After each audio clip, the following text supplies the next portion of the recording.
Spacey got the sauce on.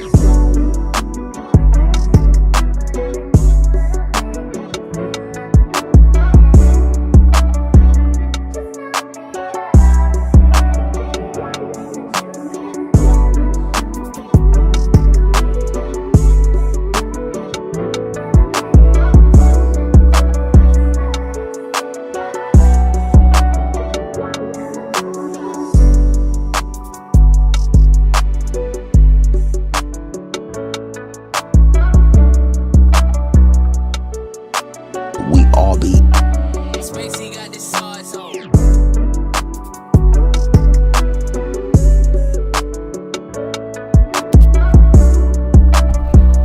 What up, No Cap crew? What up, early No Cap crew? I appreciate y'all. It's Saturday night and the mood is right. Make sure y'all hit that like button, No Cap crew.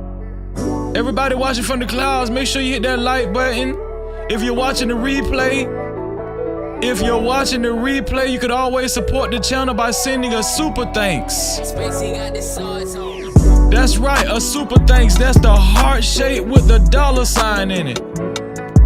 That's the heart shape with the $sign in it, right below the video. Let's go.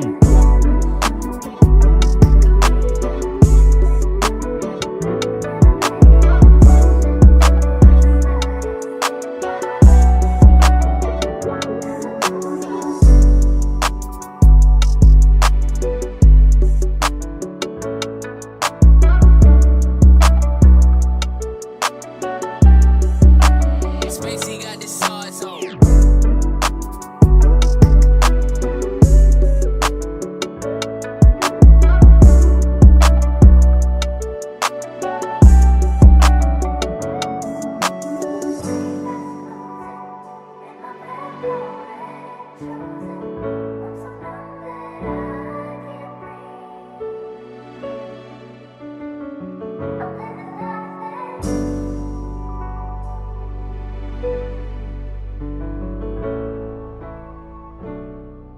Let's go, No Cap crew. Let's get it. Activity with your boy Freezy. Join in tonight. No captivity. Only the boss motherfucking bitches fuck with motherfucking Freezy. It's no captivity. Get into it. Make sure y'all share this live stream. All it takes is one share. Share this live stream, No Cap crew family. Let's get it poppin'. Gram Spam Edition. Once again.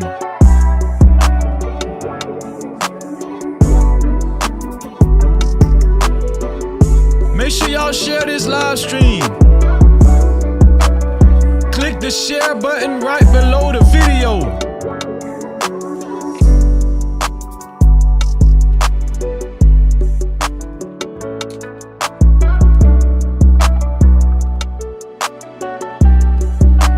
Spacey got the sauce on.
Cap-tivity with your boy Freezy. Join in tonight. No Cap-tivity. Only the boss motherfucking bitches fuck with motherfucking Freezy. No Cap-tivity. Get into it.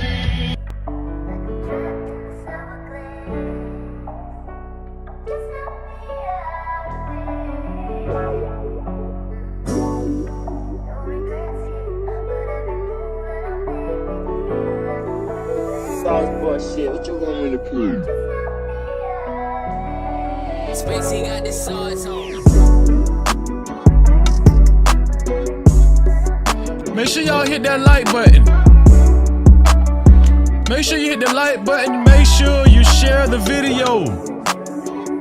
Hit the share button below the video. Let everybody know we live. Let everybody know the No Cap crew is live.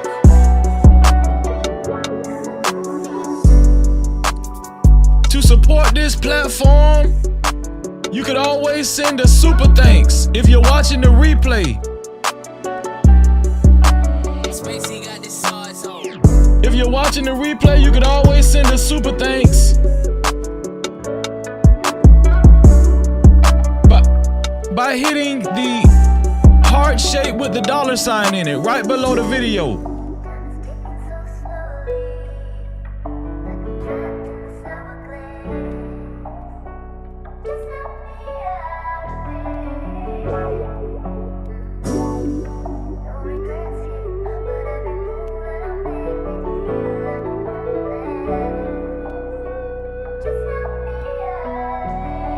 Spacey got the sauce on.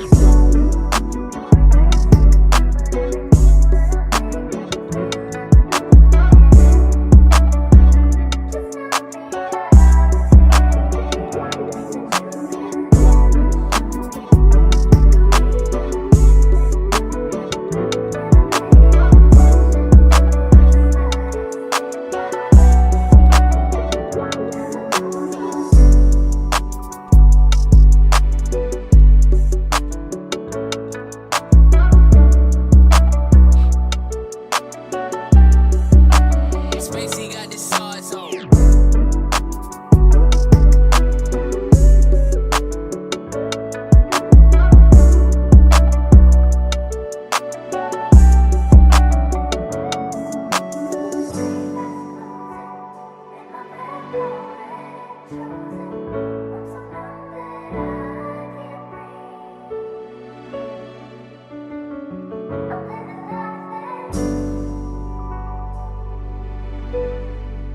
With your boy Freezy. Join in tonight. No Cap-tivity. Only the boss motherfucking bitches fuck with motherfucking Freezy. No Cap-tivity. Get into it.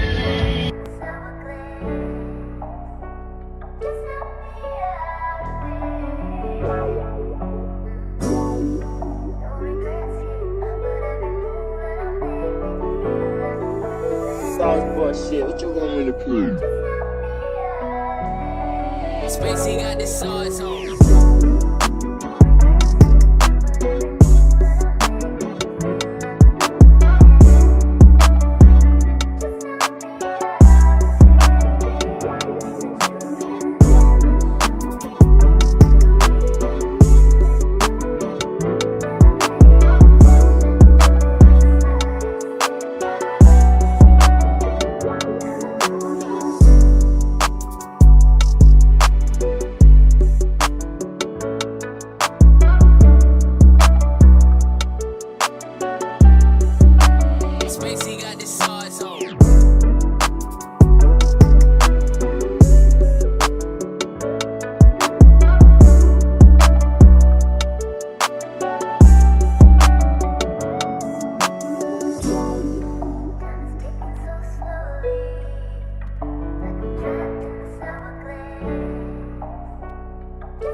our life. You got time to sing on it. You sing. We all have pain. So then you gonna sing it. We all have sorrow. Then I look at Wayne and I know that he will be ugly tomorrow. Lean on me when you're my cousin and I'll be your friend. I help you carry on, for it won't be long till I'm gonna need my cousin to care.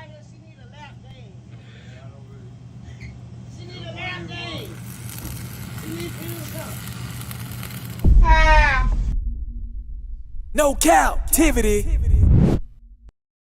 Freezy.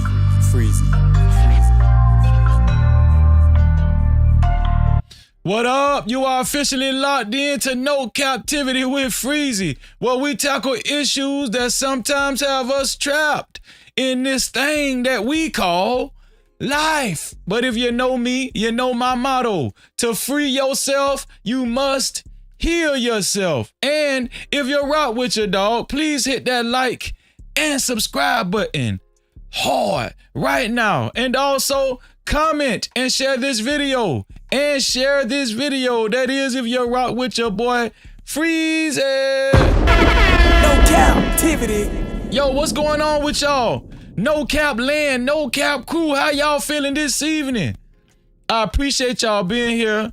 Y'all see the title already of the show, right? It's going to be an interesting discussion. I am going to open up the panel shortly, right? The title of the show is, Should Divested Black Men and Women Give Their Opinions on Black Household Problems? Let me repeat that one more time. Should divested, if some of y'all don't know what divested means, I don't know how you wouldn't know what divested mean by now in this space, but I'll tell y'all anyway. Divested means people who opted out of marrying within their race and marrying someone of another race, right? Which, hey, it's all good, man. To each his own. You find love where you find it, right? You find love where you find it, And I'm not against somebody. If a black person marries a non-black person, I'm not against that. You find love as long as if it's a healthy household and it works for you, that's fine, right? But when we talk about black households, when we talk about black household problem, black issues, should divested black men and women give their opinions on black household issues and problems? I'm not saying they should. I'm not saying they aren't. All I did was pose the question. Even if you're not black, you're welcome to come up on the panel and give your if your ethnicity is not black, you're welcome to come up on the panel and give your opinion on the matter. It doesn't matter. This is an open discussion. All right. This is, and I'm just posing the question. I'm just taking everybody's opinion. We're going to talk about it. Okay. It's just an open question. And before we get started, listen, if you haven't hit that like button, make sure y'all hit that like button. Don't hesitate. Hit the like button. Thank you to the 17 people that has hit the like button already. If you don't like something I said so far, hit the dislike button. If you don't like my background, hit the dislike button. It don't matter. Just please participate. Participate. Just don't sit there. Don't sit on the wall like some of y'all used to do at the club. Don't just sit on the wall and hug the wall. No, come out on the dance floor and dance a little bit. You understand what I'm saying? Hit that like button or hit that dislike button. It don't even matter. And to support this platform or to support stories of this magnitude, you could either send a super cap, aka super chat, especially if you want your comments read or highlighted. If you want your comments read or highlighted, you can either send a super cap or a super chat, or you can send a cash cap, aka cash app, to $Freezy 1976. That's $Freezy 1976. No captivity. And I appreciate y'all in advance. Let me see. Let me pull up. And I do want to recognize a super thanks.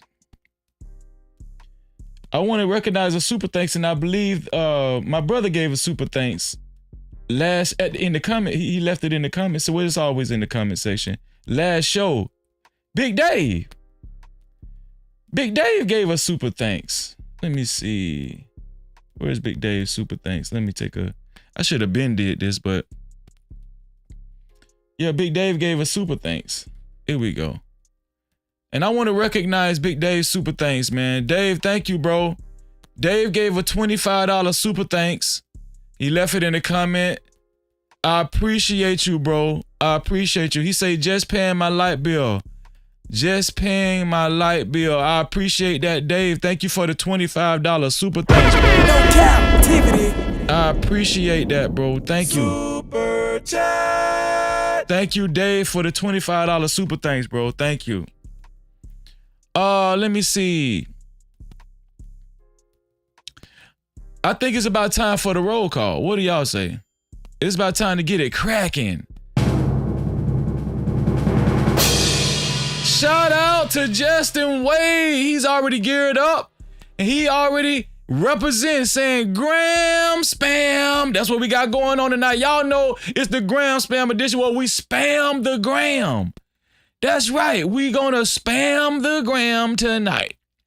Right? And we're going to talk about the main topic about should divested black and women give their opinions on black household issues. We're going to talk, that's the main topic tonight. And I'm going to put the link in the chat shortly. Just the way say gram spam, salute to the No Cap crew, shalom, bro. No Cap-tivity. Shout out to Jerome in the house.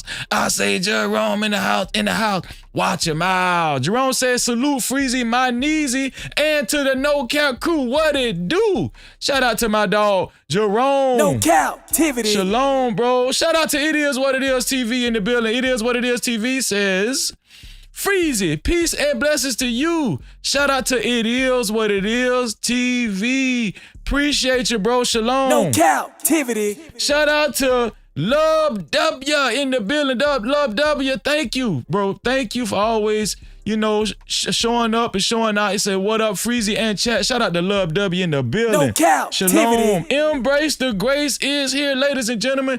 Embrace the Grace says, good evening, King. Salute to the chat. Thank you. Embrace your grace. Shalom to you. No Cap-tivity. Make sure I turn this little. Okay, that's a little better. Shout out to Embrace the Grace. Who else is in the building? And there she go. Impressive Vibe. Impressive Vibe. How you feeling, Impressive Vibe? Impressive Vibe always painting the city with the No Cap crew. And she said, hey, Freezy and the No Cap crew. Shout out to Impressive Vibe. Shalom, sis. Shabbat shalom. Thank you. No Cap-tivity. Who else is in the building? Let me see. And there go my sister. My beautiful sister, the voice of Venus. Shout out to the voice of Venus. Thank you, Venus, for gracing us. Continue to grace us with your presence. Thank you, Venus. I really appreciate you. And listen, Venus is an excellent content creator. Make sure y'all check out the voice of Venus. Make sure y'all subscribe to her channel. Just click on her name and just subscribe to her channel. Shout out to the voice of Venus, man. Excellent content creator. I appreciate you, Venus. Shalom. No Cap-tivity. Shout out to Trey White. Trey Wizzle in the building. Say shout out to everyone in the chat. Shout out Freezy. Been a long ass day. Hopefully this short is it. Oh, most definitely. We gonna have some fun. Gram spam, we show out. We show out on gram spam. I'm gonna give you one more time. You already know that. And you do. Shalom, Trey. No Cap-tivity. Red Lipstick Vibes is here. Shout out to Red Lipstick Vibes, just showing love as always. Red Lipstick Vibes is a long time friend of the No Cap crew, long time friend of Freezy, and that's my sister, and you can't do nothing about it. Shalom. No Cap-tivity. Who else is here? Travel One. Always got her brother back. She say greetings to Freezy and to all his No Cap-tivity chatter. Shout out to Travel One. Travel One, it's always a pleasure to see you. Thank you. Thank you, Travel One. Thank you. Shalom. No Cap-tivity. Vegan Sweat in the building. Vegan Sweat say, greetings, Freezy. Greetings to you, Vegan Sweat. Every time I see your name, Vegan Sweat, it just make me feel like I need to get my diet together. Okay. I ain't never went all the way vegan. I ate nothing but fruit for about 3 weeks, and I felt good. But I cheated and ate some jerk chicken. I'm sorry, vegan. I'm vegan sweat. I'm sorry. Shalom. No captivity. That jerk chicken was good as hell too. Let me see. Mr. Malcolm Rogers in the building. Malcolm Rogers. Make sure y'all welcome Malcolm Rogers to the No Cap crew. Malcolm Rogers say, of course, everyone has a perspective, whether right or wrong, and it can give insightful pros and cons. Malcolm Rogers already giving his opinion on the topic. He said, of course, people can have their opinions on anything. You know what I'm saying? Whether it is, especially if it's insightful. That's what he said. That's what Malcolm Rogers said, and he's sticking to it. Shout out to Malcolm Rogers. Maybe you'll hit the link. Malcolm, maybe you'll hit the link and, help us have the discussion, man. You're more than welcome, man. All respect. Shalom. No captivity. There she go, my day one, Miss Piggy. Miss Piggy, we love you. How you doing, Miss Piggy? She say, support the channel by sending super caps with your comments. Y'all heard what Miss Piggy said. Thank you, Miss Piggy. We love you, and shalom. No captivity. Let's see. Who else is in the building? Next Level is here. Next Level, what's going on, bro? Next Level say, big salute, Freezy. Next Level, thank you, bro. I appreciate you, bro. Next Level in the building. Bro, make sure y'all subscribe to Next Level. And It Is What It Is TV. Make sure y'all subscribe to Next Level MF, man. Excellent content creator. Next Level is a long time family member of the No Cap crew. Shout out to Next Level, my dog, man. Shout out to Next Level. Shalom. No captivity. Who else is here? Who else is in here? Oh, thank you, Venus. That means a lot coming from Venus. Venus say, your show is dope, Freezy. I'm late to the party. I didn't know. You ain't never too late, Venus. Venus, you ain't never too late. Stop it, Venus. Shout out to Venus, man. Shout out to Venus. No captivity. Venus. I'm talking about, and Venus fire too. Don't let Venus fool y'all. Venus fire. She fire, and she commands the stage, and she speaks her mind. Trust me. Shout out to Venus in the building. Shout out to I9 Bash. I9 Bash, what's up, bro? He say, man, Freezy Anton said you simped out to him on the phone. What's up with you? You know he lying. I9, you know that man lying. Do it look like I just simp out to the phone to come on, bro, to a nigga like that? Oh, please forgive me. I seen that bullshit, and come on, man. And anybody that watched that shit, you should have laughed right along with Freezy. Shout out to I9 Bash, man. These niggas crazy. Let's see. That was funny. That was funny. I was kind of laughing too. Shout out to the creative genius. Shout out to the creative genius. Greetings and gratitude to the crew. Shout out to the creative genius in the building. What's going on, bro? Hey, man, good to see you, man. Shout out to creative genius. Sometimes he hit the link. It's going to be an interesting discussion tonight. Shout out to you, bro. Shalom. No captivity. Shout out to my brother. He said Diary of a Mixed Man. He changed his name, Diary of a Mixed Man. What up, Freezy and the No Cap crew? Shout out to the Angry Man in the building. What's going on, Angry Man? Oh, man, it's an interesting topic, man. Make sure y'all go subscribe to the Angry Man. And most of y'all, if not all of y'all already know who the Angry Man is, make sure y'all go subscribe to the Angry Man. Excellent content creator. Shout out to my dog, Angry Man. Shalom. No captivity. Shout out to JD25. You know what? I don't know, man. I might just go straight to the topic. Do I need to do that? I just might need to go straight to the topic. JD25 say, hey, Freezy and the No Cap crew, I'm on a break at work right now. Shout out to JD25, man. Man, thank you, bro, just for taking out the time to check in with the No Cap crew, bro. Shalom to you. No captivity. Rizzy the SD in the building. What's going on, Rizzy? She say, yo, Freezy, what's going on? And what's going on with the No Cap crew? Shout out to Rizzy the SD.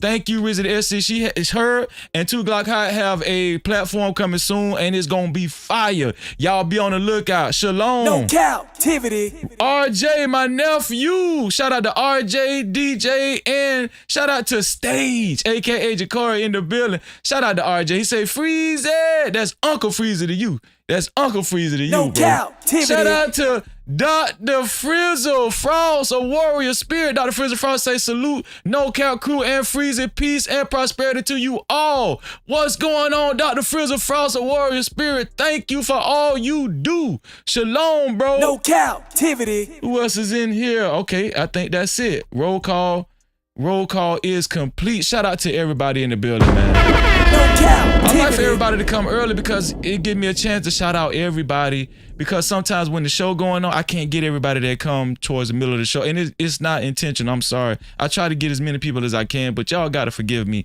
I have a lot going on, man, especially with this software. You know, I got a lot going on, man. Let me see. What we gonna cover first? I'm gonna put the, you know what? I'm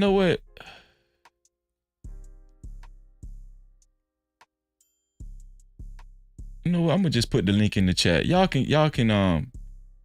can accompany me right now. Let me see. Shout out to Jet Cora in the building. What going on, Jet? That's my sis in real life. Shout out to Jet.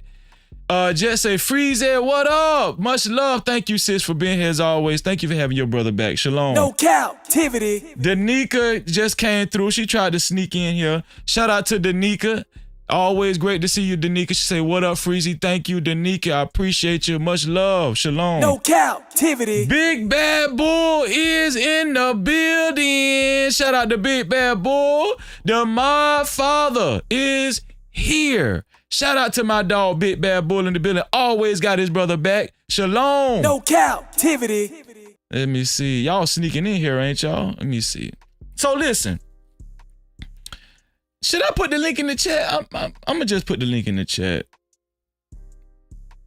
No, I'm not. Listen, let me do my, let me cover this first. Y'all know how I do. Let me cover this first. Let me see. Let's cover this first right here. Your boy Donald Trump, man. I'm gonna make it brief. Donald Trump, y'all know he just lost the hush money trial. He got found guilty on all 34 counts. Guilty. But there's been some new information come out. Listen, Donald Trump, he might earn the name, they already calling him Teflon. But after, if this, hold on, let me just show y'all. Let me show y'all something. Let me show y'all this bullshit, man. Man, Donald Trump is not bullshitting. Donald Trump is not bullshitting. Real talk, man. Let me show y'all this. It's unbelievable, damn near. Let me put me down here. This is unbelievable. Donald Trump is Look at. I need y'all to read this right here. Listen. Judge who oversaw Trump hush money. Judge who oversaw Trump hush money trial flags post on the court's webpage claiming to know the verdict before it came down. So there was a post. I don't know if it was Facebook. I don't know if it was Facebook, Twitter. I don't know. There was a post that showed that one of the jurors, they already knew the verdict before it even came down. Of course, y'all know that's a violation. That is a violation. Will Donald Trump have a mistrial? What the hell? If Donald Trump get out of this shit, that man is the real Teflon. If Donald Trump get out of this hush money trial, because the Fannie Willis trial is looking in his favor, it's looking good. The Mar-a-Lago trial is looking good in his favor. If he get out of this hush money trial, I'm telling y'all, Donald Trump is the real Teflon. He the real Teflon. I'm telling you. I ain't even got to read none of that shit. Do I need to read some of this shit? The judge who oversaw Donald Trump criminal hush money trial in New York on Friday informed the former president's defense team and prosecutors with the Manhattan District Attorney's Office that a comment was posted on the New York State Unified Court System's public Facebook page last week by a poster who claimed Facebook. It was Facebook. Last week by a poster who claimed to be a cousin of a juror saying that Trump would be convicted. They already knew it. They already knew it, dog. I'm telling you. No captivity. Man, Trump might get all 34 counts rescinded.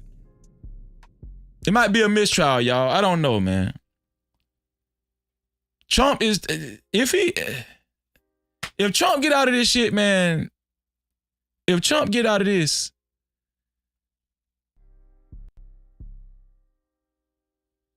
I don't know what to say. I don't know what to say, man. It's gonna be a lot of mad Democrats. I'm gonna tell you, I'm not Republican or Democrat. But if Trump get out of this, it's gonna be a lot of mad Democrats, man. Real talk. Shout out to Miss Bella in the building. How you doing, Miss Bella? No captivity. Shout out to the Drip Show in the building. Drip Show. We say freeze it.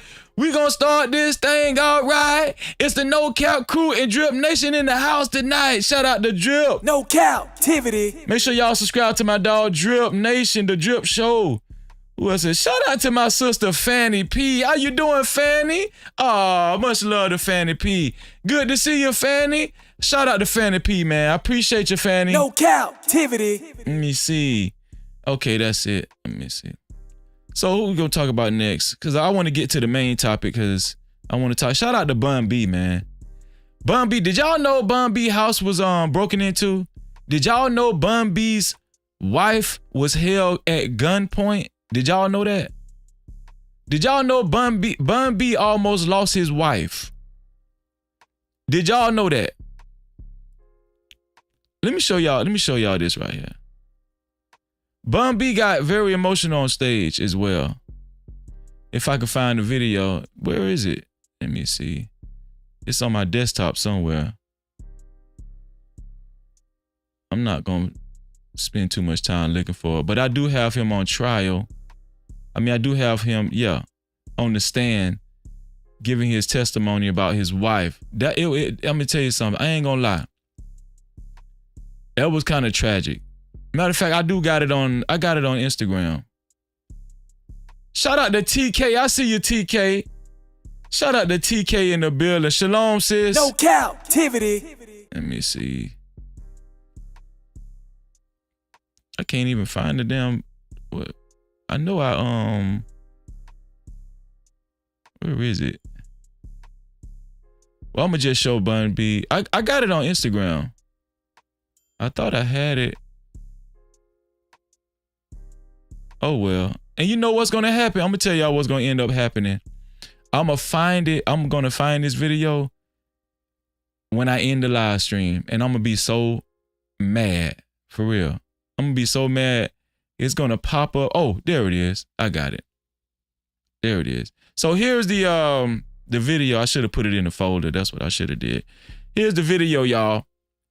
And then I'm gonna show Bun B on the stand. Let me see. Here we go. And today, for the first time, we heard from Houston rapper and businessman Bun B. He talked publicly about the night a man broke into his house, held his wife at gunpoint, and then tried to rob them. Yeah, he faced that man in court today during the sentencing phase of his trial. Brianna Connor takes us through Bun's testimony. It has taken 5 years for the trial to get to this point, and it was clear that Bun B was ready to testify, explaining to the court how that violent attempted robbery still impacts his family to this day. Back in April of 2019, Bun B's wife thought she had an Amazon delivery. Instead, DeMonte Jackson was at... That's the dude right there. I'm gonna tell y'all some women, especially the women, all the women that, especially if you live by yourself, they doing this. They doing this and they using Amazon to do it. Either they stealing your Amazon packet or they acting like they Amazon to come in and rob you. This is a new, No captivity. This was what's going on right now. This is the biggest growing thing. They come into your house. Women, I'm telling y'all, need to be careful. Women, I'm telling y'all, these boys is taking drugs. These kids taking drugs. It's a lot of crackheads out here. I'm telling you, y'all, women are in danger. I hope y'all got your, I hope you got your, your permit and everything to carry a firearm and whatnot. In Florida, you don't even need a permit no more. So we don't need y'all to move to Florida. We got too many people moving to Florida anyway. It's too many people in Florida, man. I'm just saying, goddamn. I mean, it'd be good to see y'all, but damn, man, the traffic is bad. It's just too bad, you know. They need to make some more lanes. That's another story. I'm telling y'all, see how this guy is disguising himself as a Amazon picker-upper. And he showed up at Bun B's house. All right? Here we go. Their door with a gun. He forced his way inside, heading to the garage in an attempt to steal their car. Bun B says he ran downstairs with his gun when he heard his wife screaming and shot Jackson, who was arrested later on. Bun B up that fire. Bun B shot his guy. No Cap-tivity. Women, it's a blessing to have a husband to protect you. It's a blessing to have a husband to protect you. Bun B got his guy. Listen to this. Garage in an attempt to steal their car. Bun B says he ran downstairs with his gun when he heard his wife screaming and shot Jackson, who was arrested later on. He got emotional on the stand today, recalling that night and telling the court that his wife didn't deserve the trauma that Jackson has caused. Listen to him recalling why he felt the need to go after Jackson that night with a weapon. Just the idea of seeing my wife in this state, hearing her voice in this state. I mean, I'm her husband. That's my primary job, is to protect her and make her feel safe. And I wanted to know who had done this to her. Jackson previously pleaded guilty to aggravated robbery, which is how we got to today's sentencing hearing. His defense team had no questions for Bun B, and it's not clear when the court will hear from his wife, but she is expected to testify. Well, I'm pretty sure Bun B's wife is she's still kind of shooken up over there. Shout out to Bun B, man. Shout out to Bun B. Bun B got emotional on the stand as well. I'm gonna show y'all this other clip. Bun B broke down crying. Have y'all ever seen UGK cry? Y'all ever seen Bun B cry? Bun B, he was a gangster rapper. When you see a dude like Bun B cry, you know he love his wife. You know he love his wife, and he's still thinking about what could have happened if that boy would have, took it further and actually shot his wife. I want y'all to look at Bun B's emotions here on the stand. It's crazy. She can't communicate, and I get so angry all again because she didn't deserve it. She didn't ask for this. The next morning. Yeah, that's the dude right there. That's the dude that had the gun to Bun B's wife's head. That's the dude right there. They gave him 40 years, which he deserves. They gave him 40 years for home invasion with a firearm. She got out of bed and went down to the kitchen, and I heard her scream, and I went down to see what was wrong, and she had her back turned. And she was crying, and I was like, what's wrong? What's wrong? She was like, I can't. She was just shaking.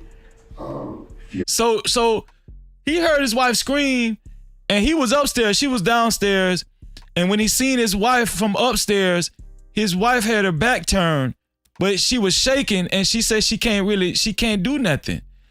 The reason why she couldn't do that is because the assailant had the gun to her head, to her back or to her head or whatnot.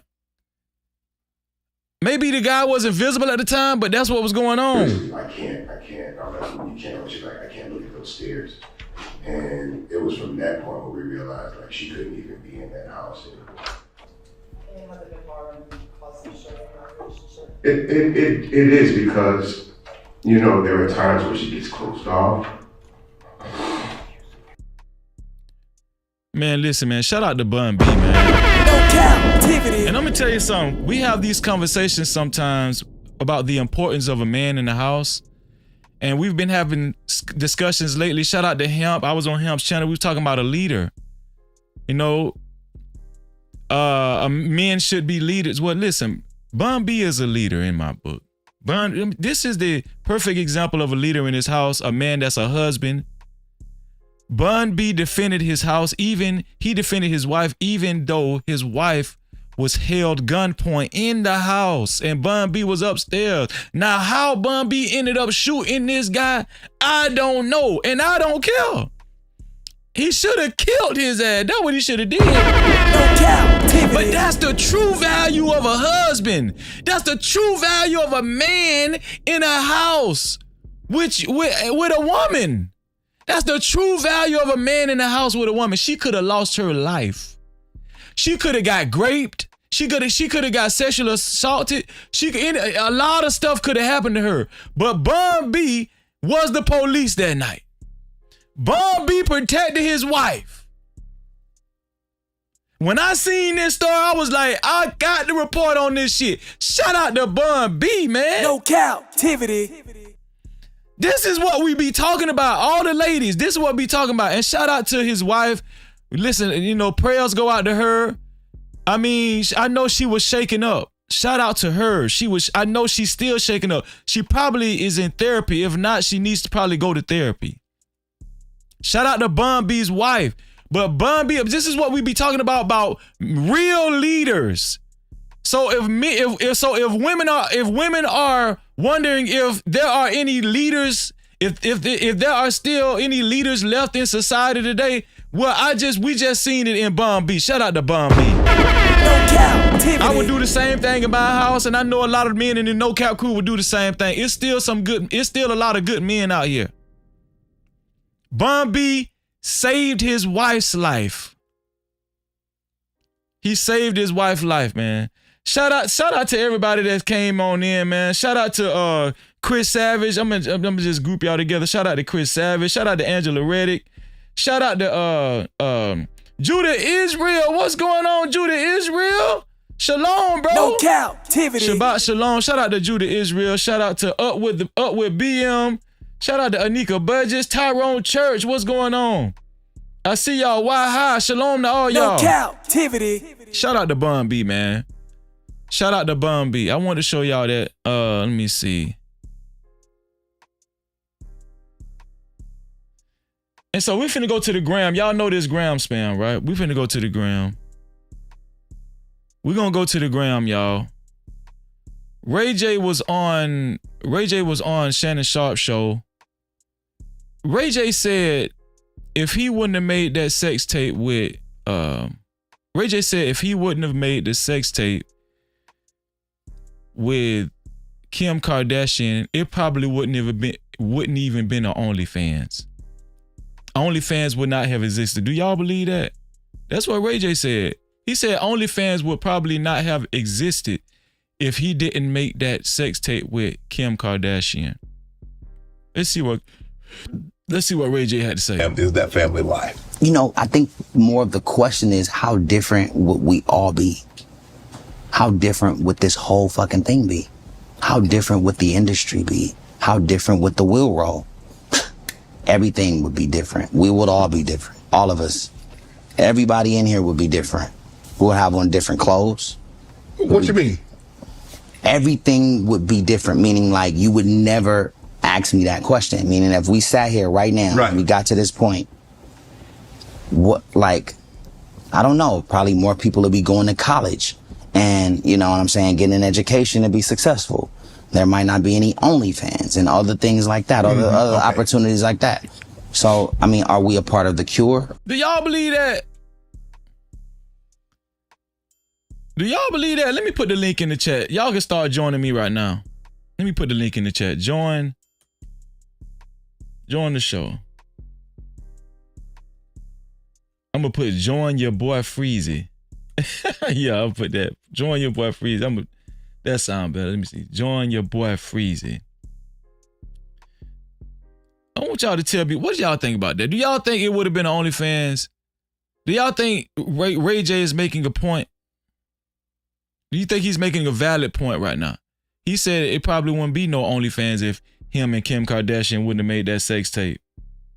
I never thought about it like that. There's the link in the chat. Anybody can come up at any given time. I'm going to pin the link to the top of the chat. He said it wouldn't have been no OnlyFans if him and Kim Kardashian would have made that sex tape. I don't know, man. I would have like, damn, I ain't never thought about that. That's interesting thought. You know, is Ray J that big of a pinnacle when it comes to the sex work industry? Is he that big of a icon? Would y'all say Ray J is that big of an outcome when it comes to the sex work industry? We a part of the disease. I don't fucking knowledge. And you know what I'm saying? Getting an education to be successful. There might not be any OnlyFans and other things like that, other opportunities like that. So, I mean, are we a part of the cure? Are we a part of the disease? I don't fucking know. All I know is I'm just trying to make it right. Were you ever embarrassed when the tape came out?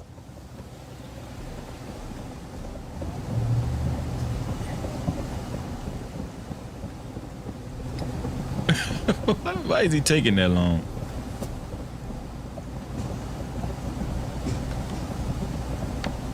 Yeah. I have kids now, so when I have kids, and they go everything that we did now. What took him so long to answer that?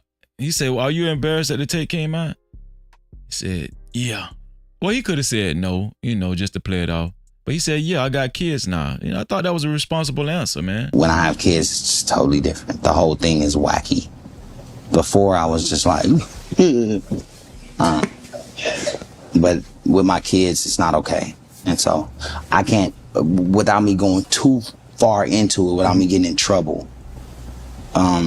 Yeah, I mean, nah, it's not okay now. But I'm 43 with a kid that's 4 and a kid that's 6. My daughter's 6, my son's 4. And even though you're young, and even in that young kid world, they'll all probably think it's fucking cool. Yeah. Until you have kids. Right. And you have a daughter. And there's some of the shit a little dark, but we're fine. Everything's fine. How did you find out that the tape had gotten leaked? Where were you when you found out? Did your homies tell you? Did your mom call you like, Ray J, you need to get home? You need to. Where were you? Veronica said, shout out to the luxury bucket list. Shout out to Veronica Forever. Oh, Veronica said he's still making money from it though. If you feel that bad, donate the money. That's what Veronica said. If you feel that bad, Ray J. I never thought about that, Veronica. He might be still making money from it. Luxury Bucket List say no, because there were peep shows in Times Square before he was born, and as technology evolved, they would have created OnlyFans to fill the needs. I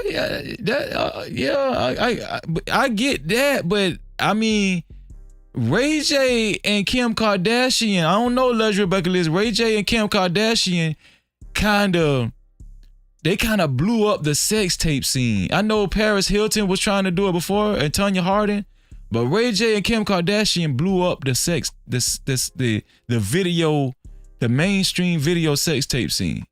I don't know, but you make a good point. I'm not saying you're not making a good point, but Ray J did make me think a little. He made me think a little bit about it. I don't know. Moment that you found out that Ray J is on tape having sex.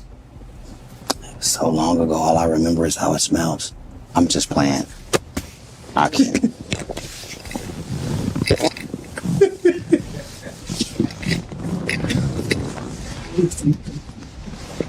This guy is a clown, man.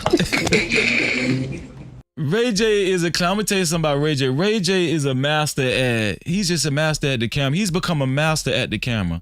He got his own TV network. He's about to put out reality shows. Ray J has mastered reality TV. I'm telling y'all.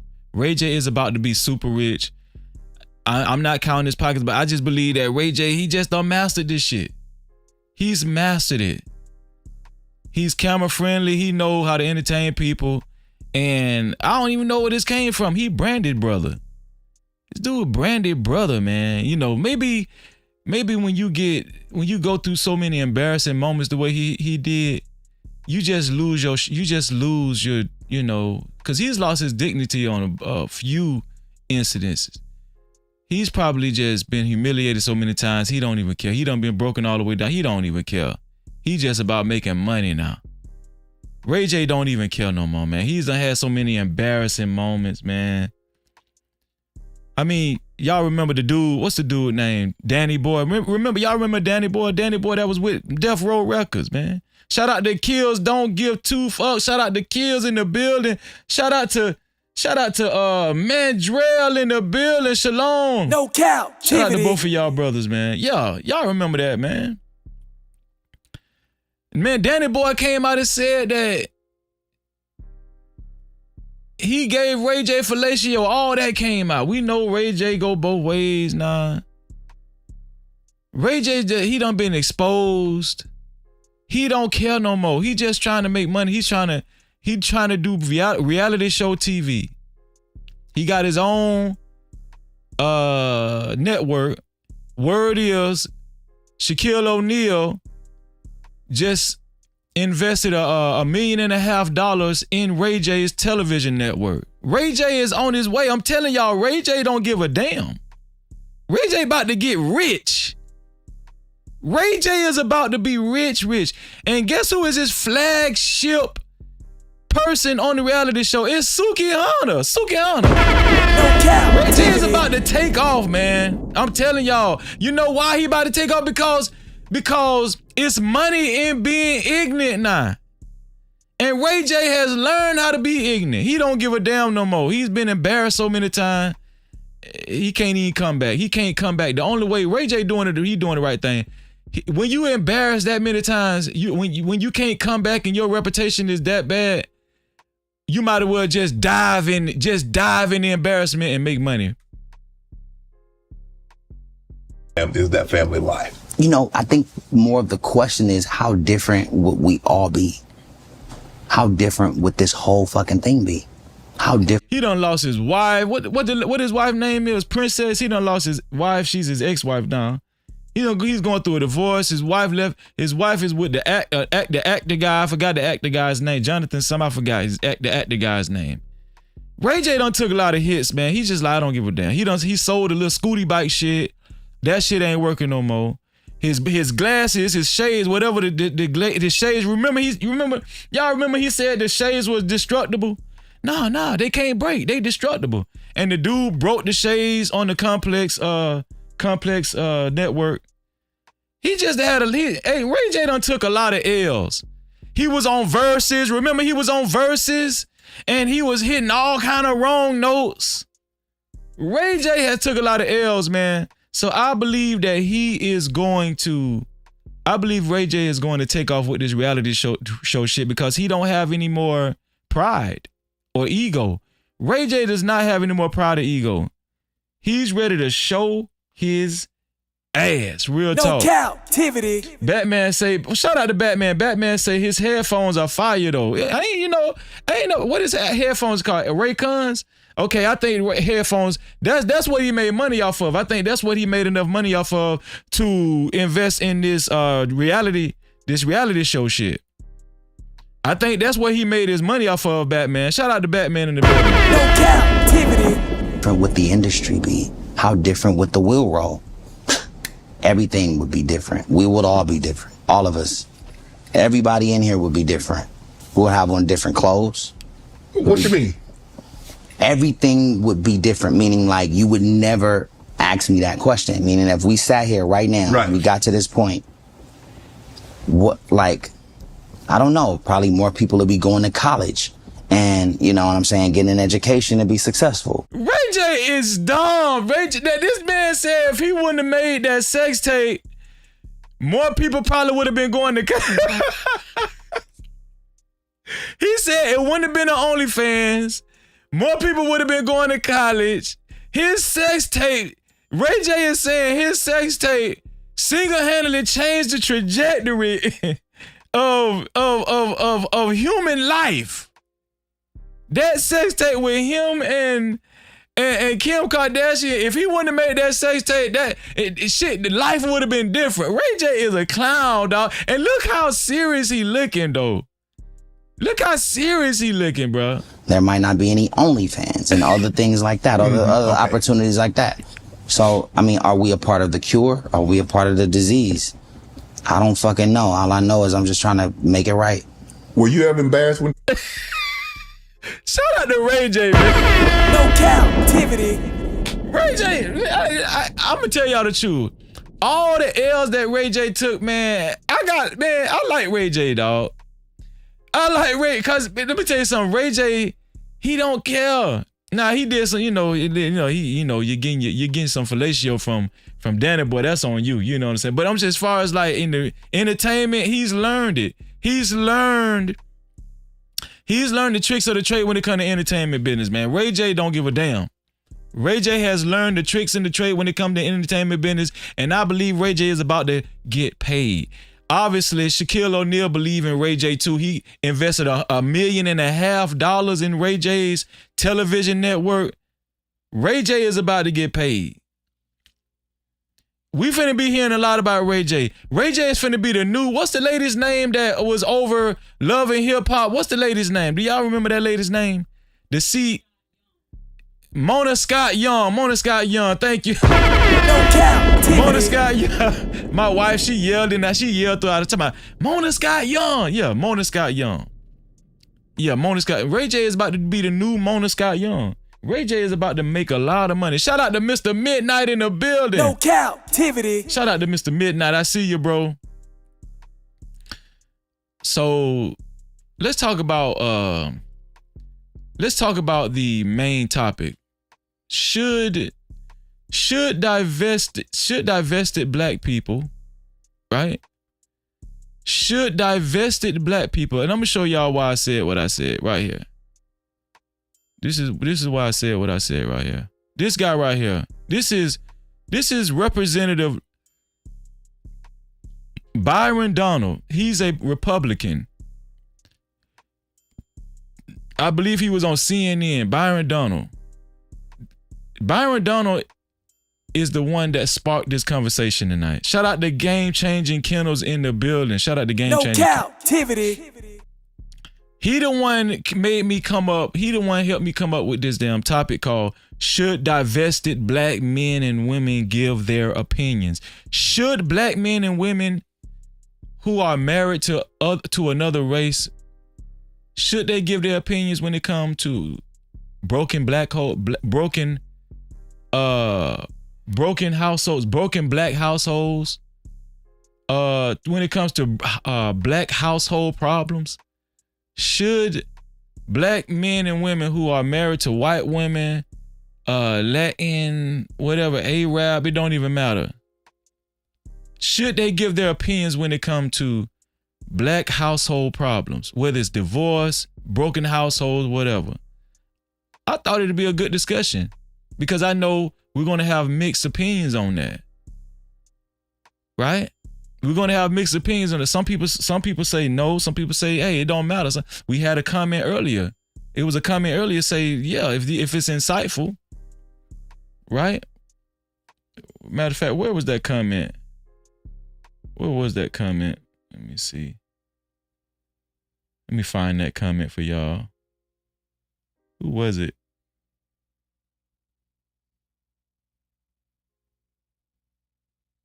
If I can find it. Yeah, he must have vanished. I'm trying to find the comment, y'all. I'm sorry. Oh, Malcolm Rogers. There we go. Let me start at Malcolm Rogers. Malcolm Rogers says, of course, everyone has a perspective, whether right or wrong, and it can give insightful pros and cons. Do y'all believe that? Malcolm Rogers say, of course. Maybe Malcolm Rogers is married to someone outside of his race. You know, to each his own. To me, this is not a discussion on whether it's okay for you to be married to someone outside your race. No, it's not. No, listen, I'm not against it.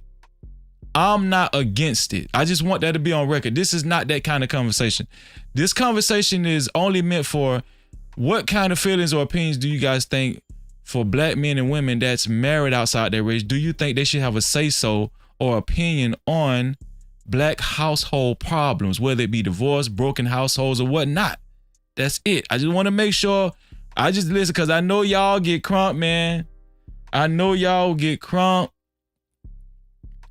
And motherfuckers be like, man, listen. You know, both sides of the coin, you know, it could be a sensitive topic. So, you know, some people could be like, no, hell no. What are you talking about? This us. You know what I'm saying? Because we talk about Africans, we talk about, you know, we just talked about Africans. We had a girl on the show not too long ago. Shout out to Kasani. If you're watching, Kasani, come back, Kasani. It's okay. Come back, Kasani. If you're watching, Kasani, come on back. But yeah, it was some people had their opinions on, Kasani, she's African. She lives in Africa. She actually was calling in from Africa, Some people feel like, and everybody's entitled to their opinion, and I respect everybody's opinion. I just want y'all to know that. And just come up and talk to your boy Freezy. Some people feel like black issues should just stay with black people only. If you're not, and we know Umar Johnson has had his qualms with this topic before. He's given his opinion on several occasions about whether black people should give their black people that's divested should give their opinions on black household problems or issues. Umar Johnson has given his opinion several times on this topic. But right here, Representative Byron Donald, he's a Republican, right? He showed on a news station, I think it was CNN or MSNBC. Don't get me the line. It was either CNN or NBC, I don't know, MSNBC. But this is one of the things that Byron said right here. This is one of the things Byron said. Representative Donald's initial comments. You see, during Jim Crow, the black family is together. During Jim Crow, more black people were not just conservative. Black people have always been conservative minded. But more black people voted conservatively. So this is Byron Donald's take on, how black people should vote and how they should live, conservative. Now, it's needless to say that Byron Donald, he's not only a Republican, he's a representative, but Byron Donald is also, let me bring Byron Donald back up. Byron Donald is also a, let me assign him to, did I assign him right? Byron Donald is also divested. He's also married to a white woman. Byron Donald is also married to a white woman. Let me show y'all this news report where he was a guest on MSNBC. I knew I was right. He was a guest on MSNBC. And in the middle of his interview, the interviewer asked his opinion, or she brought up him being in an interracial marriage. The interviewer brought up him being in an interracial marriage. And I don't know if they set him up. A lot of times they already have questions and stuff already lined up for the interviewees, right? But let's see how this panned out. Let's see, what Byron had to say. Here we go. Byron Donald. Question. Last question. Better people last question, and then I'm going to let you go. Last question. We're out of time, but I'm going to give you one more question. During Jim Crow, could your family have existed? You are in an interracial marriage. Your wife is a white conservative activist. Could your family have existed at all during Jim Crow? Was that a shot? She said, "Yeah, you gave your opinion. You gave your opinion on black families during the Jim Crow era. You're saying how black families were, they were more conservative, they voted more conservative. But she's saying, being that you're married to a white woman, would your family, your interracial family, been able to give their let me see, let me make sure, You are in an interracial marriage. Your wife is a white conservative activist. Could your family have existed at all during Jim Crow? Could your family could have existed at all during Jim Crow? That's what she's a part of a predominantly left-wing news station, MSNBC. That's predominantly Democratic, and this guy's a Republican, so they're gonna put him on the hot seat. Let's see how he answered the question. No, it could not, Joy, and we all know that. But that's why I am blessed to live in America today as opposed to America during that time. But we cannot ignore the realities of not having fathers in homes. That is important for Black people today and all people today as we move forward for a better America. We are out of time. Here we go. Black people today. But we cannot ignore the realities of not having fathers in homes. So he's talking about black households not having fathers in homes. she kind of took a jab at him saying that he's in an interracial marriage. Basically what she's saying is, you're talking about Jim Crow, your family couldn't even exist, or live comfortably during Jim Crow. And she's saying, basically, I think she's disagreeing that he's even being able to speak on black household issues. You can see the look on the interviewer's face, the black woman's face up here. You can see the look on her face like, this clown. So obviously she don't think that he should have an opinion on black households because he's married to a white woman. That's how she feel. She didn't say it all right, but we know that's how she feel. Come on now. Y'all know that's how she feel. Come on now. Look at the look on her face. She looking at this man like, bitch, you around here telling us what we need to do? Talking about it ain't no black fathers in the black household, and you done married to a white woman? How you gonna tell us what to do? That's how she looking. That's how she looking, y'all.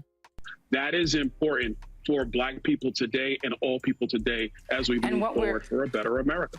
We are out of time. What I'm grateful for is that we do not live in the Jim Crow era and that fathers do not face the threat of lynching. I'm very grateful of that. Perhaps don't bring up Jim Crow when you're trying to make that example. Representative. Oh, shots! Shots fired! Shots fired! Is she treating him unfairly or is she treating him fairly? I want to discuss this video too. I mean, he came to talk about black families. He came to talk about black families. He said black families were together during Jim Crow. He was commenting on black families. She put him on the hot seat. You think your interracial marriage would have been able to exist during Jim Crow? Why is you up here talking about black families and you married to this white woman? And I'm gonna tell you something, especially black leftist women, black women that's Democrat, they take that shit serious. Not all black women, but there's some black women that take that shit serious. You married to Becky and you wanna come up here, you got enough nerve to come up here and talk about black families and it ain't no fathers in black households and you talking about black problems and black issues. She said next time, just leave Jim Crow out of it, because Perhaps don't bring up Jim Crow when you're trying to make that example. Representative Byron Donald, thank you for being here, and we'll be right back. Look how he looking. So do y'all think, listen, first of all, this is Representative Byron Donald. Let me ask y'all something. Do y'all think he was treated unfairly? Do y'all think Byron Donald was treated unfairly? I mean, he's married to a white woman and he's presenting himself like he's concerned with black families. So let's talk about it. I know some of y'all, most of y'all, if not all of y'all, know somebody know a black person that's married to somebody outside their race. But this is an ongoing issue all the time. We talk about black families all the time. We talk about broken households. People have their stats and stuff, right? People always say, black families are at the bottom of the totem pole when it comes to finances, when it comes to, we're the most divorced and stuff like that. We've heard all the stats. If a person is married outside their race, do you think they have the jurisdiction to talk about black families? If you're married to, shout out to Edelman Williams. Edelman Williams is married to a person outside their race, and he's always talking about black families. He's always talking about black issues on these panels because, by default, he's going to give his opinion because he joins the panel, he hit the link. And shout out to Edelman Williams. I ain't got no cons. I got a lot of respect for Edelman. He's a stand-up dude. Shout out to Edelman Williams and God bless his family, But I just want to hear y'all opinion on it. Humbly, we're going to keep it respectful, but I just want to hear y'all opinion on it because I just feel like this. Let me tell y'all the truth. The world is getting more diverse. I know y'all have watched and seen TV. I done got rid of cable TV, but I know y'all have seen cable TV. And listen, have y'all been paying attention to the commercials lately? The commercials are looking a little different. Commercials look a little different. I'm gonna tell you something. And you know, especially you know the Viagra commercials and the Cialis commercials and you know the pharmaceutical commercials. We hardly ever see a black husband and a black wife together in these commercials, right? We always mostly see. I guarantee y'all, I'm willing to bet my bottom dollar. We mostly see. When we see a husband and wife, either we see a white husband and a black wife or a black husband and a white wife. Come on, we don't even see no Latinos and blacks. We don't even see that on these commercials. Cause let's just be honest with y'all. Am I the only one that see these commercials? Like these commercials are, they have bombarded us in an influx. It's like been a huge influx of these commercials. Now we know why these companies do it because they feel like they are able to cover a broader ground when it comes to race and selling their product, right? Most of the time we see a white husband and we see a black wife. Most of the time we see that, right? Shout out to Universal Trappers. Universal Trappers in the building. No Cap-tivity. Burner account. What up, bro? I see you. No Cap-tivity. Just Jay in the building. What's going on, Just Jay? No Cap-tivity. Yeah. So I thought, you know, do y'all think, hold on, wait, do y'all think this lady, and shout out to everybody, I'm pretty sure everybody's seen the video I just showed. Do y'all think the lady was unfair to Byron Donaldson, Representative Byron Donaldson? He's a Republican.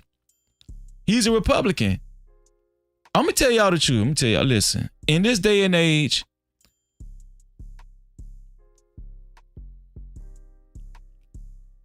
when it comes to correcting the problems in black households, right? When it comes to correcting the problems in black households, which I care a lot about, you know, I just showed y'all Bun B. Bun B is in his house, and guess what? He protected his wife, and he shot the invader. Bun B protected his wife. Yes, he did. Got on the stand and went to crying and everything. So that's good. There are fathers still in the home. Shout out to Trill. Shout out to Trill Burgers, whatever it's called. Trill Burgers, whatever that, you know, whatever. I want to have me a Trill Burger one of these days. Anybody ever had a Trill Burger? Them burgers be looking good as hell, man. Anybody had a Trill Burger, man? Where's Trill Burger in Houston? Shout out to Next Level and Drip, man. Drip and next Level live in Houston. Y'all had Trill Burgers before? But back on the subject, yeah, man, you know, do y'all think the lady treated him unfairly? If it's good information, let's shout out to Malcolm Rogers again. Malcolm Rogers say, of course, everyone has a perspective, whether right or wrong. Does everyone have a perspective on anything? Should everyone have a perspective on anything, right? He said, yes, everyone has a perspective, whether right or wrong, and it can give insight, pros and cons. So I'm gonna tell y'all the truth. I kind of agree with Malcolm Rogers in a general sense, right? Whether right or wrong, like if it's right and insightful, just like Malcolm Rogers said, if it can help you, does it matter if it comes from a black person? And tell me, if you do think it matters, tell me why. Tell me why. Ain't nothing but a ruse. I get it that way. Malcolm Rogers, I don't even know if Malcolm Rogers is white or black. Let me see if Malcolm Rogers is. Let me blow up Malcolm Rogers' picture. See if he black or white. Let me see. Oh, it won't, will it show?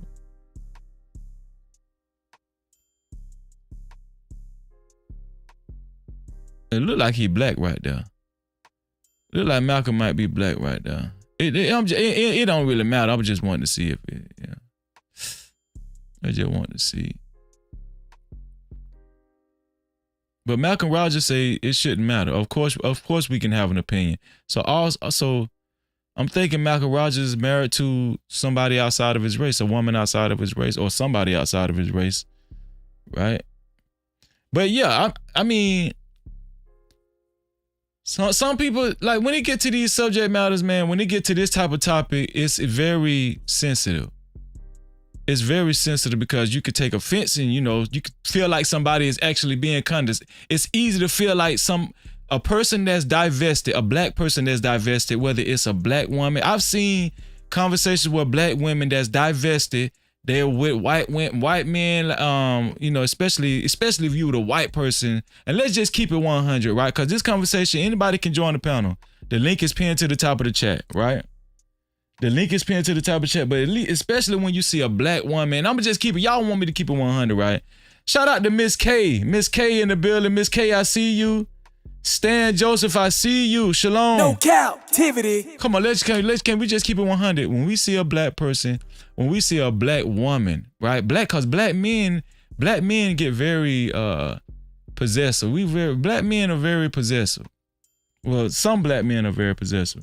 Some black men, they see a black woman with a white man, if they know she's with a white man or married to a white man, if she speaks her mind on black households, black marriages, and the state of black families and stuff, right? We come to like divorce and all that kind of stuff, single black mothers, broken black households. We see a black woman speaking on that issue and she's married to a black man. It might hit a little, like I think black men are more sensitive when they hear a black woman that's married to a white man speak on this topic than when black women hear a black man that's married to a white woman that's speaking on that topic. I think it's more sensitive when we hear or see a black woman that's married to a white man speaking on all black family issues, problems and stuff.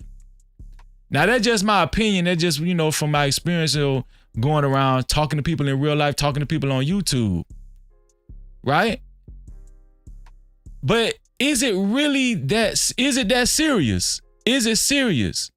Should these issues primarily be only be discussed? Can these issues at the end of the day, can these issues only be really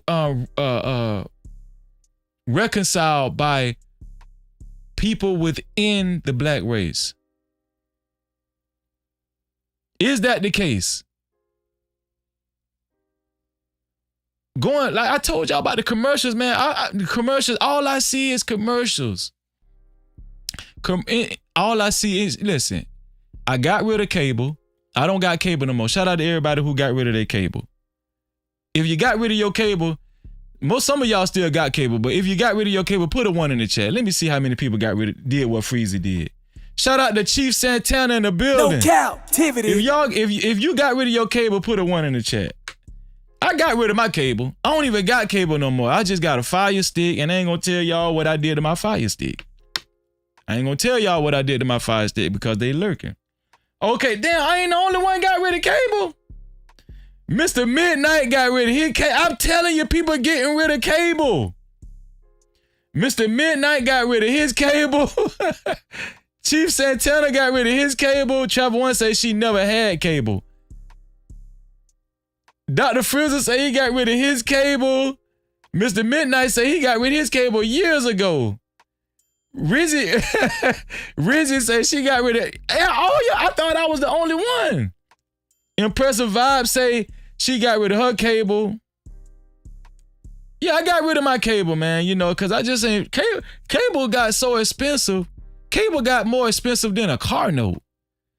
Like, we had 4 TVs in my house, and we was paying like almost $300 for cable. It was like $250 something for cable. That's how much we was paying for cable. Shout out to Frontier. Shout out to Verizon. Shout out to Verizon. I forgot what the Verizon Fios. No Cap-tivity. We had Verizon Fios, and then it turned to Frontier. Shout out to y'all. If y'all have Verizon, y'all know exactly what I'm talking about. We had Verizon. Man, we was paying like $250, you know. But I'm getting off the beaten path. The thing about it is, when we had cable, I used to see commercials all the time. Commercials with interracial marriages. White husbands with black wives. Black husbands with white wives. All the time. It became a norm. Damn near every commercial, I hardly ever see black families, whole black families. Now you're gonna see all white families. We're gonna see all white families on the commercial, but you hardly ever see black families. All black families on commercial. Is it like that on YouTube too? When you see the commercials, is it like that on YouTube too? When y'all watch YouTube, is it like that too? The same commercials you see on cable TV, you should see it on YouTube. We can't get away from it. So should we be more accepting? The reason why I'm bringing this up, right? Should we be more accepting when it comes to people outside our race speaking on predominantly black families? Complete black families. I'm gonna just say that. Complete black families. Should we be more open-minded when we hear somebody else outside of the black race, whether it be Latino, whether it be black, whether it be white, whether it be Arab, should we be more open-minded when we hear people outside of the race speaking on black families?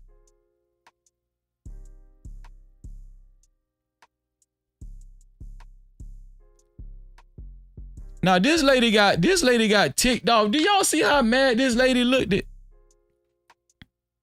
Do y'all see how mad this lady looked at? This lady was not having it, for real talk. Which creates better people. Last question, and then I'm going to let you go. Last question. We're out of time, but I'm going to give you one more question. During Jim Crow, could your family have existed? You are in an interracial marriage. Your wife is a white conservative activist. Could your family have existed at all during Jim Crow? No, it could not, Joy. We all know that. But that's why I am blessed to live in America today as opposed to America during that time. But we cannot ignore the realities of not having fathers. He told the truth. He said, no, we could not. He's married to a white woman. At least he kept it 100. At least he kept it 100, right? He said, no, we could not. You know? In homes. That is important for black people today and all people today as we move forward. He's presenting himself like he cares about black families, even though he's married to a white woman. He cares about black families. Right here in the caption up top, it say that he stated that black families were together during Jim Crow. He was talking about black families. Do y'all think this woman was being unfair, or do you think she was well within her rights to kind of check him? She was kind of checking him though. You see how she's looking now? She got the bob going on, you know. For a better America. We are out of time. What I'm grateful for is that we do not live in the Jim Crow era and that fathers do not face the threat of lynching. I'm very grateful of that. Perhaps don't bring up Jim Crow when you're trying to make that example. Oh, Lord, man. Do y'all think she was unfair? No Cap-tivity. You could tell she was being a little partial. She could tell she was being funny with the dude. Listen, don't bring up Jim Crow. Basically what she wanted to say, don't bring up black families, but you married to a white woman. She's sensitive about that. She says, why are you bringing up black families?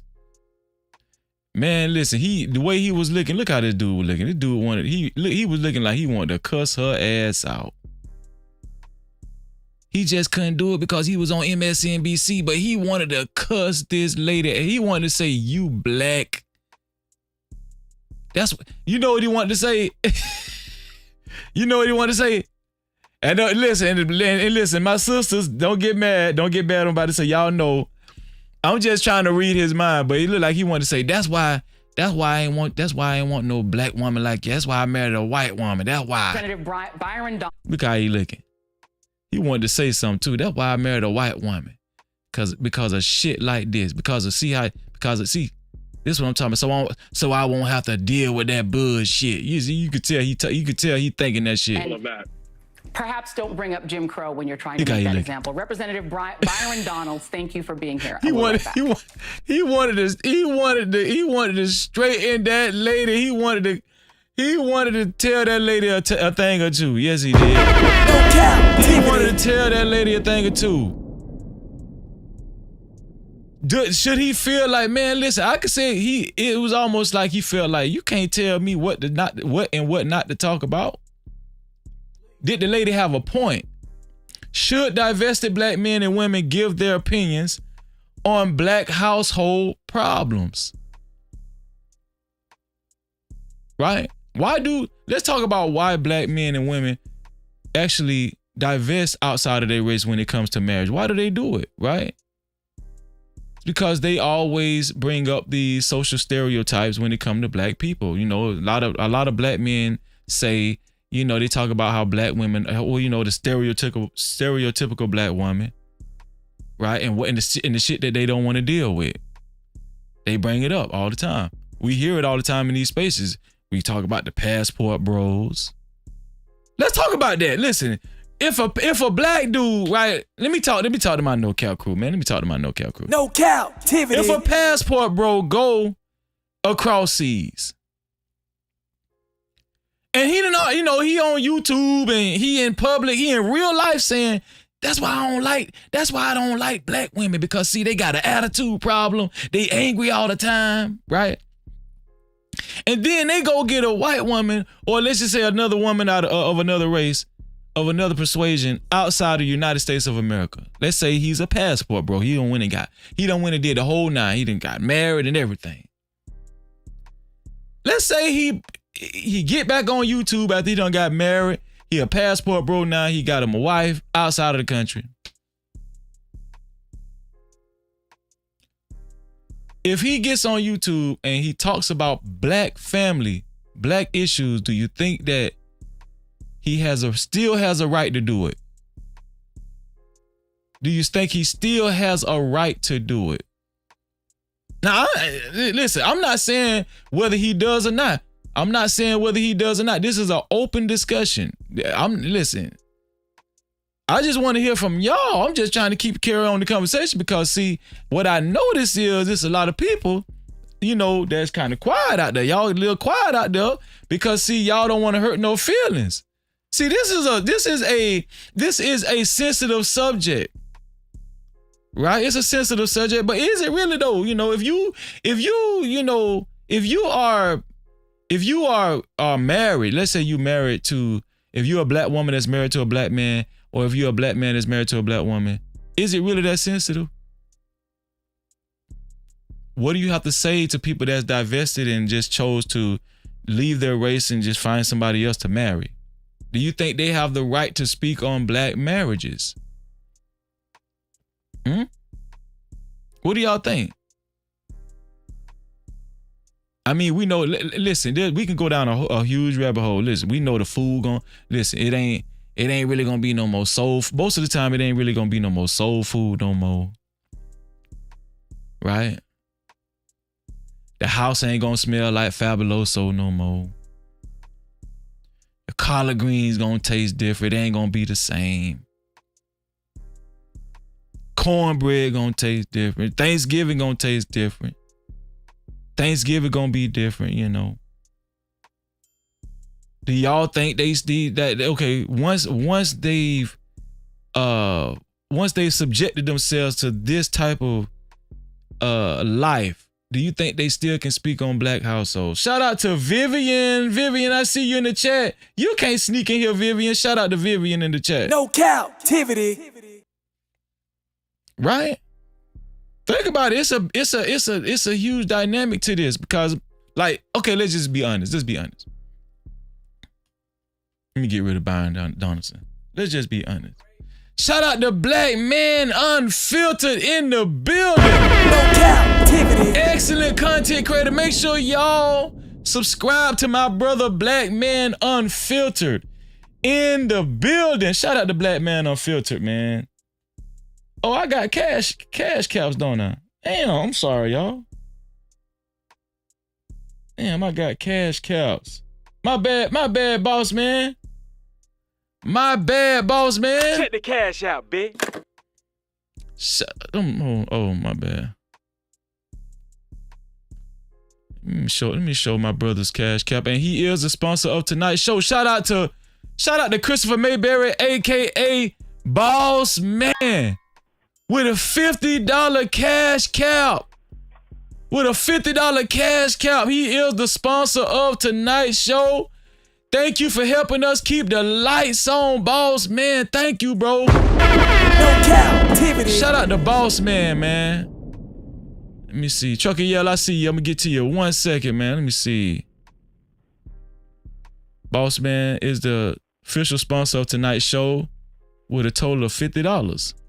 Let me see. Let me make sure his name is spelled correctly. Yep, his name's spelled right. And let me put this logo over here. Shout out to Boss Man, the official sponsor of tonight's show. Shout out to Black Man Unfiltered. Make sure y'all go subscribe to Black Man Unfiltered, man, in the building, man. Shout out to Carl Anderson in the building. Carl Anderson, what's going on? Shout out to PJ. Shout out to PJ in the building. What going on, PJ? Shout out to PJ Austin. PJ say, I think it depends on the person. If they don't have a bias against black people, I'd be willing to hear them out. If they try to say other races are better, my ears automatically turn off. That's a great point. That's a great point. That's a great point, PJ. And let me recognize RBN as well. RBN gifted 5 memberships last live stream, and I missed it. Y'all know I had got crunk last live stream. I'm sorry, y'all. Shout out to RBN, man. Let's salute RBN, man. RBN, if you're listening, man. I apologize, man. I put him on the community wall. Some of y'all seen the community wall. The No Cap crew wants to give RBN a big thank you for gifting 5 memberships last live stream, RBN. Thank you, bro. I appreciate you, bro. We really appreciate you. Shout out to RBN. No Cap-tivity. Shout out to RBN. Trucker Yell, what's going on, bro? Shout out to Trucker Yell in the building. For the thug. Hey, what's poppin'? Can you hear me? Yeah, I hear you good, bro. I hear you what's good. What's going on? How you feeling today, man? Man, just chilling, man. Man, just trying to cover this sensitive topic, bro. It's a sensitive topic. Oh, Lord. Black women marrying white men, or just black women marrying outside their race, black men marrying outside their race, right? And speaking on complete black families, the state of black families, black problems. What's your take on that? What should divested black men and women give their opinions on black household problems? Nope. Trucker got straight to the point. No Cap-tivity. Trucker, you got straight to the point. You are, man. You didn't hesitate, dog. Yeah, ain't no hesitation with that. Yo, listen, if you go outside, you know what I'm saying, if you ain't with a black woman or a black man, and you with somebody else that's other culture, they ain't gonna never understand. No matter what, they ain't gonna never understand because they ain't really got to deal with the problems. Ever. So you saying it's because they ain't gonna be able to understand the true dynamic of a black household? No, not really. I don't see it that way. The only time I normally see that is when they kids. It ain't them that's really dealing with it. It's the kids that deal with the problems. Mm-hmm. They're the ones that got to go through it. But them two, now they ain't really got to go through it. So I don't see it like. I don't know, man. Do you think it's unfair? Do you think it's not unfair? Do you think it's out of pocket? Like, let's say we have discussions about black families. We talk about it all the time. The divorce rate with black families is very high. We talk about single black mothers. We talk about family court. Talk about how the kids, like you said, how the kids are affected. So if somebody that's married to, let's just say a black person that's married to a white person, right? And they give like this guy right here, Byron, what's his name? Byron Donaldson. He's a Republican representative. He's married to a white woman, but he was just on MSNBC talking about the state of black families and stuff like that. That's right. You think he should just stay out of it? Ass. Yeah, he needs to stay out of it. I'm gonna be out. That's what they normally do, bro. Like it's almost a gimmick at this point. Republican gotta have a white woman. I mean, in political, gotta have a white woman. Like, yo, listen. I've never seen. I don't even know one when you ever notice anybody that's political with a black man, where it's a black man and a black woman? Have I did what? Say, ask the question again. Have you ever seen a black man and a black woman like be together political wise? Exactly. You ain't exactly. Does Barack Obama and Michelle Obama count? Barack Obama. A lot of people don't know Barack Obama is African. So. No Cap-tivity. Yeah, he African. So I would give that one. I will give that one, even though he is full of shit. But his daddy is not African American. I think his daddy is African, and mom is like white American or something like that. So outside of Obama and Michelle, who else? Man, that's a good one, bro. Exactly. Kamala Harris is married to a white guy, right? Exactly. The judge, the female judge, married to a white man. You know that? You see what I'm saying? Yeah, Candace Owens, she's married to a white guy. White man. You see what I'm saying? Yeah. So they don't really talk about this, but like the real problems for real. Like it's almost a gimmick. So how do you look at it? Do you look at it like do you almost kind of look at it if they're talking about black families and the problems with black families? Do you feel like does it feel as though they're talking down on black people, like they think they better than or something, or what? I mean, they could talk about it, but truth is, they really don't give a fuck about it. You don't think they really truly give a fuck about it? That's what you're saying? Nah, they don't, bro. Nope. No Cap-tivity. Really I don't see it. I just don't see it. I mean, it'd be different if it was, you know, if they really did, but they don't. Damn, I wish I had somebody that was married to somebody outside their race up here too. Anybody in the chat that's married outside their race? Come on up, man. John, hit that link. It's pinned to the top of the chat. Now, don't get me wrong. Now, there's individuals that do marry, you know, because they actually like that individual, right? Like I met this white woman and she was dope, or I met this white man or whatever it was and she was dope or Puerto Rican. Yo, I get that because you actually like the person, but most of the time, and just majority of the time, if you really think about it, it's people like always come like literally divesting. Always, she had an attitude. I don't deal with black women because they got attitudes. So I don't deal with black men because they not fathers in the homes like they normally try to use. It's never really in a good, you know, a good mindset. So I don't see how it work out. Like I don't see it. Shout out to Veronica. Veronica say my cousin married a white man as soon as I did. She's talking to Luxury Bucket List. Shout out to Veronica. No Cap-tivity. Veronica also said she was responding to what you said, Trucker. Yeah, she said it's not a gimmick. She don't think it's a gimmick. She said we grew up in a black home with black parents and black families. Shout out to Veronica. No Veronica, you can hit the link, Veronica. You know, hit the link, Veronica. You know, if you want to. I'm not trying to pressure you, Veronica, but if you would like, hit the link. What do you got? What do you say to what Veronica said, Trucker? When she say it's not a gimmick, what you said? I mean, actions speak louder than words. We see it. You couldn't even think of one besides Barack Obama and Michelle. That's it. Throughout our entire lives. Veronica, you don't have to actually show your face. You can stay in the back. We can just hear your voice. You don't have to show your face, Veronica. We can just hear your voice. You just hit the link and stay in the back.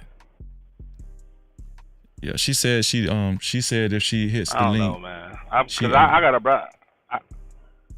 Okay. What were you gonna say, Chucky? I got a brother-in-law that's married to a white woman.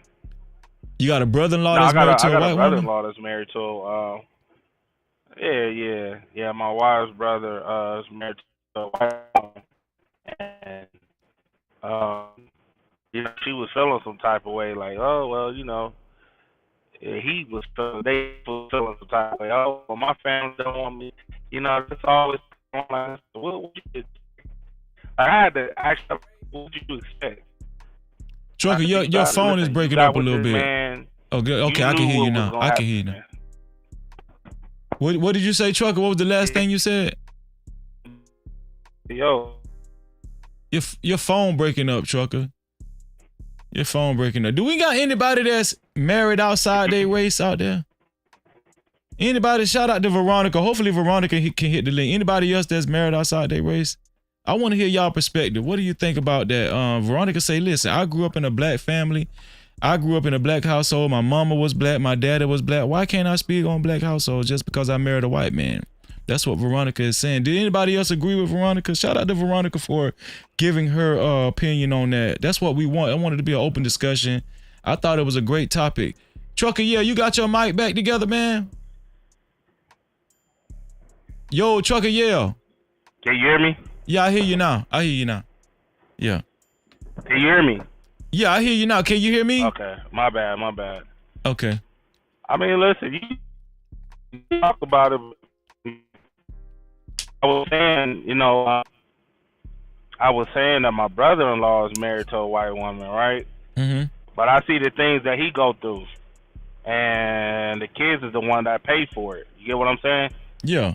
It's the kids that's paying. That's they kind of. It seems like they kind of confused. You know what I'm saying? So that's all I'm saying. Like they both of them, like her dad and her family don't like him because he a black man, and a lot of the family don't like her because she's a white woman. You get what I'm saying? They can try to hide it, but the actions speak louder than words. So I told both. I had to tell them both. Like, what did y'all expect? Y'all love each other, y'all respect each other, and things like that. I get that, but y'all knew this was a possibility that this was gonna happen. You feel me? This is a possibility, and of course, the kids is dealing with it. You said so. You saying they're dealing with complications because of the mixed race marriage? Yeah. What kind of complications? What kind of complications are they dealing with? So first off, I'm not saying that all relationships are like that, but I'm just giving his. Right. The complications is, the brother got beat up on the wife's side because they was calling the little girls niggas and niggers and put it like that. Yeah. And he got his ass whooped, right? But then the white woman, she was saying, running her mouth for this, that, and the third, and she had to pay the piper, so all the black girls came over to the mama's house and beat her ass. What the? You know what I'm saying? So, yeah, bro. It's crazy. It's crazy, man. And the mom don't understand what the daughter's going through. I see you back there, Veronica. I'm gonna get to you in 1 second. Go ahead, trucker. Yeah, some of the stuff the dad was trying to explain to the mother. Yeah. She don't understand, and she's a white woman. You know what I'm saying? You don't understand. It was trying to break it down to her, but she was like, that ain't no reason. Yada. It was you don't understand. So that's what I'm saying. And that was him calling me when I was in Portland, trying to, pissed off because he was, the daughter was getting treated, very wrongly in school. Mm-hmm. And she didn't understand why she was getting treated very wrongly in school. So it's things like that, man. So let me get Veronica, thank you. Veronica Forever's joined us. She's in the back. No Cap-tivity. Veronica, what's going on with you? Thank you for joining the show, Veronica. How you feeling? First off, how you feeling? I'm doing good. How are you? I'm doing pretty good. Hello. Trucker Yell said hello. Go ahead, say. I'm sorry, I cut you off, Trucker Yell. No, you good. I was saying hello. Just showing my respect. So Veronica, you married outside your race, right? I did. What nationality did you marry into? Did you was it white? He's white. He's white. Okay, how long you been married? 7 years. 7 years. Are you happily married? Yes, I am. Yes, I am. No Cap-tivity. So, what do you think about tonight's topic? Is it interesting or what? It's very interesting. I mean, it's not a gimmick, and it's a lot of work. And, it's not as easy as someone might think. Mm-hmm. I think that, I grew up in a black home, 2 black parents, married over 25 years. So, I've had the Black experience. I have it every day. It's not like I'm white. So, have you witnessed a discussion like this before, or have you had a run-in? Have you had a run-in as far as like giving your opinion on how Black families are doing in this modern age and time, giving your opinions on Black households? Have you gotten any pushback before? I'm talking about if somebody I'm talking about from people that actually know you're married to a white man.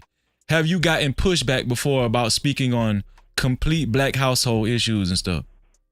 I haven't, but I feel like they would probably keep their opinions to themselves. Why They you may say not be that? telling me. I feel like they may not be telling me, but I mean, I grew up in a Black home. I mean, everybody knows. What am I? I mean, I'm a dark-skinned woman. I'm bald, by the way. I Right. mean, I'm very Black. You can't be any Blacker than this. So I don't really see. I'm not hiding anything. I mean, if you don't like it, you don't like it. You do get eye rolls sometimes. Not everybody understands, but I have the Black experience every day. I deal with racism. It's not like life gets any easier. I'm not getting any special privileges or passes. So you say you've been married. Shout out to C Nice Films in the building, man. Shout out to my brother. He said keep killing it, bro. Thank you, C Nice, man. Excellent content creator. Make sure y'all, listen, y'all click on C Nice's name and go to his channel and watch his documentaries. This dude, he's a brother in my favorite. He's an Israelite brother, but his documentaries are exceptional. I'm talking about they on some mainstream industry type stuff, man. Shout out to C Nice. This brother is very talented. Shout out to C Nice Films in the building. So,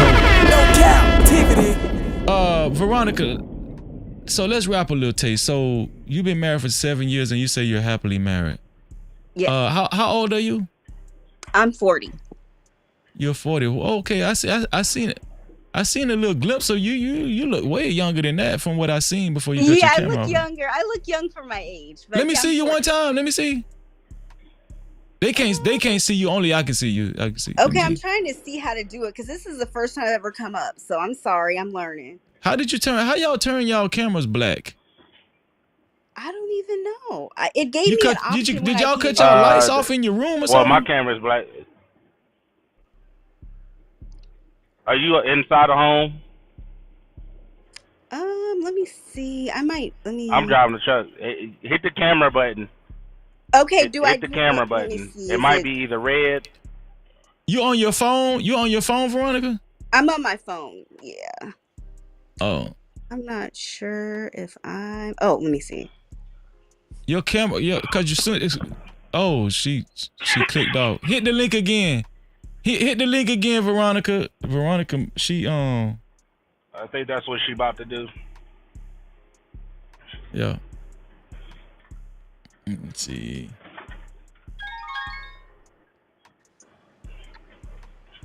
Okay, there you go. We back. Okay.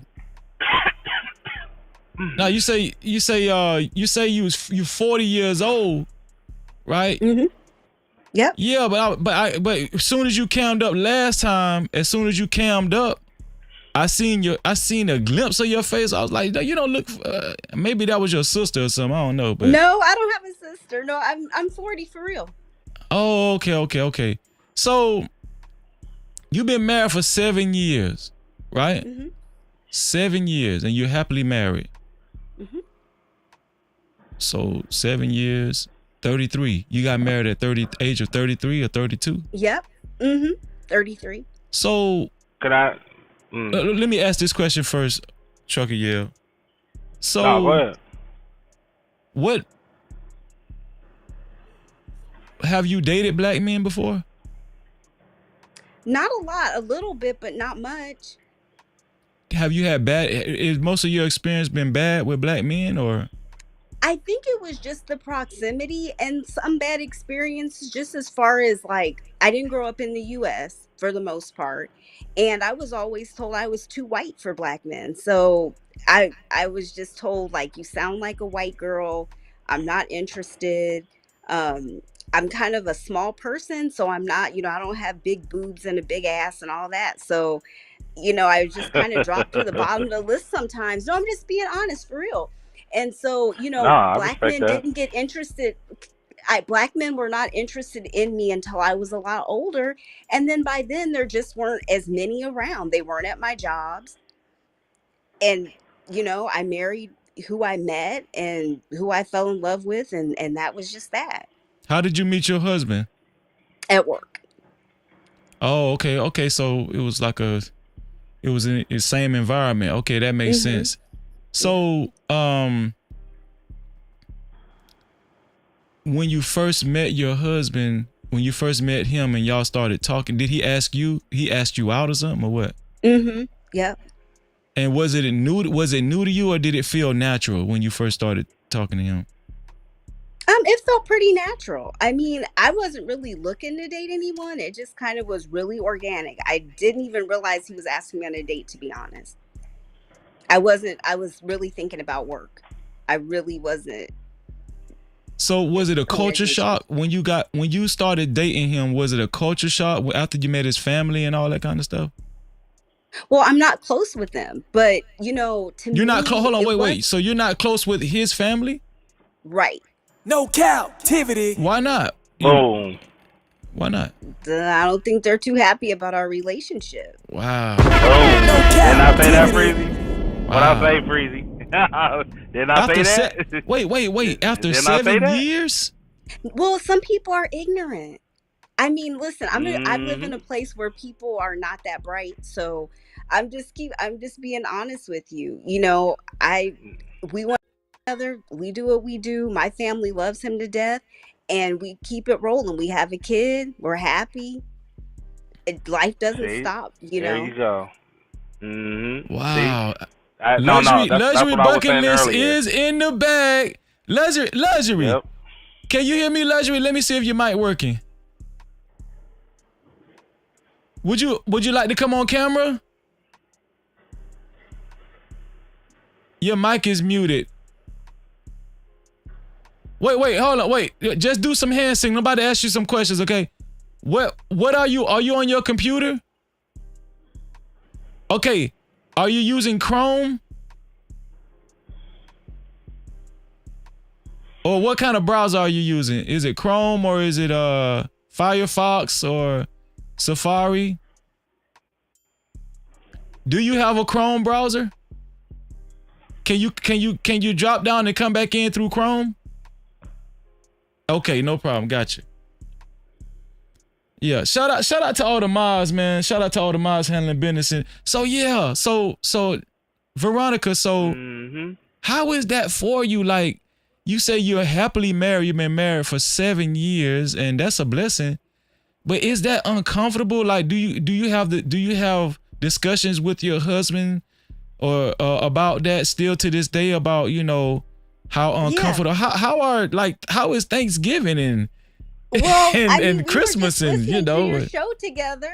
We're listening to your show together. He's putting the baby to bed. So he's listening. Okay. He's listening to me too. He had to put the baby to bed. We're doing potty training right now. Okay. Shout out to. I remember. I'm going through those days myself right now. We're watching your show, and I mean, we have these discussions all the time. I mean, we got to the point where sometimes you're just not going to deal with the BS. You're going to live your life and do what you have to do, and it is what it is. I'm not going to change myself. He's himself. He likes the same music. He likes his own interests. I have my own interests. We have things we like to do together. We both like food, cooking. We like to travel if we can. Doing just regular everyday stuff. There's really nothing different in my life since I met him. I'm the same person. I like the same things. Nothing has really changed. Shout out to your husband too. And I appreciate you and your husband for supporting the show and listening to the show. I really thank y'all for that. I appreciate that. So, Veronica, I'm gonna get to your Trucker Yell, but No, I got some questions. Yeah, go ahead, Trucker Yell. Go ahead and ask the questions you want. Go ahead and ask your question you have for Veronica too. So that's what I was okay. So that's what I was trying to explain earlier. What's her name again? Veronica. Veronica, yeah, Yep. Veronica. Veronica. Yes, that's what I was saying. My brother. I see what my brother-in-law goes through with his wife, and it's pretty much the same thing, except the fact that it's not just one side of the family; it's both sides of the family. You get what I'm saying? Like he got Right. his ass whooped by her side of the family. He Exactly. went down. He took his ass down to Virginia like a dumbass after we told him not to do it. He went down there thinking it was all sweet and got his ass jumped by all the dudes. So all the what I'm saying. So that's what I was trying to explain. Don't nobody really what I'm saying pay for it really, except for the kids. Like their kids, how they're paying for it is the kids seen all these situations go on. Every last one of them. Every family visit, the kids got to watch somebody get their ass whooped. So the kids is, it's bad. But I did have a question though. I'm quite curious. So when you and your husband, do y'all have conversations about what's going on in the black community? Like we do. I mean, we do just because we have to. I'm black. So there's no conversation that we haven't had. I don't think you can expect to marry someone outside of your race and just pretend like you're not who you are. I have my parents are black. We go to a black family reunion. We're my husband comes with me. He's not staying at the house. You're a part of the conversation. We're raising a biracial child who has dark skin and dark features. This is, I consider my daughter black, but that's it. I don't, we have conversations and we're open. Now, if you marry someone, you feel like you can't talk to them, I think you made a mistake. If you have someone that's trying to change you or you can't have an open conversation, you need to go the other way. If that person's family isn't happy with you, I don't kick it with people. I don't go places where I'm not wanted. So I'm not trying to push myself on other people. I would never have myself or my child or in a place where I wasn't where I didn't feel safe. So, I haven't, I've removed myself from anything like that. No, I get you. That's why I wasn't trying. Let me put a little bit more respect on it. When I said gimmick, I was talking about like what he just put up, that Joy Reid. You know what I'm saying? That Joy Reid. Did you play that, Freezy? Yeah, that. I don't know if you saw that, but it just like what he doing is kind of gimmicky. Did you see this video, Veronica? I did see it, and I feel like I might be missing pieces. Like, I'd like to see more of the whole segment itself. Okay. Because to me, she did seem like she had a little bit of attitude. Oh, absolutely. And I don't know if he should be talking about the Jim Crow thing. That specific topic, that's probably not where he should be. What he should be talking about, but. She seems like she has a little bit of an attitude because if he's just speaking on, I have to hear more of the segment. Well, yeah, I get you. No, with him, it's kind of like he said, well, I didn't say that about the black community, then it's always about all and this, that, and the third. So in my eyes, I kind of look at it, saying kind of gimmicky because he don't stay on just specific black. He say all. Well, it's not all. So, it's never all. It's never all. Right. So, but that's what that's what they normally put out. You know what I'm saying? It's kind of the same way how my brother-in-law do it too. Like, I'm not talking about specifically, black people. All lives matter. All this other dumb shit. I'm like, yo, I get that part. I get that part, bro. But you got to remember that your daughter is a black woman. Like, you got three daughters. And she's not gonna be looked at as all. She's gonna be looked at as a black woman. Exactly. And y'all sitting there running circles, but say y'all running circles and telling lies, and y'all setting them up for failure. Exactly. I agree with you on that because, like I said, my child has definite color and features of a black person, and so that is how the world is going to perceive her. And that's it is what it is. I'm not really a big fan of some of these black Republicans, to be honest, because it's disingenuous. I don't think they're doing us any favors. So you know, that's just where I stand on that. I am married to a white man, but I am not into the MAGA. I'm not into just doing things against my people. I'm a black person first. So Okay, I I got mean, you. Okay. that's how I feel.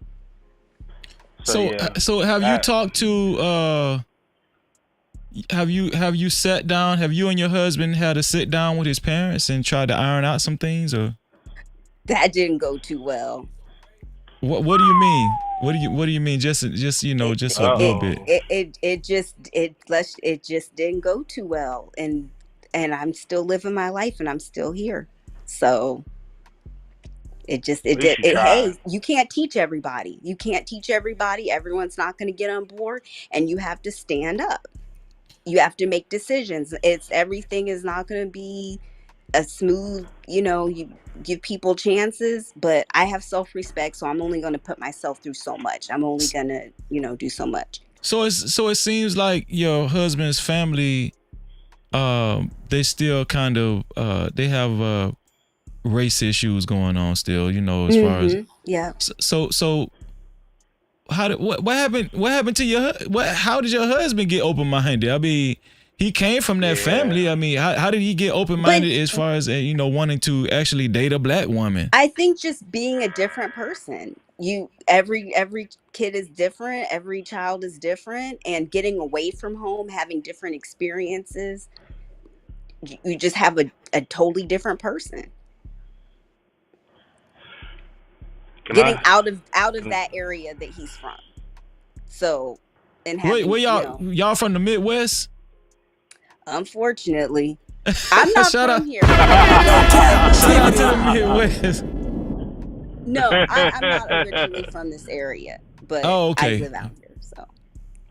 Okay. Super chat. Shout out to PJ Austin for the $5 super cap. He said, "Salute for the dope conversation. Salute." No Cap-tivity. Shout out to PJ Austin for your $5 super cap. Thank you, PJ. I appreciate you, bro.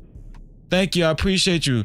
And shout out to Cassandra B. I see you snuck in here, Cassandra. Thank you for being here. Thank you. It's good to see you, Cassandra, as always. So you say your husband is watching? Is he watching? He's watching the show? Yeah, he stepped out for a second though. Oh, I would love to talk to him. You think he would be okay? Yeah, exactly. Thank you, Freezy. I was gonna ask that same question. You think he would be cool with talking to your husband? Yeah. I gotta see what he's doing with the baby, because we got a baby we're doing some stuff with. So I have to see if he's available. Can I check?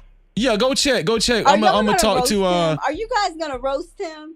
No, this is a respectful platform. This is a respectful platform. Right. Trust me. Nah, we ain't doing that. Let me see. Yeah, hold on one second. I'm gonna talk to luxury down. Luxury, say something. Let me see if I can hear your voice. Okay, what you're gonna have to do? You're in Chrome, right? Okay, go to. It's some settings where you can turn on your microphone and your cam. Where you got your cam. You can your microphone. You're gonna have to turn on We're ready when you are. Okay, give me 1 second because I'm trying to get another caller's mic right. Can you hear me? Yes.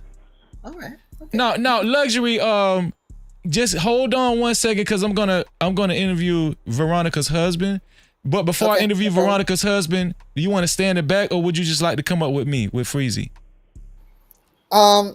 It doesn't matter. I don't know how to cut off my camera. She's talking about it don't matter. You know, hey, listen, hey.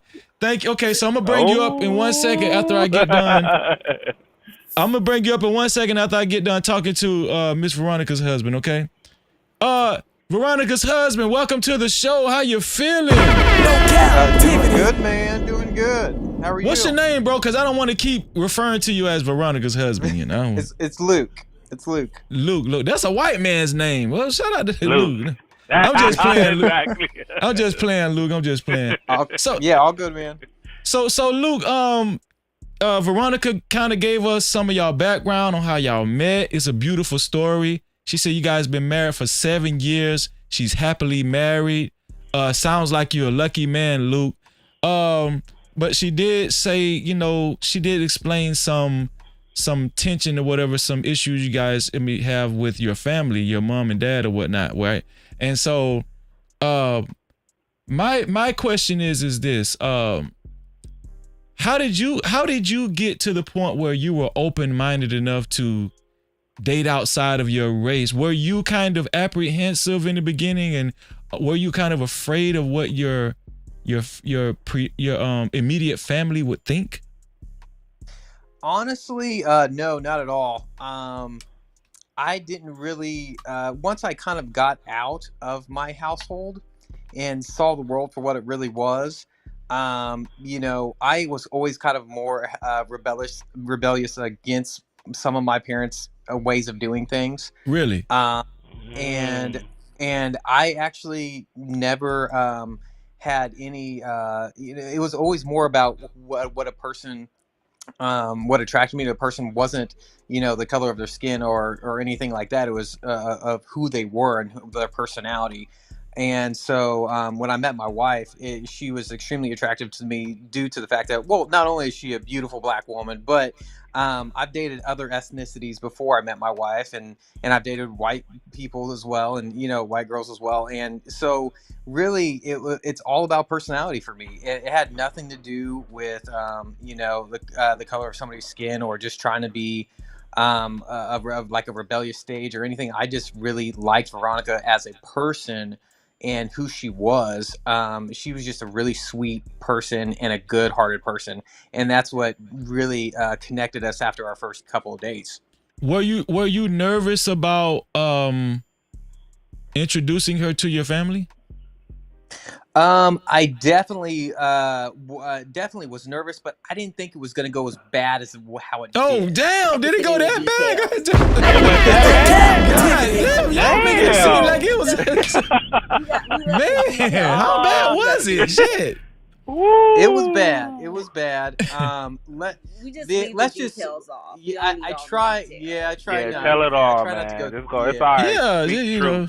Like I told Veronica, this is a safe platform. We're very respectful of it. I demand all respect. So this is a safe space. So we, you know, it's not one of those gotcha moment platforms. No, it's just an organic platform, bro. So yeah, if you don't mind, though. Yeah, sure. I'll share just like a little bit. I won't go into extreme details because that would take forever. The amount of stuff that we've been through to try to kind of work through it. Okay. But let's just say the very first time I even mentioned like, hey, I'm dating this lovely woman, you know, and this was all over the phone.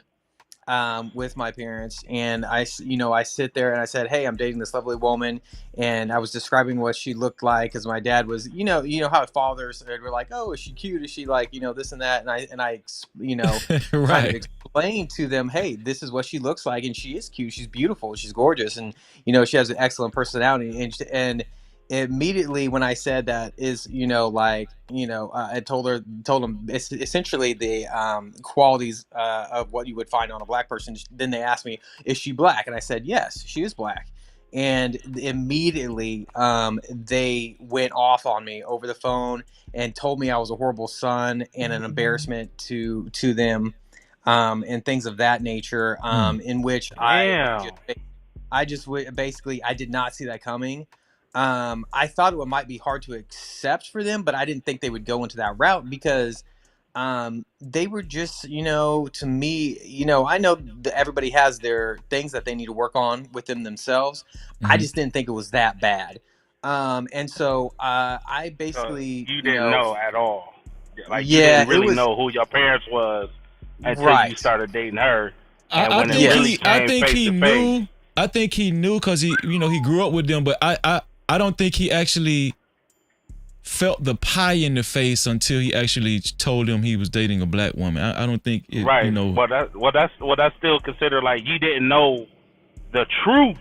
Let's just put it like that. Okay. He didn't really know the truth until it was in their face. And the fact that he even said, yo, once they said black and he was like, yeah, and they start cussing him out, that would be like, damn, boy, y'all, man, what the hell?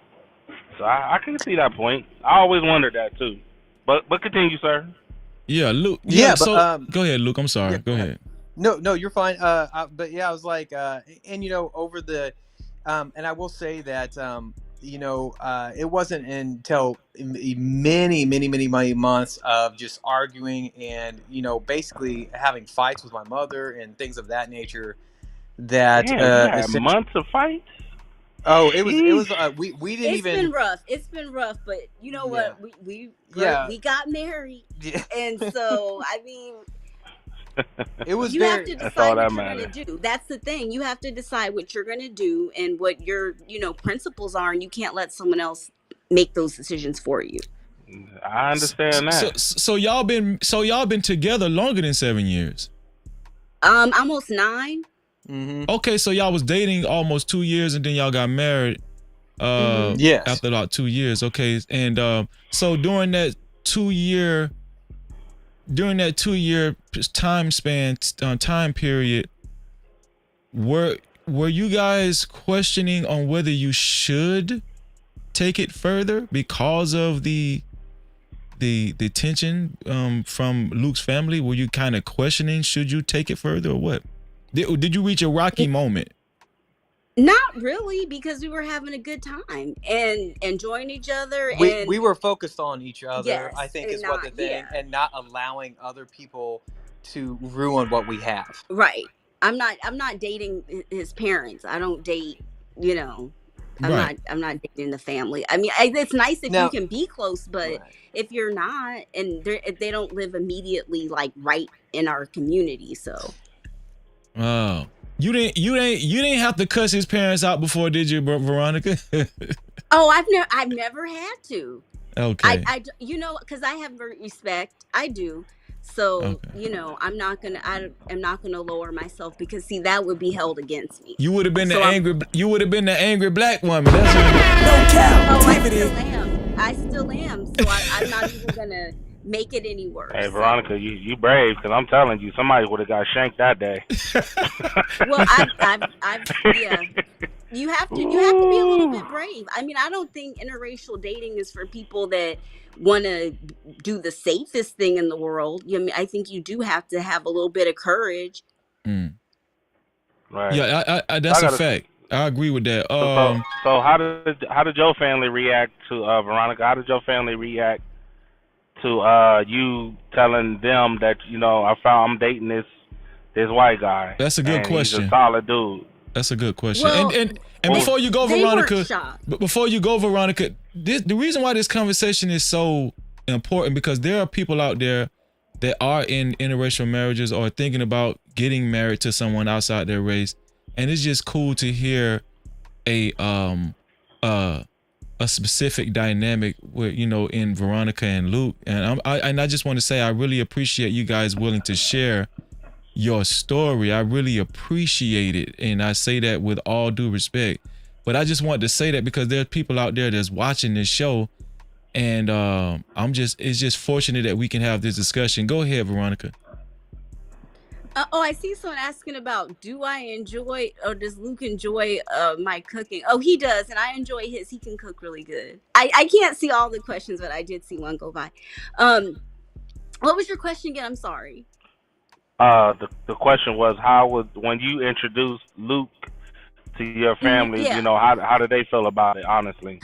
Was they okay with it, or They weren't super shocked, because I did grow up with lots of different kinds of people. I grew up in a military environment, even out of the country. Oh, so okay. It could be anybody that I could meet anybody, and it wouldn't be too much of a shock. But I mean, once we realized, okay, this is like really, really serious, I'm sure they had to kind of like really take it all in, but they're happy, and they love our child to death. I mean, just over the moon.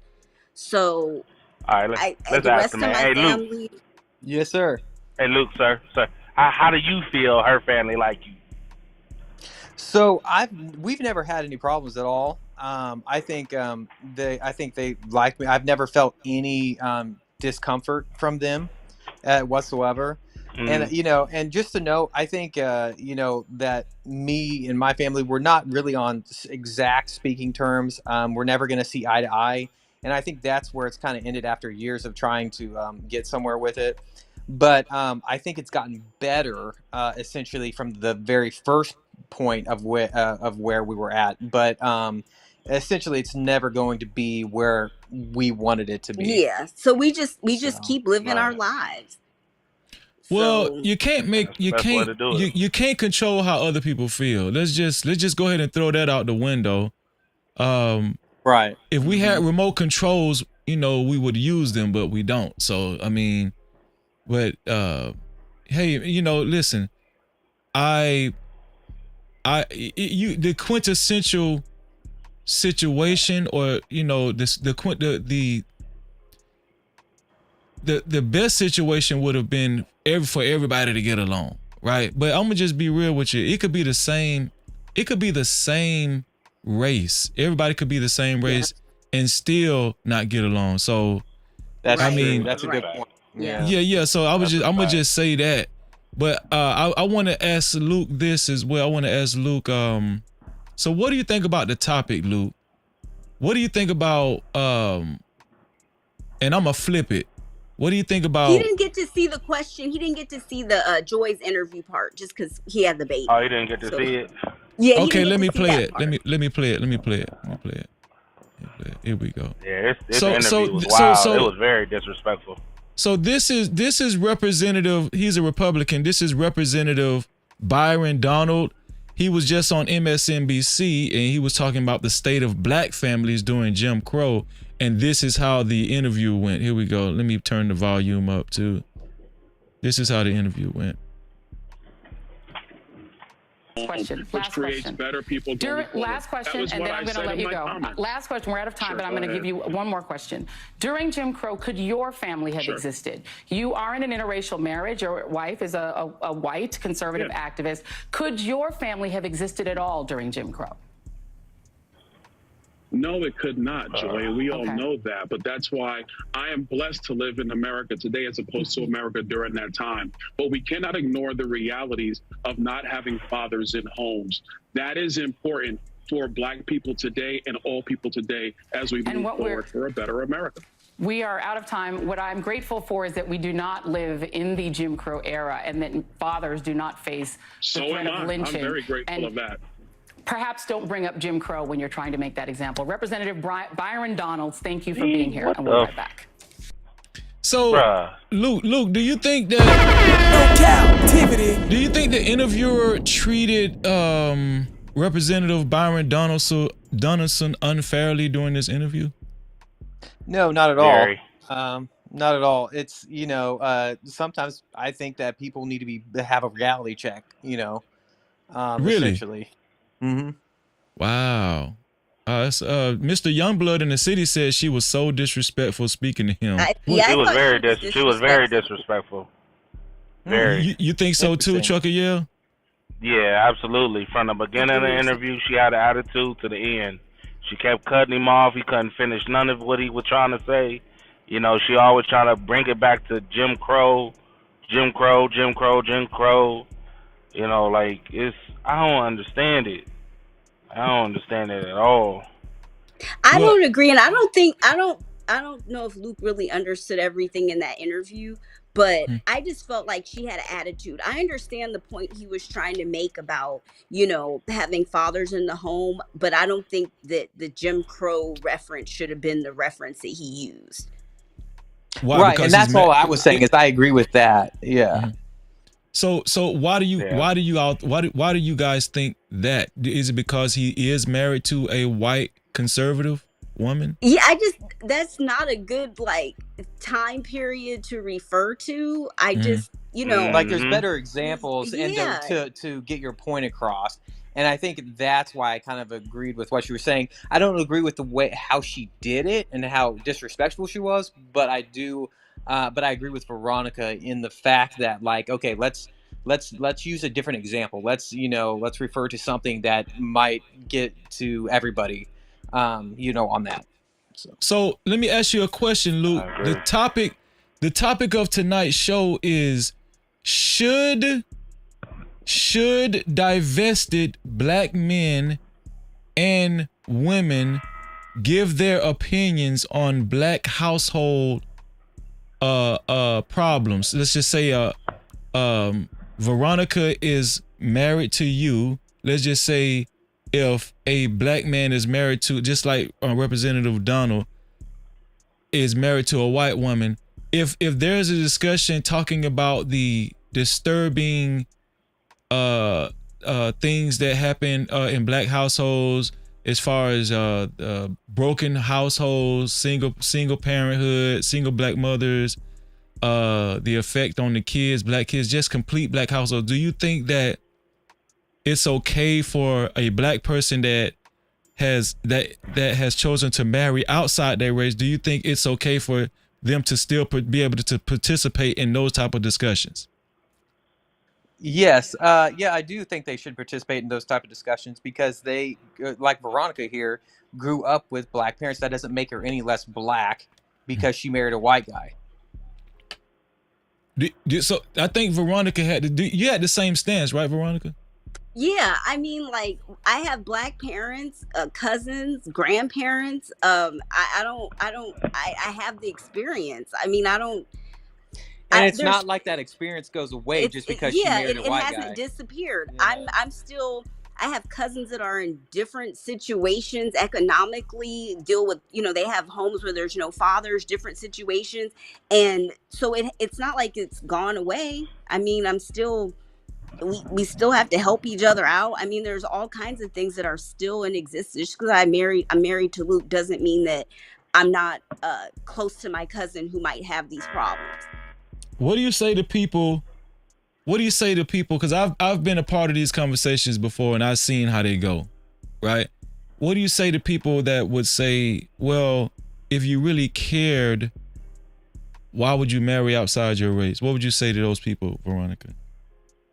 Am I supposed to, are they asking, well, I should have married a black man so I could, am I supposed to be helping the lift the race? I'm doing that by doing what I'm supposed to do. I pay my taxes, I maintain my job, I take care of my community, I try to love on my family and friends and be a good representative. I don't know what I can do. I mean, I just feel like when you're a black woman that marries outside of your race, people feel like you've been a traitor because you don't have a black child that's 100% black.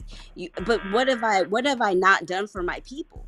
I mean, I took care of my grandparents. I'm a good daughter to my parents. I'll be taking care of them when they're old. I mean, what is it that I haven't done? How have I harmed my community? I don't think I've ever done anything to put us in a bad place. So you guys you have one child? Mm-hmm, just one. Mm-hmm. You got a daughter? Mm-hmm. Oh, okay. It sounds like it's a newborn, huh? Oh, she's young. Yeah, she's a toddler. Yeah, because y'all on duty, like y'all taking yes, turns. We're potty training.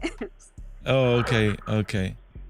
She about 2, 1.5. Somewhere in there. Yeah. I got one last question for Luke. Luke, is it true that when you go black, you never go back?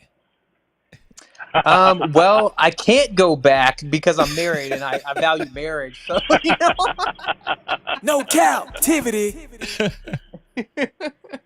Well, listen, I really appreciate y'all. I really appreciate y'all sharing your story and participating in the conversation. I don't have any more questions. If anybody else has any questions, I see Mr. Youngblood just came up. Trey, I see you back there. Does anybody else have any? Mr. Youngblood, go ahead, Trucker. Yeah, I'll let you go, and then I got a question. Okay. This one's to Luke. So I know y'all got a newborn. Shout out to that. I still got my young one training too, right? What would be some of the things that you would talk to your daughter about? Personally, about our culture and things as such. Well, and I've always thought about that, like in the sense of God forbid something happens to my wife. I want to make sure that she culturally understands that, everything's not white. There are things that, have been taken out of the public eye, that they hide a lot of black culture sometimes, and to bring her around her own family, Veronica's side of the family, to help me essentially teach her what she needs to know about her culture. Essentially, and I think that's really important. And I've heard Veronica talk to me about that, and stress how important that is to me that she knows that. And I think that's just essentially, I want to, make sure that she understands that, she is beautiful exactly the way she is. And that, she can be, free in her and what she wants to do and how she wants to grow. Knowing that her mom and her father loves her very much and wants to see her knowledgeable about her history as well. Do you think, Luke? Do you think it's okay for for a white person to give their opinion on 100% black issue like households or whatnot? Well, and that's just it. I don't think, especially if a white person, doesn't grow up around black people or grew up in a black predominant household, then no. Because how can you tell somebody about, their existence in their environment if you have never been in that environment? You don't have a say-so in it. And I would assume that to be the same for the reverse. Veronica doesn't know everything about white people, but she didn't grow up in a white household. So no, I grew up with black parents in a black household around a lot of white people from being in a certain military environment. But I grew up in a black household, so I can't tell you all this, every little thing white people do. But I'm pretty sure y'all give each other's opinions on white issues, black issues between each other, right? Within, when y'all having small talk and stuff. Right. And there's no problem with having a discussion. That's how everybody learns. So I'm not saying that one can't have a discussion and give opinions back and forth like that. But what I'm saying is, you just don't want to overly extend something that's unwarranted, I suppose. Yeah, give too much of an opinion if it's really something you don't know. I don't know about cow tipping, so I'm not going to be talking about cow tipping. Luke, you done cow tip before, Luke? I have not cow tipped before, so she no Cap-tivity. So I'm gonna go to another caller. Veronica, if y'all want to stay in the back, just to participate in the conversation, you can. If you got something else to do, if you want to leave, that's fine too. Either way, I'll just be in the chat. Thank you. Listen. Shout out to Veronica and Luke, ladies and gentlemen. No Cap-tivity. I appreciate y'all. I see y'all in the chat. Thanks for having us on. Okay. That's a dope combo. Yeah, that was a dope. Trey, what's up, Trey? I see you back there, Mr. Youngblood. How you doing, man? Chilling, man. What's going on with your Trey? What do you think about the question of the night? Should divested black men and women give their opinions on black household problems? What do you think?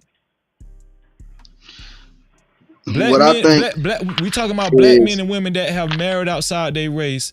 Do you think it's okay for them to still give their opinions on all black family issues, family household issues?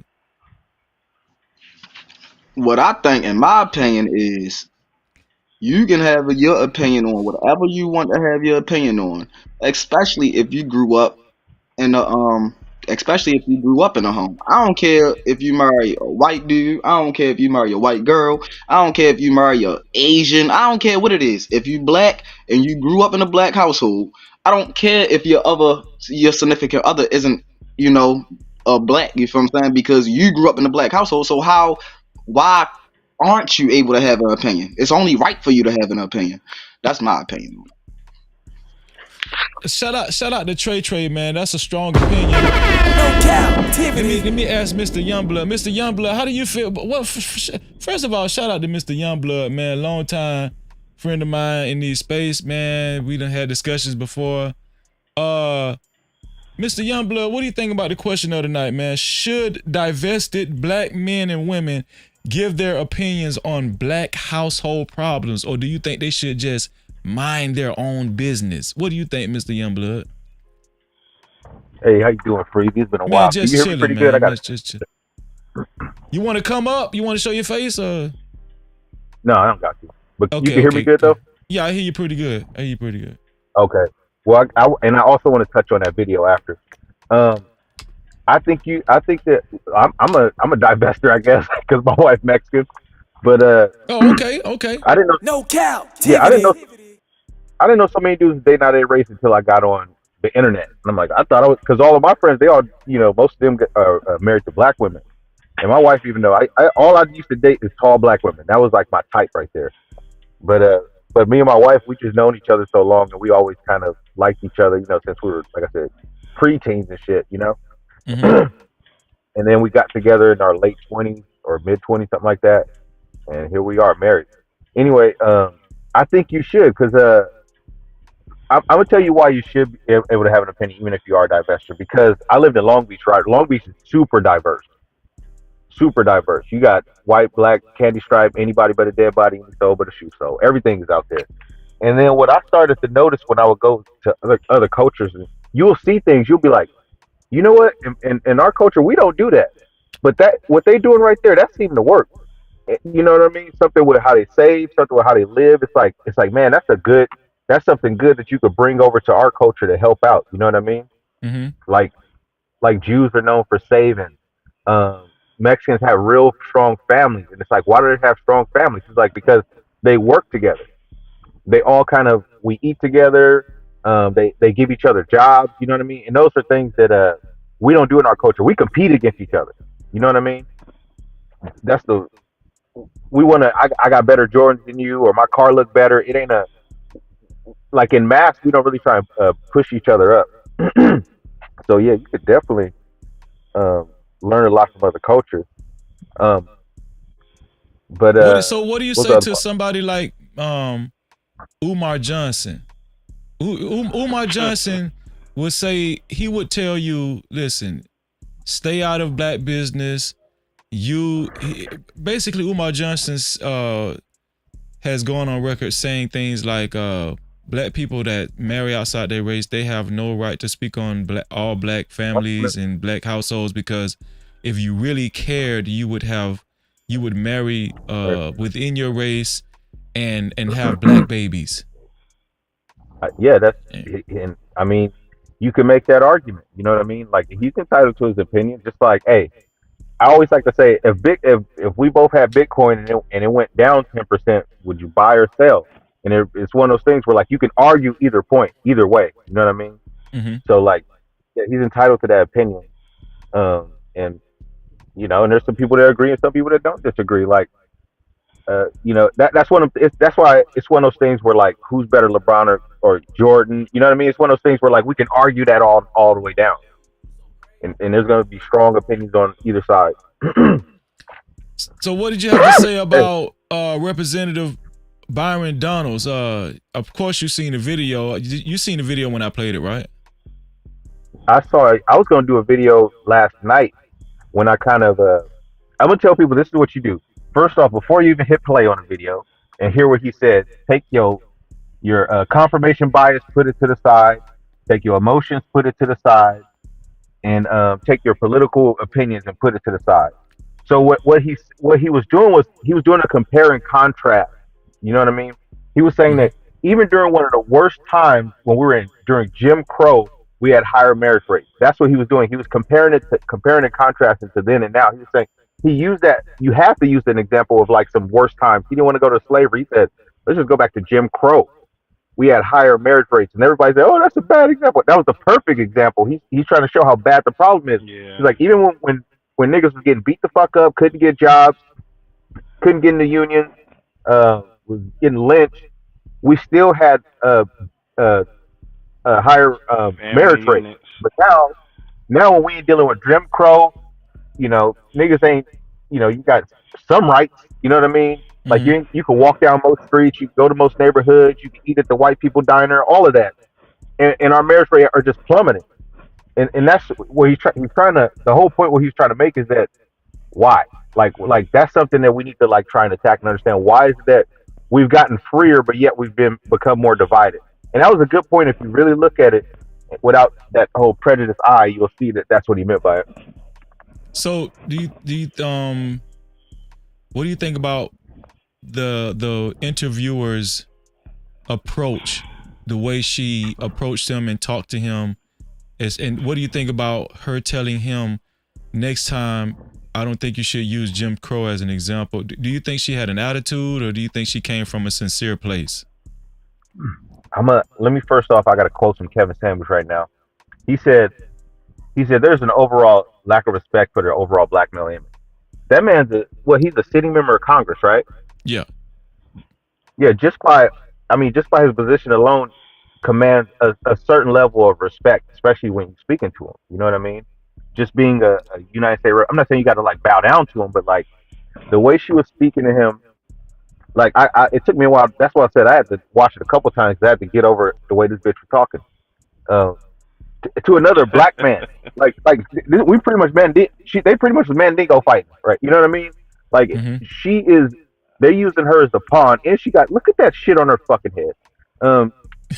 They use I'm sorry. I had to get over a lot of things, but it was more or less of like, look at how you talking to this black man. You pretty much, and then when she was explaining her little Jim Crow thing, she pretty much saying black men during Jim Crow were pretty much worthless in the household. If you really boil down, if we really got to the nitty gritty of it, so you're saying that men who were oppressed by an oppressor, they had no real power because of the situation, Jim Crow.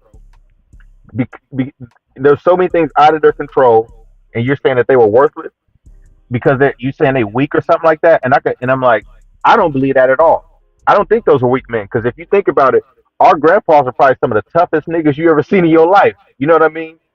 They're not soft like these men are nowadays. Like your grandpa who was living during Jim Crow is probably like the hardest thing you ever seen in your life, because you don't take no shit.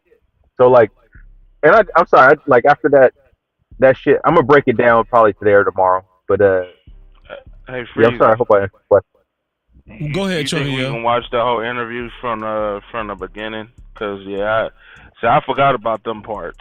And she did make it seem like, you know, well, what does the man have? How do you protect your family if the man could protect their families back in the day? So yeah, it was more of an assault on men. So not realizing there's a lot of them black men. There's a longer interview on the internet. On this? Yeah, with this right here. It's like 10 minutes. So you like just got a portion of it, but there is like the very beginning, and I was sitting there when she was mentioning them things. I honestly was sitting there thinking she don't even realize a lot of these black men that actually went and voted and did all these things. They sacrificed themselves pretty much, because a lot of them dudes didn't make it. You know what I'm saying? Like they got lynched, they got burned. Sometimes the women got assaulted. You know what I'm saying? Because they went and voted. You get what I'm saying? So it was a lot to the men that they sacrificed and they did what they had to do to make sure that it's just a lot, bro. But yeah, that's what she basically made it seem like black men wasn't trying to protect their families back then, and why do we need black fathers now and all this other stuff. So that's how I got out. That's what I got out of it. Well, what I'm doing right now is I just downloaded the video, and if y'all want to, we can dissect it, like the longer video if y'all want to. Oh yeah, sure, for sure. I was about to say most definitely. Can I say something real quick? Go ahead, Trey. Yeah. So this interview right here, right? And this interview definitely hit something crazy, right? Because when I'm listening to it, the only thing I could think of was this is the reason why I don't talk to my little sister or my mother right now. Why you because say that? I'm a grown ass man, right? First off, you younger than me, right? You my mother, right? Whenever, mind you, I'm the only male on the side of the family. Whenever it's a problem, who you call first? You call me, right? So at the end of the day, when you talk to me, you have to talk to me with a certain amount of respect, because if you gotta think about it, if something was to happen outside, right, and somebody was to approach you, you looking at me. You're not gonna sit there and defend yourself, especially against no. I mean, you're not gonna defend yourself against no grown ass man. You feel what I'm saying? If I'm standing right there, especially if I'm standing right there. So, my whole thing is this is a problem within the black community. Period. Black women feel like they can talk to men like they fucking children, and that's the biggest problem in the world right now. I mean, as far as the black community go, that is the biggest problem, because I'm sorry to tell you, I'm not your fucking child. You feel what I'm saying? And that's how, and you know, that's I'm gonna just leave it at that. So I had. Yeah, we're gonna have to watch this video, man. Respect our image. We're gonna have to watch this video, man, because this video, this right here was wild to me. What I had to do was I had to download it, and it's like halfway done rendering. I had to actually, I'm working while I'm on the live stream with y'all. I had to I just filtered this video, changed the audio and everything, just so MSNBC won't goddamn flag me or some shit like that. But dang, okay, Freeze, you putting in work, I see. no, cause I gotta manipulate the video, because I know those big conglomerate stations and stuff, they will they'll take your damn money, dog. Oh, also, man, my son was asking where you get your when you coming out with your hat. With my hat?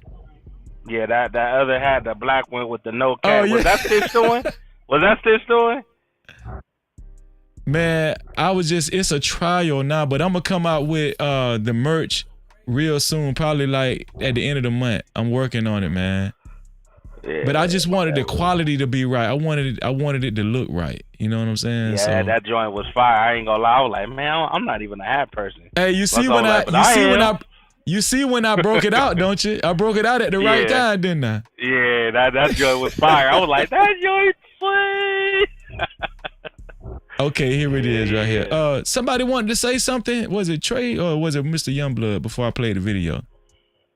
Oh no, go ahead. I've seen it like 5 times. Okay, here we go. Last question. We're out of time, but I'm going to give you one more question. During Jim Crow, could your family have existed? You are in an interracial marriage. Your wife is a white conservative activist. Could your family have existed at all during Jim Crow? This is the end of the interview. No, it could not, Joy, and we all know that. Yes, But that's why I am blessed to live in America today. Yeah, but it said about 7 minutes long. It's longer than what I played, so I don't know. So America during that time. Maybe this is the most controversial part of the interview, probably. I don't know. But we cannot ignore the realities of not having fathers in homes. That is important for black people today and all people today as we move forward for a better America. We are out of time. What I'm grateful for is that we do not live in the Jim Crow era and that fathers do not face the threat of lynching. I'm very grateful of that. Perhaps don't bring up Jim Crow when you're trying to make that example. That was just a small part of my interview with Florida Congressman Byron Donalds last. Oh, that's the wrong one, ain't it? Yep. Yeah. That was the wrong one. Damn, my bad, y'all. Shit, I did all that for nothing. Shit. She didn't play the part where she was talking that shit. Hold on. Bruh, she was so disrespectful. That's the part. Look in the chat. Look in the chat. The link dropped. They dropped the link in the chat. Oh, they dropped it?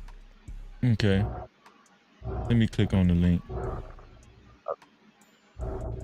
Yeah, I was sitting there like, man, what was all the aggression about? Oh, okay. So it's like 12 minutes long. Okay, gotcha.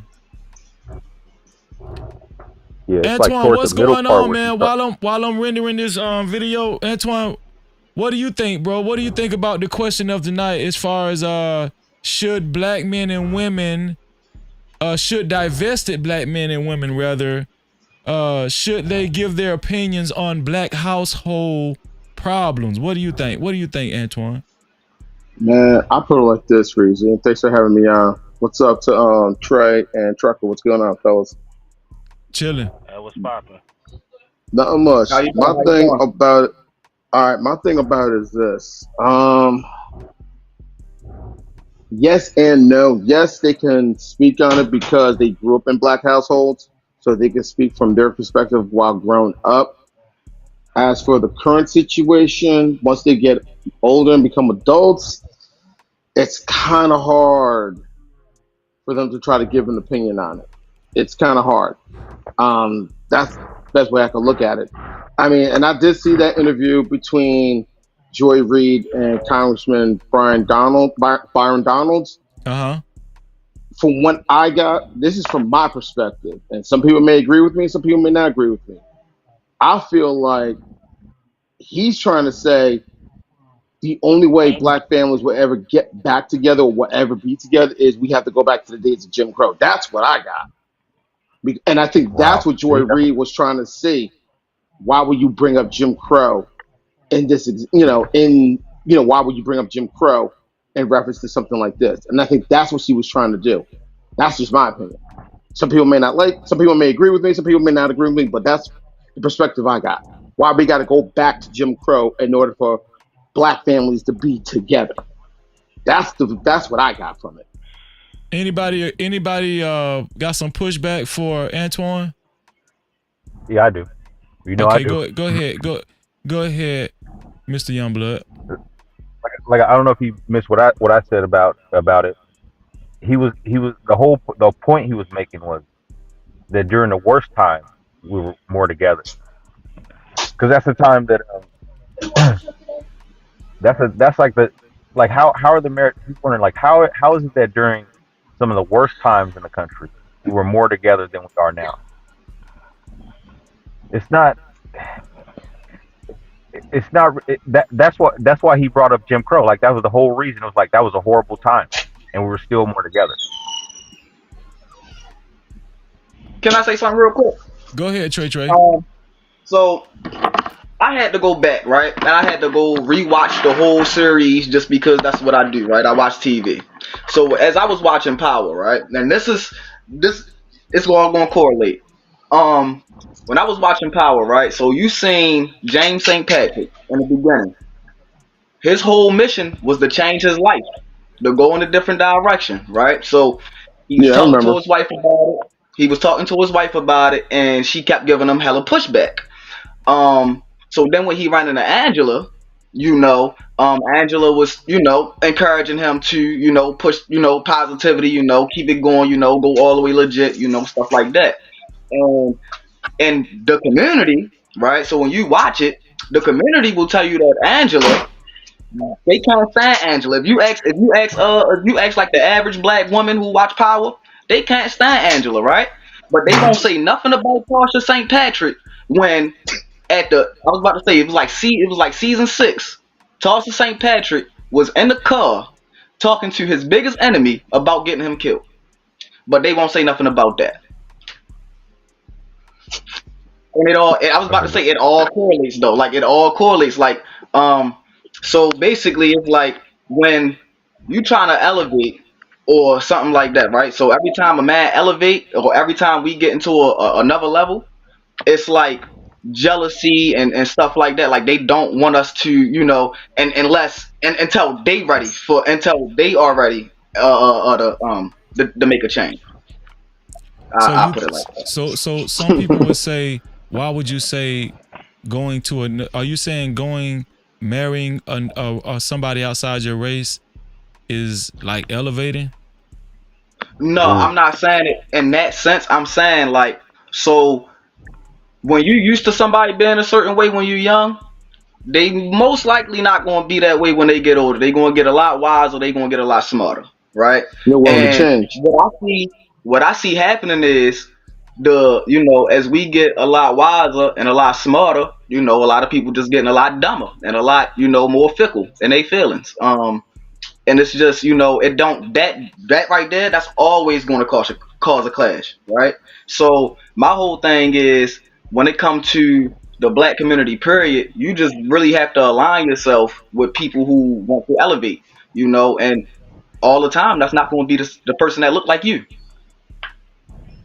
I thank you for that, man. That was a good dialogue. No Cap-tivity. do got the video, and we finna break it down together. Let's go. This is it. This is the one right here. Some recent comments by Florida Congressman Byron Donalds have been condemned by House Minority Leader Hakeem Jeffries, the Congressional Black Caucus, the chair. Shout out to Impressive Vibes for providing the link. Thank you, Impressive Vibes. Chairman of the Democratic National Committee, Jamie Harrison, and the president of the NAACP, Derek Johnson, just to name a few.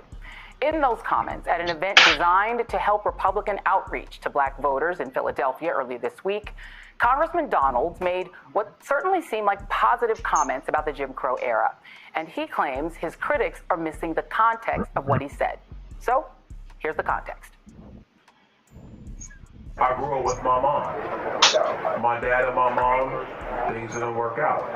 As an adult, I look at my father and I say, bro, I don't know what happened, but you my father and I love you. Wow. I don't know what happened. I wasn't there. Wow. But I'm going to tell you this.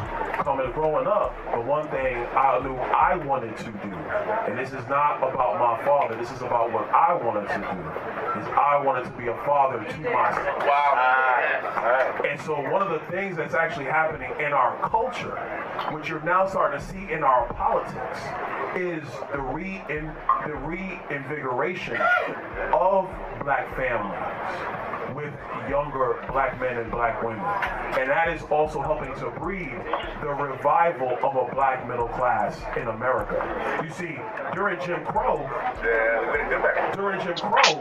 the black family was together. That's right. During Jim Crow, more black people were not just conservative, because black people always have been conservative minded, but more black people voted conservatively. And then HEW, Lyndon Johnson, and then you go down that road, and now we are where we are. What's happened in America the last 10 years, and I say it because it's my contemporaries, it's Wesley's contemporaries, you're starting to see more black people be married. He's married to a white conservative woman. Was it appropriate that he brought up? I know how Mr. Youngblood feels, but let me get now that we're seeing another we're seeing other footage of him talking to other people outside of MSNBC. He said he grew up without his father, right?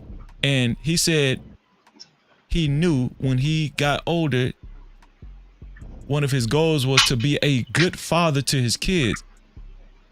He referenced Jim Crow. We all know Jim Crow is an era where black people were discriminated against. Black people were not permitted to go in certain places that were white owned, white restaurants, white movie theaters, wherever it is, white owned, period. Black people were disenfranchised for the most part when it comes to as a race in society. There were a lot of egregious things going on, such as lynching and it was a unfair time as a black person, as a citizen of America. He is married to a white conservative woman, and he felt it okay to bring up to correlate black families during the Jim Crow time, which was a very racist era for black people. He is married to a white conservative woman. Do you think, let me ask Trey first. Trey, do you think it was okay and appropriate for him to use the Jim Crow era as an example of when black families were successful? I mean, well, when black families were more together and unified. Do you think he himself, being he's married to a white woman conservative, that it was appropriate for him to bring up the Jim Crow era in correlation to black families? In my opinion, he grew up without a father, meaning he grew up with his black mother. and his black cousins and his black uncles and his black and his you. So how isn't it right for him to bring up whatever he feel like he want to bring up? He's a man with an opinion, just like any other person. He got an opinion. He's talking about black people. He's talking about relationships, right? And he's in a very successful relationship. Just because it's not a black woman, don't mean that he didn't want to have, don't mean that he didn't date plenty of black women when he was younger. They just didn't fit where he was going. So yeah, he got the absolute right to speak on whatever he want to speak on, because I mean, it's not like he's not speaking on different race. He's speaking on our race and our families and what happens. Just because he's married to a white woman don't mean that his kids ain't black. I'm gonna leave it at this. Anybody got some pushback for Trey, Antoine, Mr. Youngblood? Trey made a good point. He's saying that, hey, he grew up in a predominantly black household, so why can't he reference Jim Crow even though he's married to a white conservative white woman? Anybody got pushback? Why go that far back? Why go that far back to Jim Crow? Because you still have black families during. Well, you still have black families together during the 40s, 50s, and 60s. Why go all the way back to Jim Crow? See, here's my problem. And see, this is the issue. This is the point. Like now we're now we're starting to even get off of the point you were trying to make. What time do you want him to go back to? The point is still the same. Say it again, Mr. Youngblood. You kind of stopped talking. Yeah, I mean, what time period? Hold on, before you do that, hey, can we get some more light from you guys? You guys looking like black phantoms and stuff. My wife just turned off the light in the room I'm in. That's why. Oh, she turned it off. She don't want the light on. Nah, I'm basically like in the living room. Oh, okay. In the living dining area. That's all. Okay. Here's my part, okay, and people ain't gonna like what I'm. What he saying wasn't wrong, right? I agree wholeheartedly with it, right? He was right, but it mutes because you're with a white woman, and to be honest, you can't really say that, right? During that horrific time, right? Where, white folks was treating black people like garbage and black families was being destroyed and crosses on the front line and getting lynched just for voting and stuff like that.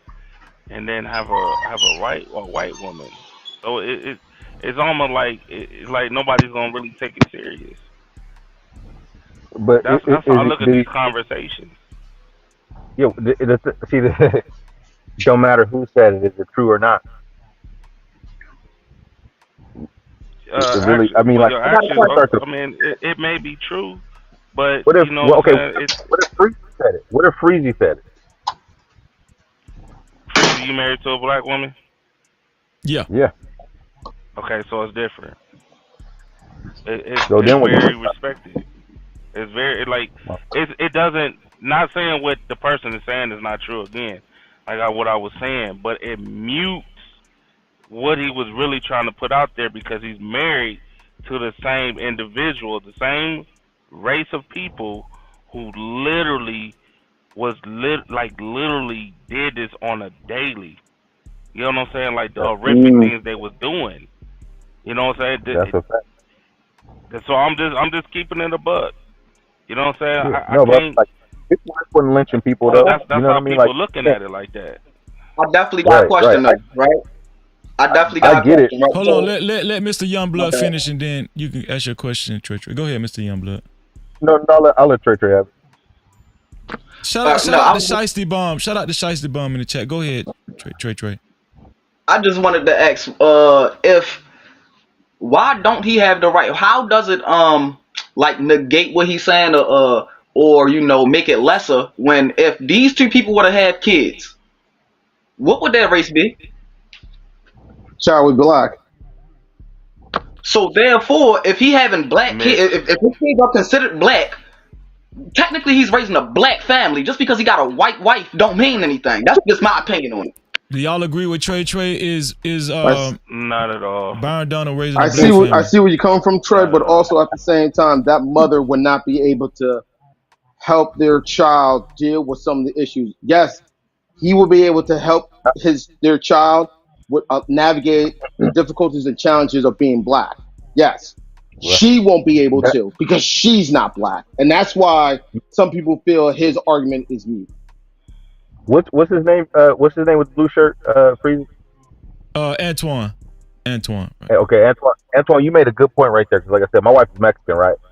And Okay. I have to show her a lot of things about the black male struggle, just getting treated like shit for no reason.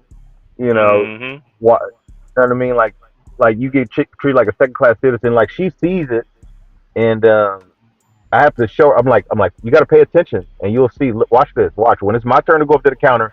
She gonna walk. The girl gonna walk over and do something else that ain't even really important, and make me wait because I'm not important to her. And these are things that, yeah, like what you said. That's a really good point. That's something that happens And and in the Freezy, interracial now you relationship. and Freezy, now you remember me mentioning that, right? Uh-huh. You remember mentioning at the beginning of the show where I said the mother like didn't understand the things that her kids was going through, so ultimately they suffer for it. Like, yo, there was times where uh she wanted him to do something, but he knew if he did something, he was gonna go to jail because he's a black man.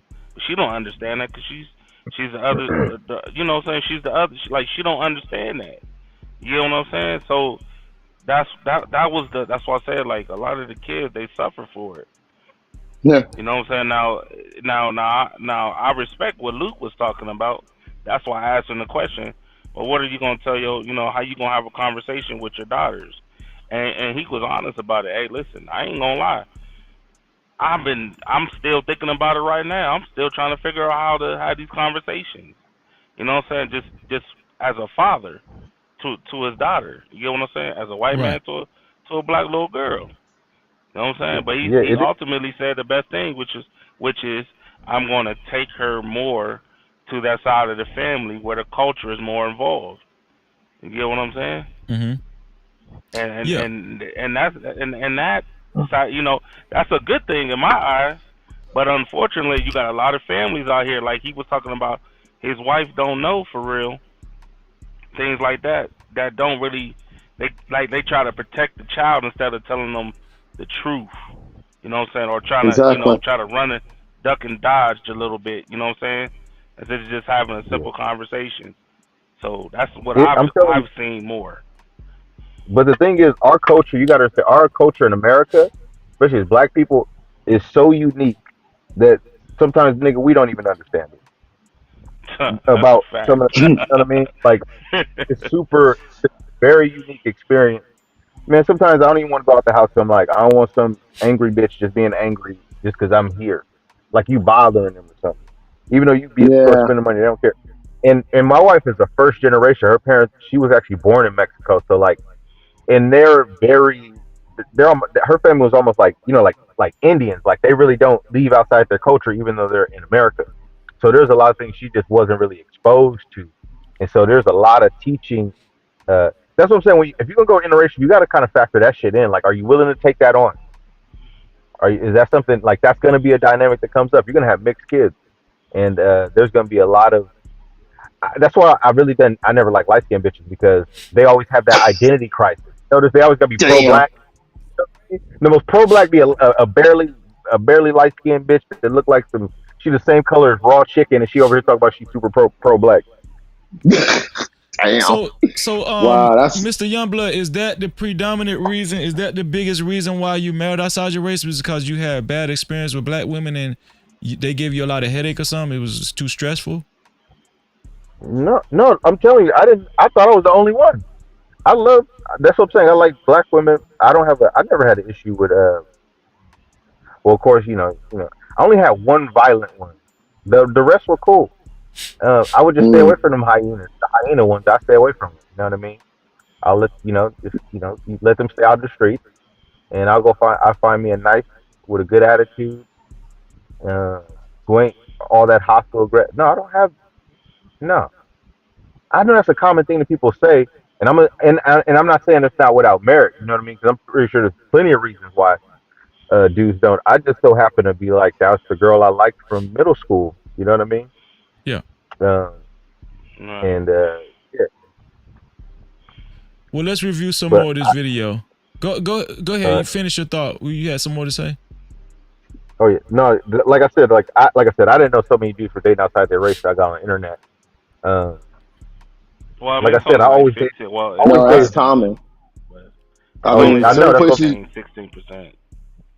some places, I'm certain telling you, environment. every black girl I've dated has been, I like 5'7" and above, 5'7" to 5'10", tall, dark Oh, skinned women. you That was like like me? 90%. You like me? That's like 90% of women I dated. Fanny Pete, 5'10", 190. Yeah, Fanny Pete. I know you listening. So I like 5'9" is perfect. 5'9", about 145 pounds with some ass and titties. Oh man, that's it. Okay, let's see some more of this video. You need to come on down to Raising Texas. kids.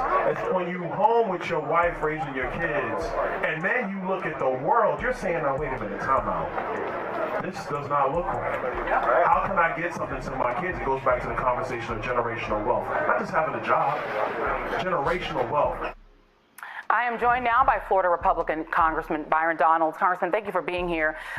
We played that lengthy segment. He looking like it's finna be some bullshit, don't he? That is what you posted on your You look angry. The part of what you Why said you that looking people like take that? issue He with looking is like, Islam. man. I'm going to read that to you again.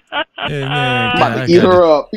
I got to deal with this black bitch, man. I can't wait to get home to my beautiful white wife, man. Shit, man. You look at her like I'm about to tear her up. I'm about to give her a piece of my mind. Yeah. I'm still trying to figure out why her hair look like yo. I like short hair, but that shit is ridiculous, man. Come on, dog. Is that a wig? It looks hope like that, one. I no disrespect to Joy Reid, but sometimes. Bruh. Well, you go ahead, Chuckle. What were you about to say? I don't know what the hell that is, man. That shit is crazy. My thing about it is, why did she choose to wear that wig on the day she gonna interview Byron Donald?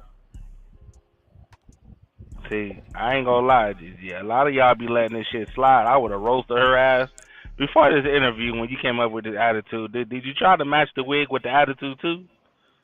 Damn. Let's look at some. Let's look at some more of the video. Nigga.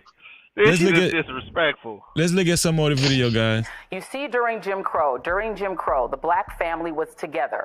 During Jim Crow, more black people were not just conservative. Black people have always been conservative-minded, but black people voted conservatively. But it is that during Jim Crow, the black family was together. That's what people have taken issue with. What are they missing? Before we go there, let me acknowledge a couple of super chats and cash caps. Super chat.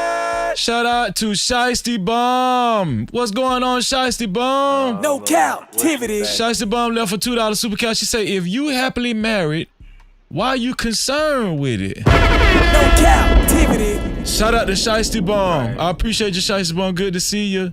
Also, let's see. Who? Yeah, okay. Check the cash out, bitch. Something wrong with that woman. Let's see. Jay Santana. Let me go back to the screen.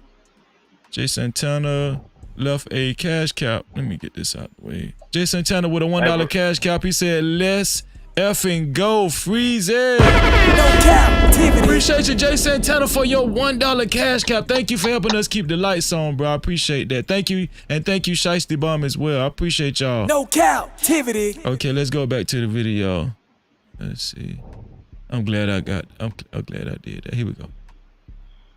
Okay, so she asked him about Jim Crow. What really happened is that you have, Democrats and you have the Biden campaign, and some of the media want to twist my words for political purpose. Chief Santana, I see you, bro. Shalom. No Cap-tivity. So he's saying, let me go back a little bit. Okay, here we go. Conservative-minded, but black people voted conservatively. But it is that during Jim Crow, the black family was together. That's what people have taken issue with. What are they missing? Hey, Jessica, how you doing, Jessica? Octavia, thank you for being here. frankly, what's really happened is that you have, Democrats and you have the Biden campaign, and some of the media want to twist my words for political purposes. The overarching issue is talking just about Black families and why you're seeing a trend of Black people leaning towards Republicans in this election cycle and probably in election cycles to come. And part of that, is that when you're raising families, raising kids, etc., you're now thinking about all of the public policy issues, all of the economic issues, all of the education issues. And that's leading people to have divergence in political thoughts. That was the only point. The stuff that comes up about Jim Crow and twisting my words, saying I was being nostalgic or saying that Jim Crow was good for Black people, that's all political spin. It's a lie. It's gaslighting. And that's truly unfortunate. So here's the challenge, Congressman. There you go. What you got to say, Antoine? Go ahead, bro. It sounds like there was someone that said that. Ron DeSantis, the governor of Florida. Mm-hmm. He tried to make it seem like slavery was not that bad, or we learned trade. Black people learned, particular trades because of slavery. Like slavery wasn't all that bad, and that's what it sounds like. It sounds like Congressman Douglas is just picking up what Ron DeSantis said and trying to put like a pretty bow on it. That's why he got rid of critical race. That's why he did get rid of it, right? He got rid of critical race theory in Florida. There was more than just critical race theory. They got rid of DEI at all the colleges and universities in the state of diversity, Florida. equity, and inclusion programs, whatever. Yeah. And I remember, and there's an article in USA Today, if you get a chance to look at it, Emmett Smith wrote a story on why he's disappointed with his alma mater, which happens to be the University of Florida, and why they would go along with this. He always felt the place that was always willing to stand up against any type of injustice was always college campuses. Now he's frustrated and angry with his alma mater, a school that he donated to. He still lives in that area. He's frustrated with the fact that the University of Florida didn't stand up to Ron DeSantis and looked at him like, you know what, we're the University of Florida and we're going to do our thing. You don't like DEI? Cool. But we're going to go along with it. And he just feels, he's real angry about it. And if you go to USA Today, you'll be able to find that article. Okay. I appreciate that input, Antoine. Let's keep going. Started out talking about your family, talking about your mom, talking about being raised, and you on your own brought up Jim Crow. In fact, you said Jim Crow 3 times for emphasis. It wasn't the media or the Democrats or gaslighters who brought up Jim Crow. It was you. You brought up Jim Crow. So why did you use Jim Crow specifically as your reference? You did that. No one else did that. You did it. Oh, I did. We were having a conversation, just talking as Black people in Philadelphia. But if you're going to use the chronological timeline of America before the Great Society and Lyndon Johnson's time period, you had, unfortunately, the Jim Crow era in America. During that time period, the marriage rates of Black Americans was significantly higher than any other time since then in American history. So it is a divergence if you're talking about marriage rates in the Black community. They have plummeted. And what we've seen recently in America, which is a very good thing we should all celebrate, is that the marriage rates in the Black community are rising again. That's good for Black families. That's definitely good for Black children. It's something I want to see. I'm quite sure you want to see it as well.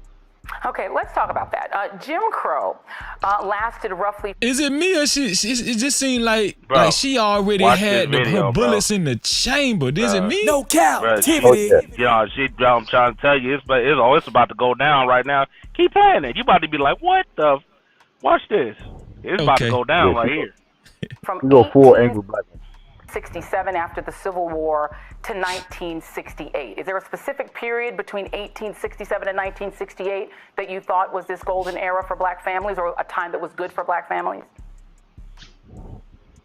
Joy, I never said that. And see, this is where the gaslighting comes in. I'm going to read what you said. All I was talking about was the marriage rates. Stop. Nope, Joy, that's not what you said. Let's play what you said. Play what he said. Play what he said. Families. You're saying I said it was the golden era. I never said that. I'm going to play what you said. I said that it was better for Black families. I never said that. Play what he said. Play what I said. Play what he said. During Jim Crow, the Black family was together. That's right. During Jim Crow, more black people were not just conservative, because black people always have been conservative-minded, but more black people voted conservatively. And then HEW, Lyndon Johnson, and then you go down that road, and now we are where we are. Okay, so now I'm going to go back. You said during Jim Crow, the black family was together. What was the authority of the black father in the black family during Jim Crow? Oh, yeah. Well, listen, under Jim Crow, obviously, black people were under great persecution, unfortunately, by Southern Democrats and the Democrat Party overall in the history of our country. That's the fact. And so, well, let me finish now, Joy. And so having the black man in the home was about first protecting the mom and protecting the kids. Incredibly important. It was the leadership in the home, which is incredibly valuable. And I think what we're witnessing, obviously the last 30 years, definitely through my generation, is black fathers being at home is incredibly important for the success of black children going forward. And it's not just a black thing, that's everybody. Fathers in home help to breed success for kids moving forward. That is a great thing for our country. That's something that has been proven throughout time. So what I'm talking about is not the golden era of Jim Crow. That's ridiculous. I would never say that. And that is the gaslighting that I'm standing up to, because that's what Hakeem Jeffries, the Biden campaign, Jamie Harrison, and the like are trying to bring up. And unfortunately, the media has followed suit with misleading headlines, and that's wrong. Pause. Is Jim Crow the best example he could have used when it comes to successful black families actually stand together? I think that was his intention on using the Jim Crow era. He was saying during the Jim Crow era, that's when black families was more a family unit.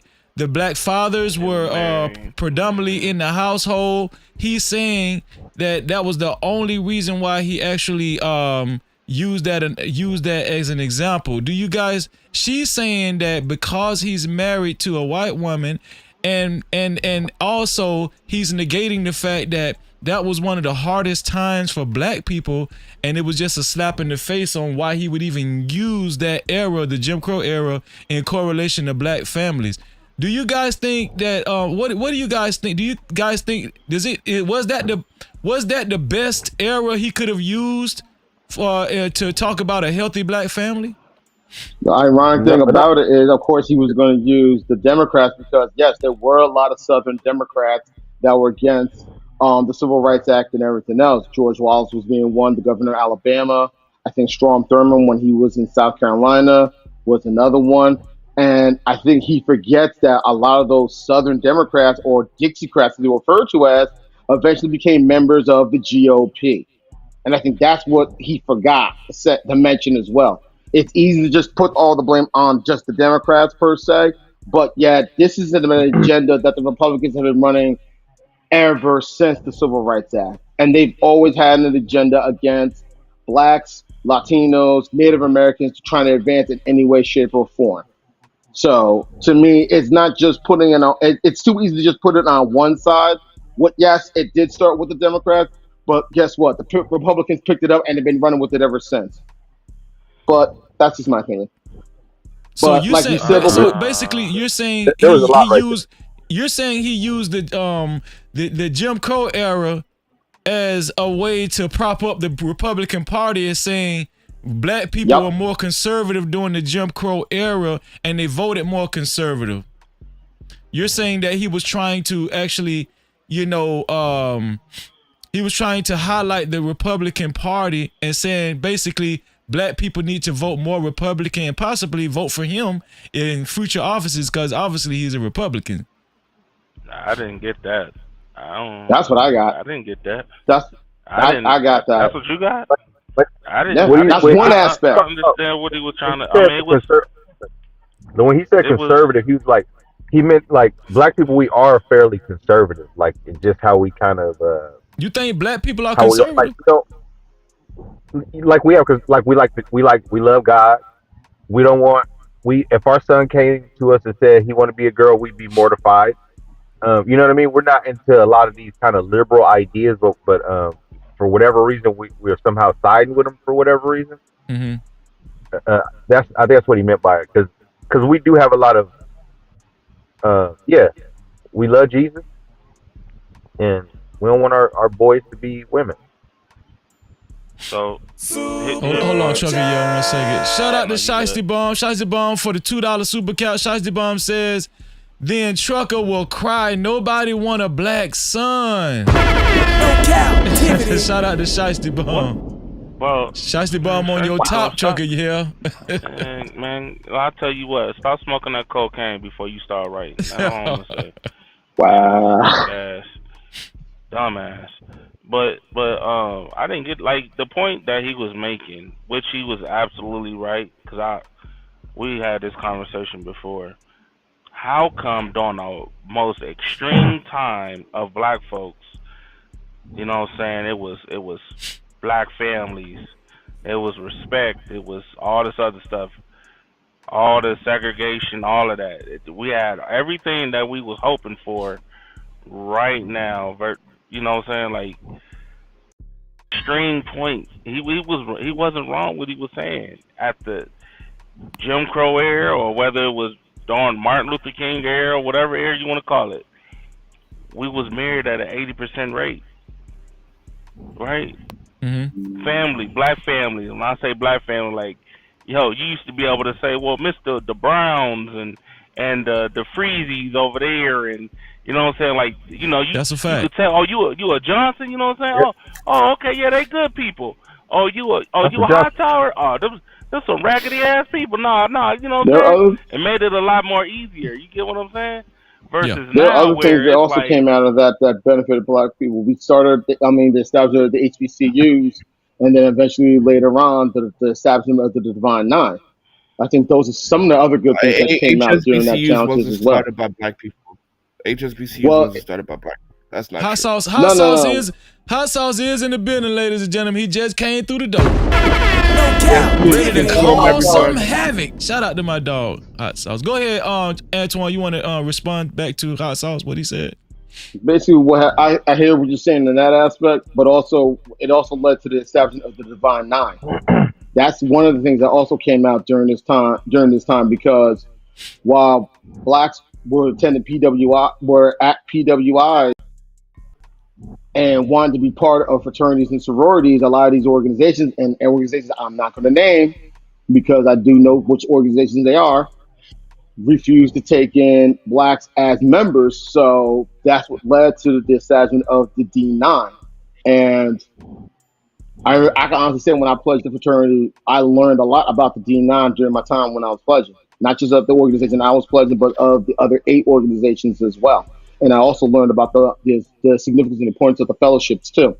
So there's a lot of history. That's one of the things that was positive that came out during that was a networking system that helped black men and women from college and after college.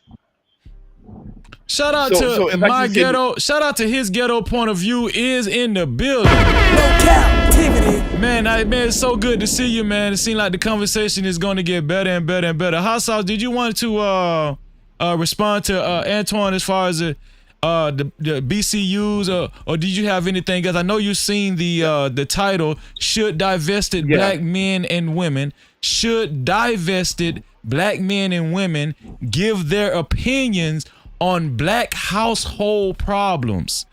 I know you've seen it already. We're reviewing this this interview by Joy Reid. We're going to continue the interview, but I want to get your take. Go ahead, Hot Sauce. I'm going to say absolutely, because even when you look at the track record of divested men, they have a fantastic track record of upholding, supporting the black fights. Frederick Douglass was a quote-unquote divester. Harry Belafonte sent millions of dollars to King and X, right? So just because you're married to a white woman or an Asian woman, whatever, that doesn't change your skin color when the police pull you over. That doesn't change your skin color when you're trying to apply for a loan for the bank. That doesn't change your skin color when you're applying for jobs, right? Like none of that goes away just because you dated someone from another race. And then on top of that, Frederick Douglass, one of the greatest freedom fighters, was married to a white woman. Harry Belafonte, one of the greatest supporters during the Jim Crow era, was married to a white man. I'm white woman. Sorry, white woman, folks, not a white man. White woman. Whoa. So when we're talking about divestment, I think that's a very low level view because at the end of the day, we have seen lots of folks who marry outside the race and still support it and continue to support black issues, black initiatives. Because at the end of the day, it's at the end of the day, George Booker T. Washington was correct. It's about institutions is the freedom for the African American.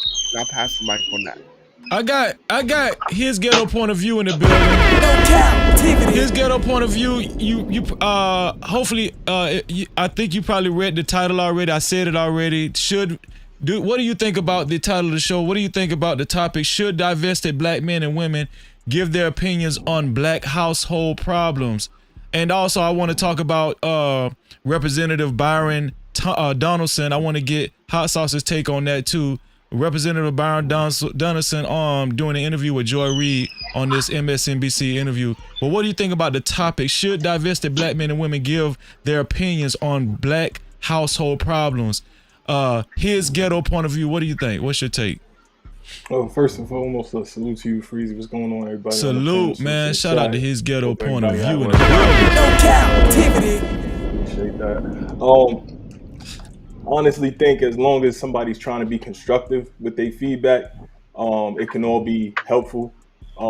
Anybody, whether they have a quote unquote black wife or a white wife, can add something helpful to the conversation or hurtful. So, I think it's more case by case personally.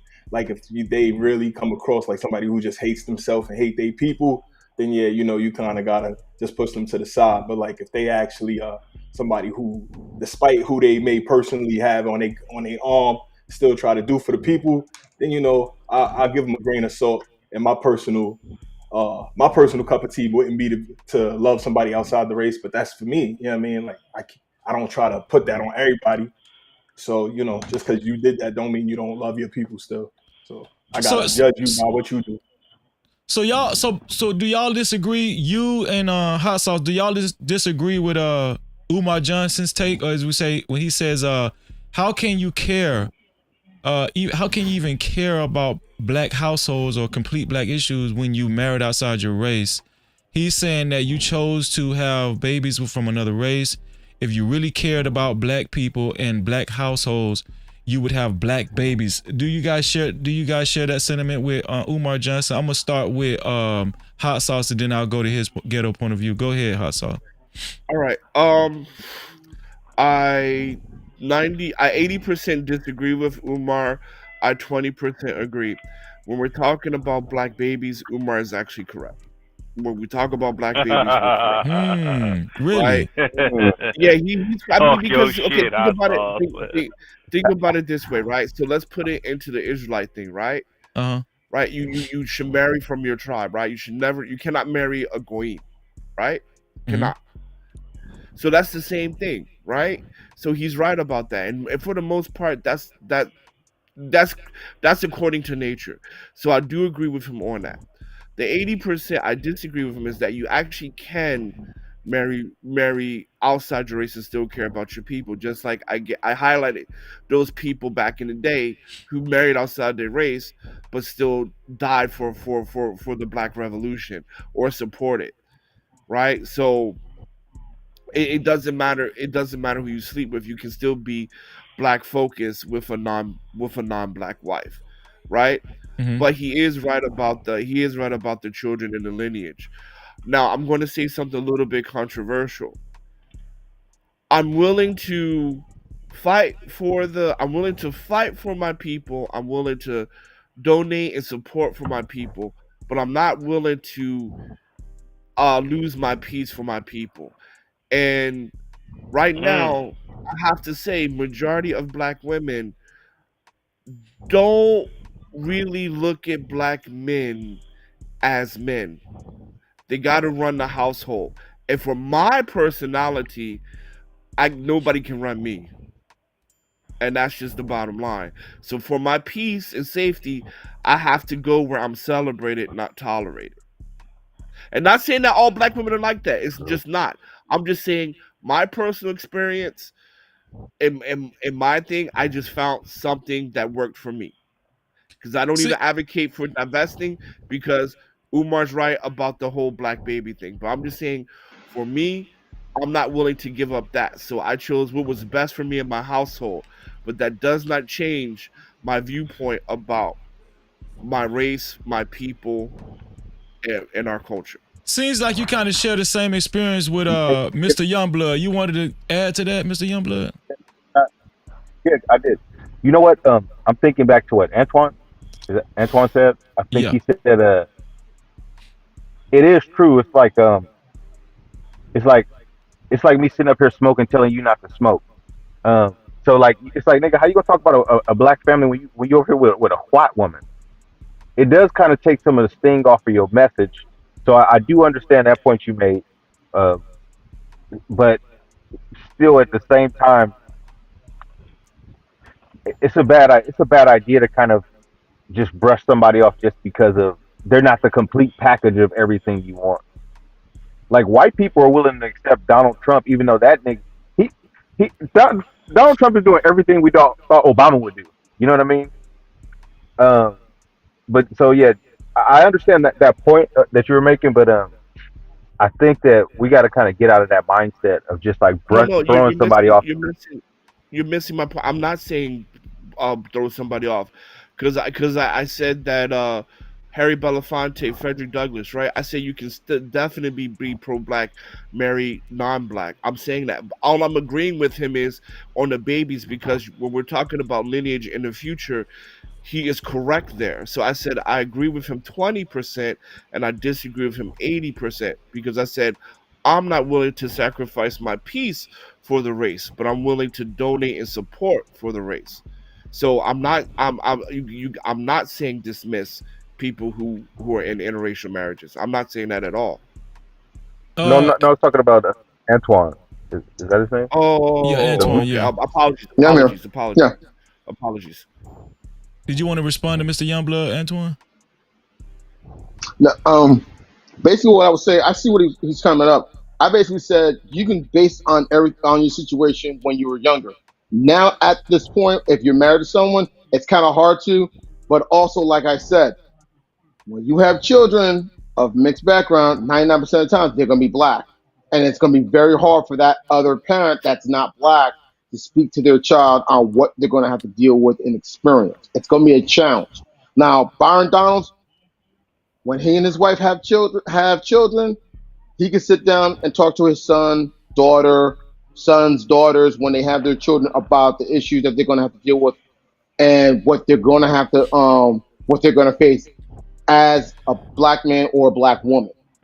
His wife can't Right. help him out because of the fact that she's not black. She's never had to deal with And any of these issues whatsoever, and that's what makes it a challenge. That's what's going to make no, it that's okay. difficult. No, that's okay. That's fine. I I can't breastfeed, but my wife can. We only need one person to do something. You know, we ain't gotta everybody do everything. You know what I mean? Like, it's okay. I, I could give her the cliff notes, and then I'm like, let me handle this part of raising our children.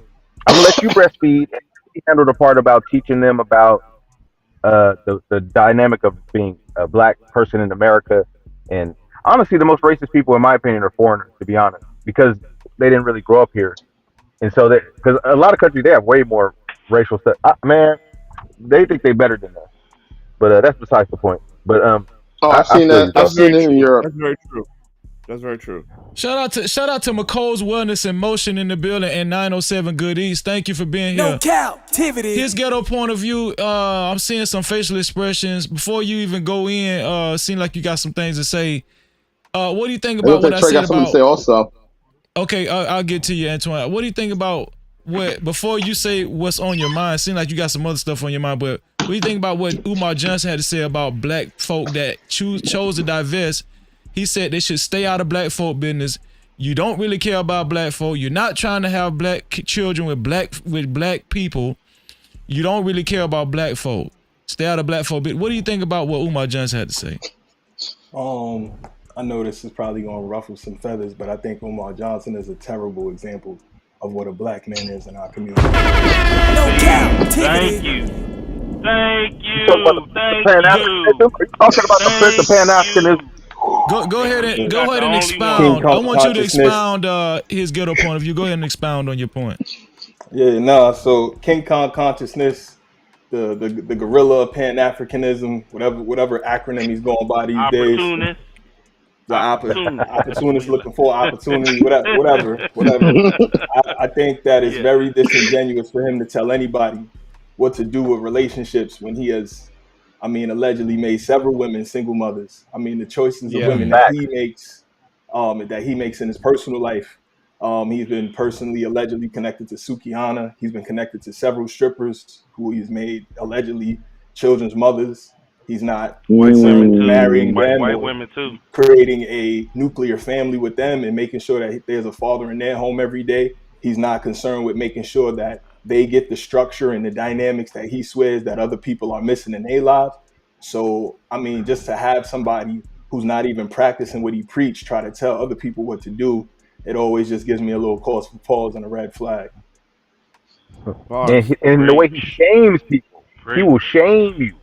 Now, I mean, shame is cool, man. I mean, I don't have a problem really with the shame, but it's like I'm more like a Michael Jordan, like when he was playing for the Wizards. Like that might be a little of a stretch for some people who's more younger into hoops. But like when Michael Jordan was playing for the Wizards and he was trying to cop the team, he had a young Jerry Stackhouse on the team. He had a young Rip Hamilton on the team, young Kwame Brown on the team, and Yeah, he he was fucked it still up. the hardest worker most practices, even in his senior age and his senior seasons, because he had his own money on the line trying to build that team up and trying to put butts in the seats. That's literally why he didn't want to draft Kwame Brown as well. It wasn't that Kwame was trash. He was trying to bring entertainment there, so he wanted a guard. But people don't deal with stuff like that. They just, go off their emotions. But shout out to Kwame Brown. But anyway, yeah, it's just I'd rather somebody who's practicing what they preach try to tell me what to do than somebody who's literally destroying the community far more than somebody who's a senator, who's literally living a positive life, who has a law degree, who's putting businesses in the community just because he may have married someone out the community. He literally took the time to go down to a courthouse or to a justice of the peace or to some religious leader and actually wed the person he was tagging up. He didn't just, put children in him and bounce off. So I think that, you got to literally walk and talk your raps. Whew, this boy on fire right now. Antoine, did you have something to say before I go back to the video? No, I knew Trey looked like Trey had something to say. I was trying to let him speak his piece. Go ahead, Trey. It looked like old boy said everything that Trey wanted to say. Man, listen. Hey, Chuck. He said everything you wanted to say, huh? Man, he put it on Front Street for real, because we talking about the same person, right? That's supposed to be opening up a black school for years, for the last 10 years, been collecting money from black people No, for the last It might be 20 plus 13 years at this point, last 30 13 years. years now. Crazy. Yeah, last 13 years. At least it's 2007. Let's just say he was supposed to be opening up the school before I even heard about Umar Johnson. You feel what I'm saying? Before I even heard about Umar Johnson, he was supposed to be opening up the school. Damn. Time out, right? And then you're supposed to be giving all this advice, and it's like you don't got no wife. You the most trifling. See, this is what I be saying about black people. They give the most trifling ass advice and expect people to follow it. You feel what I'm saying? Because they said so. Like, who are you? Like, that's just my opinion. Like, I'm just saying, like, who is he to sit there and tell anybody that they can't speak on black issues because they got married to somebody? You feel what I'm saying? Like, you can help who you love. Like, let's be real, right? So if you go somewhere, right, like everybody, for the most part, all of us grew up in black communities, right?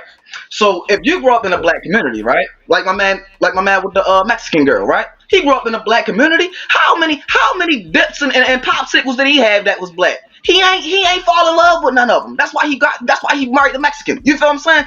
You feel what I'm saying? Like, flat out, like, you can't help who you love. And that's why I'm gonna go with it. Like, you can't help who you love. So how you gonna tell me I'm not black because I like white women? Get the fuck out of here. Shout out to Shiesty Bone. Shiesty Bomb left a few more. She left a few more super chats. Let me see. Here we go. Shout out to Shiesty Bomb. I don't think I read this one yet. She for the $2 super cap. She said, "Stop womb watching, trucker. No Yale 5B." Cap-tivity. Damn. What is wrong with this damn crazy ass bitch? This is crazy. Oh, so like, so sexy off at one point, trucker. What the hell? She said, Lord trucker, have mercy. trucker, did you shout get out so to sexy at one point? Shout out to Shiesty Bomb for the $2 super cap. She said, divested black men divorced 2 times the normal rate. Y'all make sure y'all remember all these comments. Maybe y'all want to comment on some of Shiesty Bomb's chats. Let's see. Super chat. Shiesty Bomb again for the $2 super chat. She said black women and white men are the most successful. Oh. Let's see. I saw that. See, a lot of times they be misreading these studies, bro. But I don't got it at this point. Somebody want to comment on this? Yeah, I want to say something there. So the sample size. No, she said something to me first. Fuck all that. Sample size. Wait, hot sauce, hold on. Give Trucker the mic. Just hold on. No disrespect. I want to hear what Trucker got to say because she seems like she's coming after him for some reason. Well, let me just listen, Shiesty Bomb, listen. Wow. I'm sorry. Go ahead, hot sauce. I'm sorry. You were saying something. The sample size is only 3%. So even though black women do divorce, even black women who are married to a white man divorce less than white women who are married to white men. It's only 3. It's not a large enough sample size to say that is true, right? It's only like 3%. So that's just false. That's a good point. That's a good point. You know what? I'm gonna break that study down, and I'm also gonna break down the one where divestors are 2 times more likely to get divorced. Yeah, you talking I'll break about that one down too. I'm gonna make a video about it because I'm talking about this one here. She said divested black men divorced 2 times the normal rate. Divested black men. But I mean, right. And last thing I want to say is this. I'm gonna tell you something real quick. Hold on real quick. Let me see, the thing is, like, I read the actual study. You know what I mean?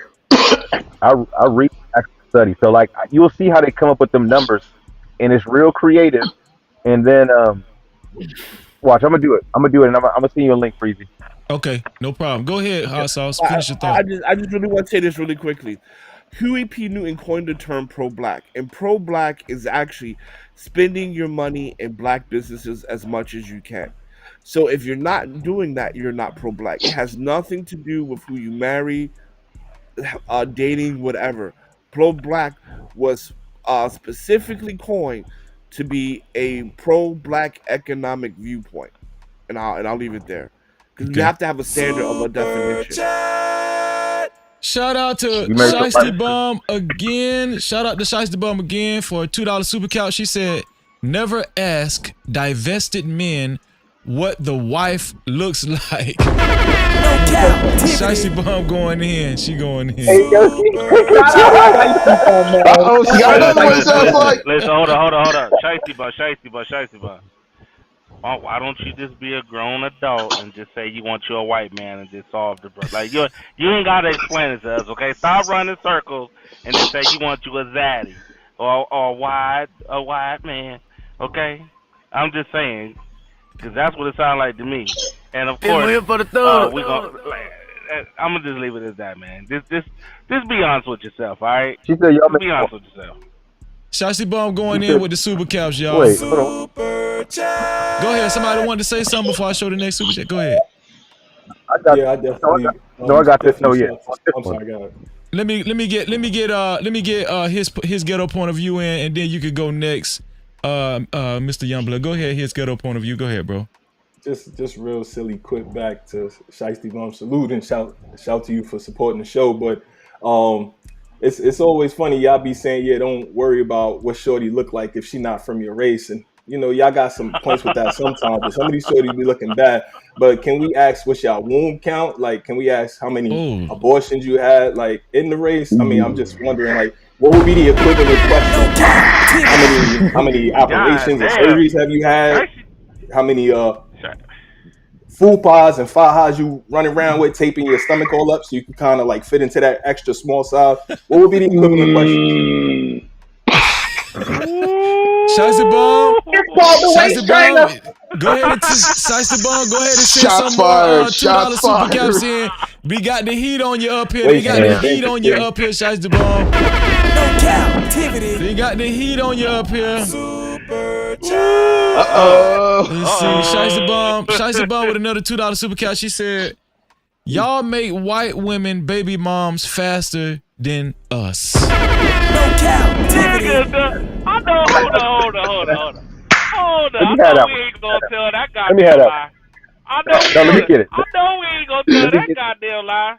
Well, hold on. Out of all races of women, black women, of literally 62%, black men 46%. Please stop lying. Okay, we know what the truth is. Stop that shit. I do got something important to say. Wait. I was gonna let Mr. Youngblood go. Then you can go Trey. Let Mr. Youngblood get it started. Definitely. Go ahead. Like now she's just going like at first she had questionable stuff. Now she's just being straight out false. Man, black women had their first little nug and when they were like 16 years old, and yeah. So no, black dudes is y'all first baby's always black. 14. So let's stop that. Black men, no, none of that. She's making shit up now. Go ahead, Trey.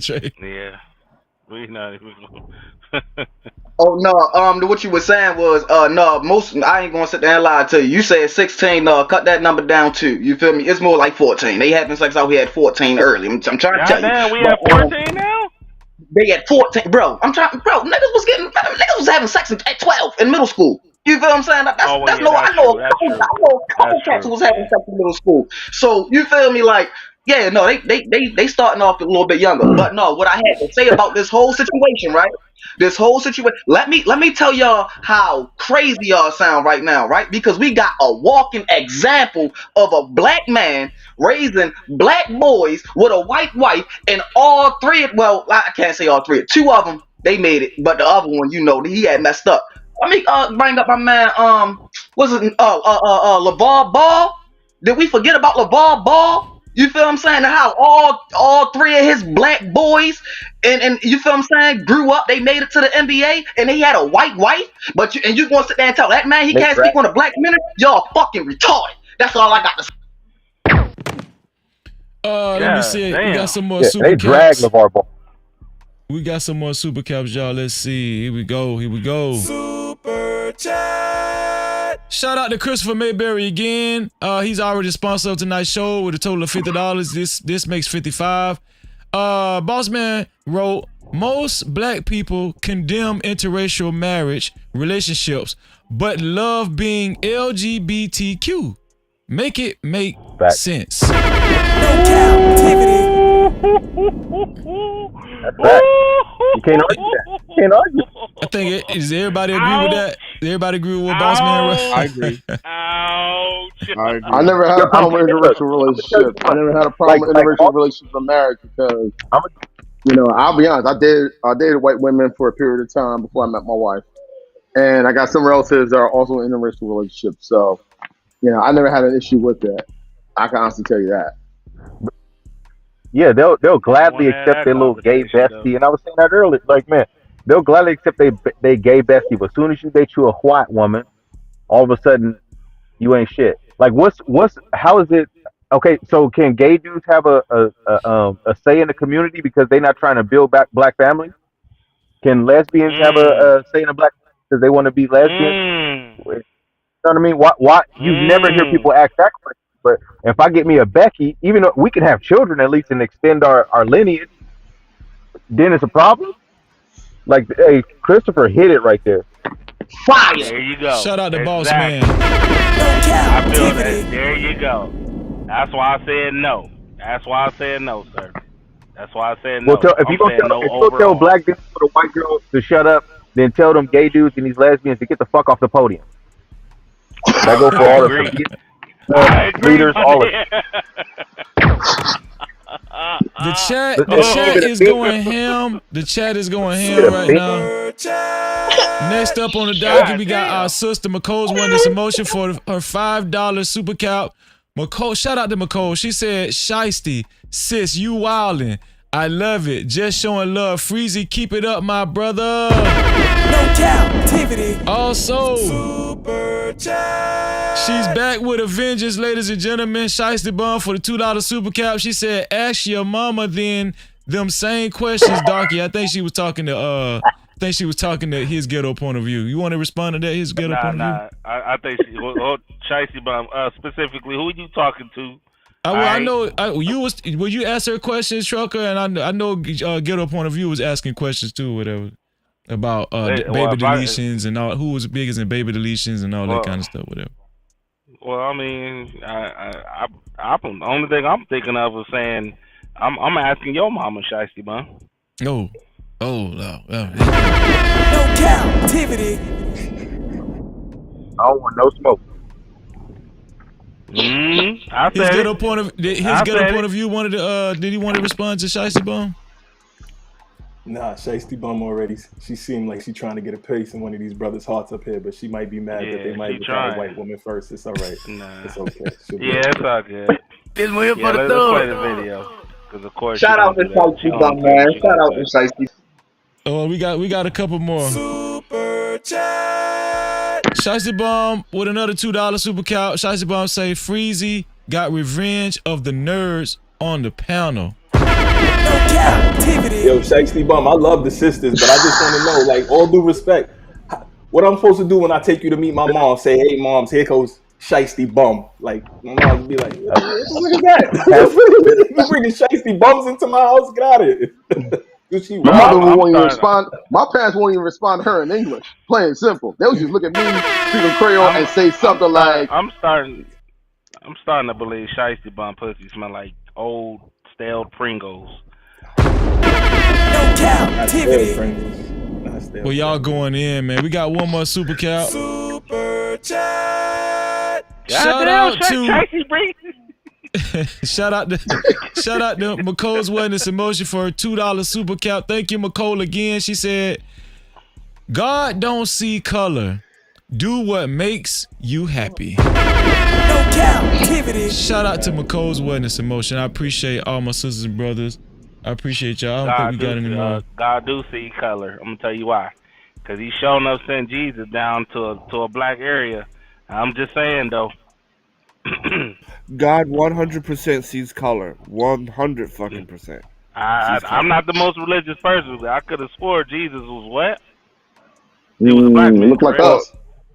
The Messiah I'm was just black, saying. for sure. Messiah was black, not dark skin, not olive, not Arab. He was a black man.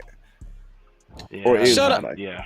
Shout out to Gail at Night in the building. Gail at Night is here, ladies and gentlemen. No Cap-tivity. Shout out to Gail at Night in the Oh, building. Freezy.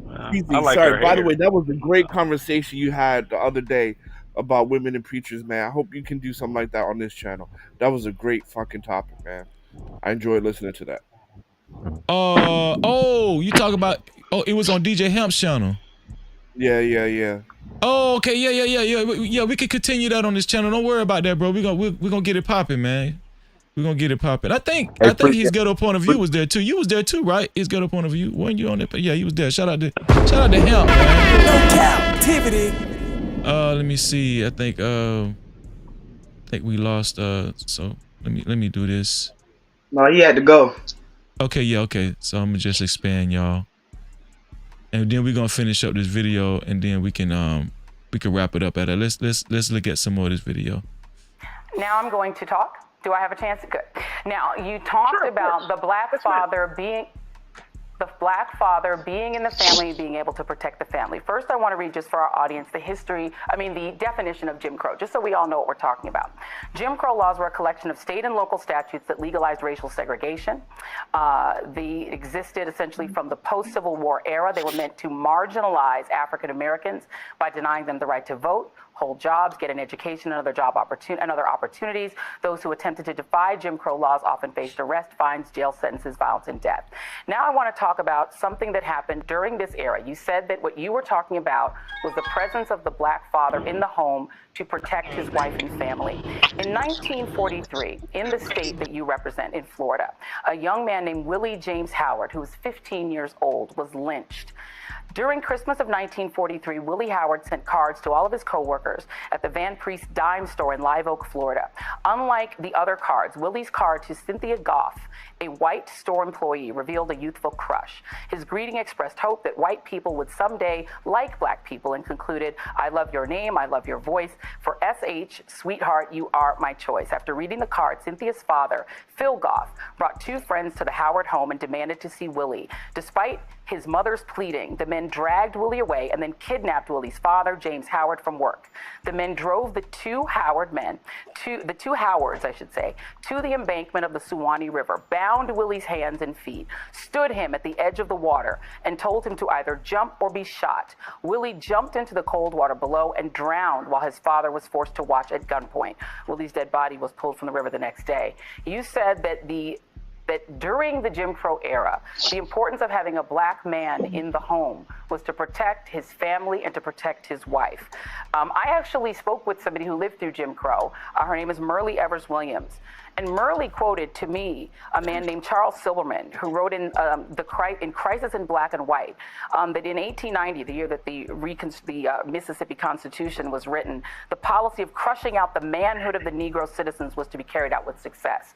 So the man in the home during Jim Crow had no rights, could not protect his wife from rape, could not protect his son from lynching. So again, why would you quote that era and say that at that time, the family all being in the home together was something we should think of as a good thing? Before he gives his answer, what do you guys think about? She gave a correlation. She told a story about Willie Howard, which is a similar story to Emmett Till, where the guy expressed his interest for a white woman, but he was dragged out of his house, and essentially met his demise from a white clan.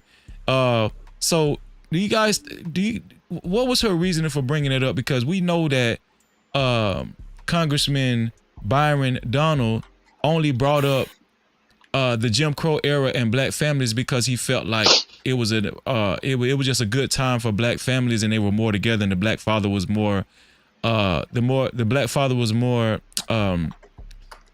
was more in the household, right? He was in the household. Trying to say he was more involved. Yeah. That's what the black guy was saying, Congressman Donaldson. But she was saying, on the contrary, he shouldn't have brought it up because actually black men. She brought up Willie Howard's story because his father could not protect him, and black men did not have a lot of power against white infrastructure. Do you think she was being nasty when she brought up the Willie Howard story? Do you think she was just trying to disparage black men? And she do you think that she takes the side of? Wow, Trey. Do you think she takes the side of just like black men have? It seems like she feels like black men have never really had a handle on black households.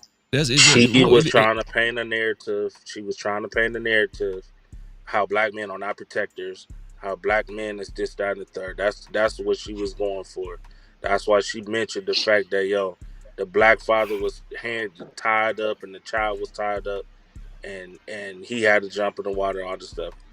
So that's what they do. It's a feminist tactic, especially like these black women like this that do on the regular with her damn Clayton Bigsby hairdo. Like shit is like I don't understand this. like y'all don't like that's one scenario. The way they did black men, we like I don't see how I don't like people dumb down these situations of black men during that time, or black families during that time. You get what I'm saying? Mm. Like, yo, if you literally you eat like I guess what they dragged the father from his own job and dragged the son. You get what I'm saying? For even talking about about unity and all this other stuff. Yo, that was commonplace back then. Anytime a black person even thought about unity, or I want people to think of us differently and all this other stuff, guess what happened? They always got dragged out and lynched. Like, these is black men who live, even black children, okay, who put it all on the line for us. So the Antoine, fact that she was, I'm sorry, what do you think, Antoine? What do you think her purpose was for going that route with the conversation? This is from my perspective, and you may agree or disagree. Yes, there were black men that did protect their families. Unfortunately, there were black men that couldn't protect their families because of situations like this. And it's really fucked up that something like this was on the regular. It really is. And to make it seem like Jim Crow was this, great area for black families because we were together, at the same time, this is the bullshit that black families had to put up with. And for some reason, how is this acceptable? Anybody else? Yeah, I wanna chime in if everybody else is done. Go ahead, House. I'll go ahead. I want to see. This is our fault. This is our fault. We are too accepting of other people and our shit. Because y'all know that Joy Reid is a goddamn Hamite. She's a first. She's a immigration. She's first. I actually didn't know that. Yeah, she's from fucking Africa. Her parents are immigrants. She's the firstborn Nigerian some shit who fucking sold us, right? And now this hoe is over here disrespecting our culture, right? And see, that's the thing, man. We should string that hoe up for even mentioning this bullshit, because at the end of the day, if we want to preach fucking correct history, weren't we the freedom fighters in the Jim Crow? Didn't we get the right to vote? Didn't we abolish Jim Crow? How many men like David Abernathy, Medgar Evers, not only fought for their women, but they fought for all women, all black women. And because of us, because of black men, now Africans can come into those institutions of Harvard, Yale, Columbia, and now come here and study. Because of us, people like Langston Hughes, right? That fought for integration. Now Marcus you have the Garvey. Asians that can come over here. What are we talking about that black men didn't protect? Black men not only protected their own families, a la the Black Panthers, but we fought white supremacy on the structure. The black man is the only person that was in a subjugated point that stayed on the land of their oppressors and still fucking overcame. A matter of fact, if black men ain't shit, then why did she take her stink ass over here to enjoy the benefits that a black man died and gave you? Now you fix your fucking mouth to talk about a hasty generalization when we're not citing history correctly. Shame on you, Joy Reid. Shame on your white ass husband, and shame on your fucking ancestors. Joy Reid got a white husband? She got a white husband? Yes. Wow. What I say? Didn't I say that? Shout out to Lamar. Shout out to Lamar Black Attack. Just came through the door. Thank you for being here, Lamar Black Attack. But I wanna say one other thing. Mm-hmm. A lot of times, man, when we see stuff like that, is actually those African immigrants coming over here starting that bullshit. Right? Just like the shade room. Right? Those were African immigrants that started the shit. Even the gender war. It was the African immigrants came over that kicked that shit off, actually. Go ahead, Trey. Yep. Shit. Damn. I mean, that was a lot. But What was the question? The original question? What do you think her purpose was for bringing up that black men could not protect their families in the story of the black guy that got pulled out of his house because he liked a white woman and got killed? Why do you think she brought up that story? Because the black guy, the black Republican, was saying black families were more intact during the Jim Crow era and black fathers was more in the household. But this black woman, the MSNBC interviewer, she was saying no, black fathers were not in control of their households basically during. Why do you think she made it her business to make that point? All right, so first thing first, she was trying to emasculate men across the board from that time on, if you ask me. So that whole statement, like, she brought up two situations, right?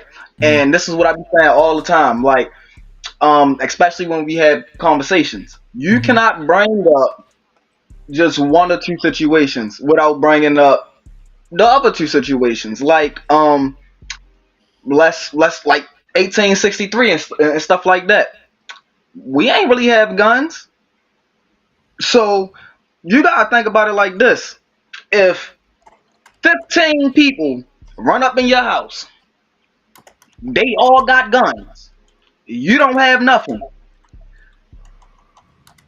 I mean, like, come on now, like, we not stupid. You know what I'm saying? Like, you're saying that's not an average situation where the average black man could even defend himself against that type of. Exactly. So if you already at a point to where as though if you try to do something, you already did right then and there. You feel what I'm saying? So instead of you getting lynched or matter of fact, instead of you getting shot and then your whole household getting shot up, you feel what I'm saying? If anything, that was more of a masculine thing to do because they knew they was going to die. Get the fuck out the house and take it like a man. You feel what I'm saying? Shit like that. You feel me? Like, that's more of a reason to sit there and celebrate black men. Because at the end of the day, if we really wanted to be petty, we could have got the. I mean, let's be real. Like, if we wasn't trying to protect, you feel what I'm saying, our women and our children, we'd have went off and got the whole shit caught up. You know what I'm saying? Like, that's just my opinion on that, for real. Like, you got to be a strong motherfucker to know that you about to die and still take that. And my ancestors, this is different from my perspective. My ancestors fought for their independence, and it was ugly. From the stories I heard from my family and from what I've read as well, we just had a point where we just didn't like the French. It got to the point where we were just like, we were willing to do whatever it took to get them off that island and gain their independence. And I look at what my ancestors went through to become the first Black Republic. I feel like the status quo used our independence as a test on how to make sure that blacks will always be suppressed no matter what. I feel that's what they did. Because my people gained their independence in 1804. The United States didn't recognize Haiti's independence until 1868, 64 years after we gained our independence, but 3 years after the end of the Civil War. Because if word got out onto a lot of those plantations that there was a successful slave rebellion, all of them colonizers would have been scared as fuck. So do you think that black men in general will has ever or will ever be able to have sufficient control over their house? Not in America, no. Not in America. Yeah, here now. Other places, but don't we, hold on, but wait, don't we it's have... Gonna be it's possible, but it's a challenge.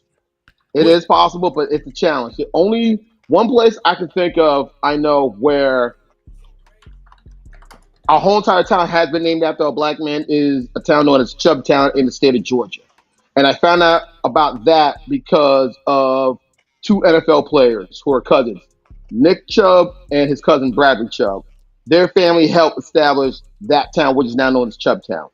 And this was during the time, from the time before and after the Civil War, that their ancestors were helped establish that town. And there's several towns in parts of the South that have been established by black families, where you still had those same black families 3, 4, 5 generations deep still living there, but not many people know the stories behind them. Well, hold on. And I think that's In essence, it's seeming like you and Hot Sauce are agreeing with Joy Reid. No, Let me guys are explain. agreeing with Joy Reid. Let me explain this. Let me explain. Okay, so the situation is this: you're asking, will the black men ever have control over their individual household, right? Yeah. Okay, I take it back. I will say yes, because black men do have control over their individual household. They have control of their household now. Well, I did say, just to be fair, I did say sufficient, the sufficient control where you think that it's adequate. You know, do you think that we are capable of having the necessary control that we should have in our households in America today? Yes, and in other cases, it's gonna be a check. Like individually, yes. Like there are black men in charge that get things done in their home. Every black man has a different method of doing it. But when it comes to a lot of stuff that was going on that was legal at the time, it was difficult and it was challenging. And even it's a tricky question, because does the average man have control over his household? Yes, like whether you're married or not, you have control over your household to an extent.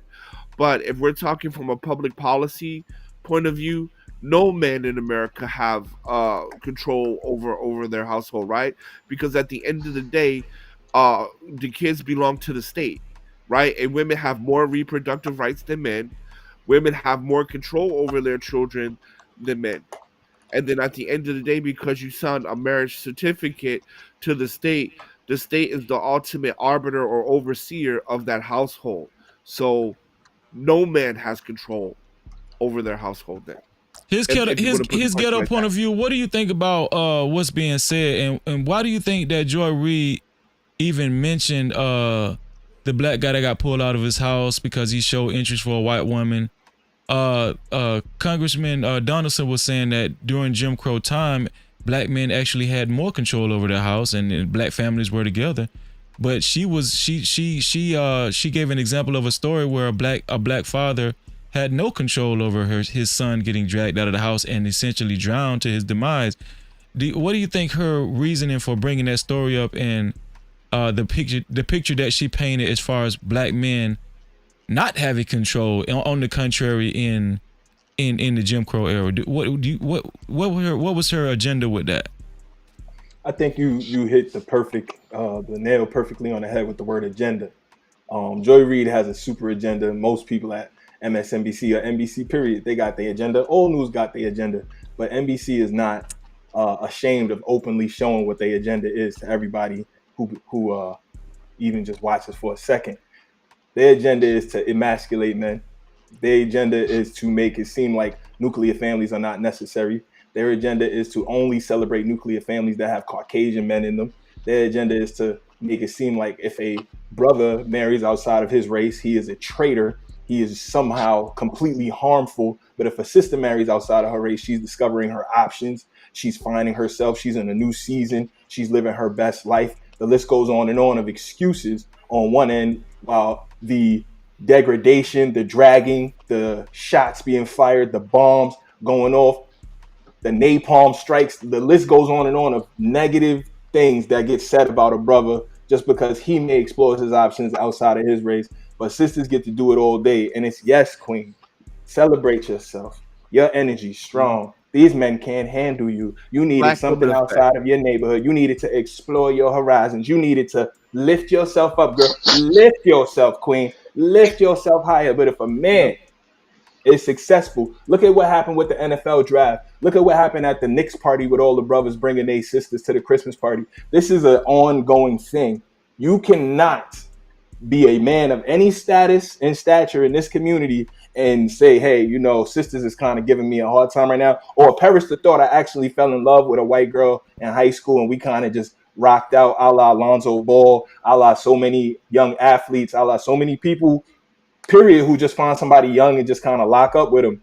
Like, perish the thought they do that. You're a traitor. You're bad. You're disgusting. You're a horrible man. Forget all the schools you donate to. Forget all the books you give people to read. forget all the give backs you do, forget all the foundations in your name, which you constantly sponsor. You're a horrible human being because of who you decide to lay down with. And again, it's not my personal cup of tea or personal preference, but I'm not about to throw out the baby with the bathwater and say all the stuff these people do is good. Forget all of that because he won't marry one of you sisters. Stop it. We're not doing that. His ghetto point of view has spoken. I want to ask a question before I, because we got like a couple more minutes on this video. It's not too much time. Aside from hot sauce, and I want to say, I think Mr. Youngblood, he had the dip. Aside from hot sauce and Mr. Youngblood, has any other, and aside from Veronica, has any other gentleman on this panel dated outside their race or been married outside their race before? Dated. You've dated outside your race, Antoine? Yeah. I've dated outside my race for a period of time. This was like during my time in the service and everything else. I'll be honest, I didn't have that type of confidence when in high school and college when it came to dating. And I remember there were times where there were some sisters that didn't take me serious. And I was trying to figure out why. Once I joined the service, I, got in shape and everything else. There was some that did give me that attention, but there was some that still didn't give me that attention. And I learned, and Freezy, you already know the story, my backstory, so I'm not going to go into it. I learned, instead of me going after them, I learned to become what they seek out. So I took a different approach. I took care of me first. And once I started taking care of me first, and I started to learn to have that confidence and that assurance, then eventually it did start to happen slowly but surely. But there were situations where there were some black women that still didn't want to give me the time of day, and I was just like, so be it, So it didn't start really happening, I think, till maybe around, my late 20s, early 30s, when I met my wife at my job and even two of my ex-girlfriends from the job as well. And that was the time when I started dating black women, and the rest is history. Trucker Yell, you dated outside your race before? Oh, hold on, Trucker Yell, I think you muted yourself. Okay, go ahead. Unmute yourself, Trucker Yell, again. Yo, Trucker Yell, can you hear me? Is he still there?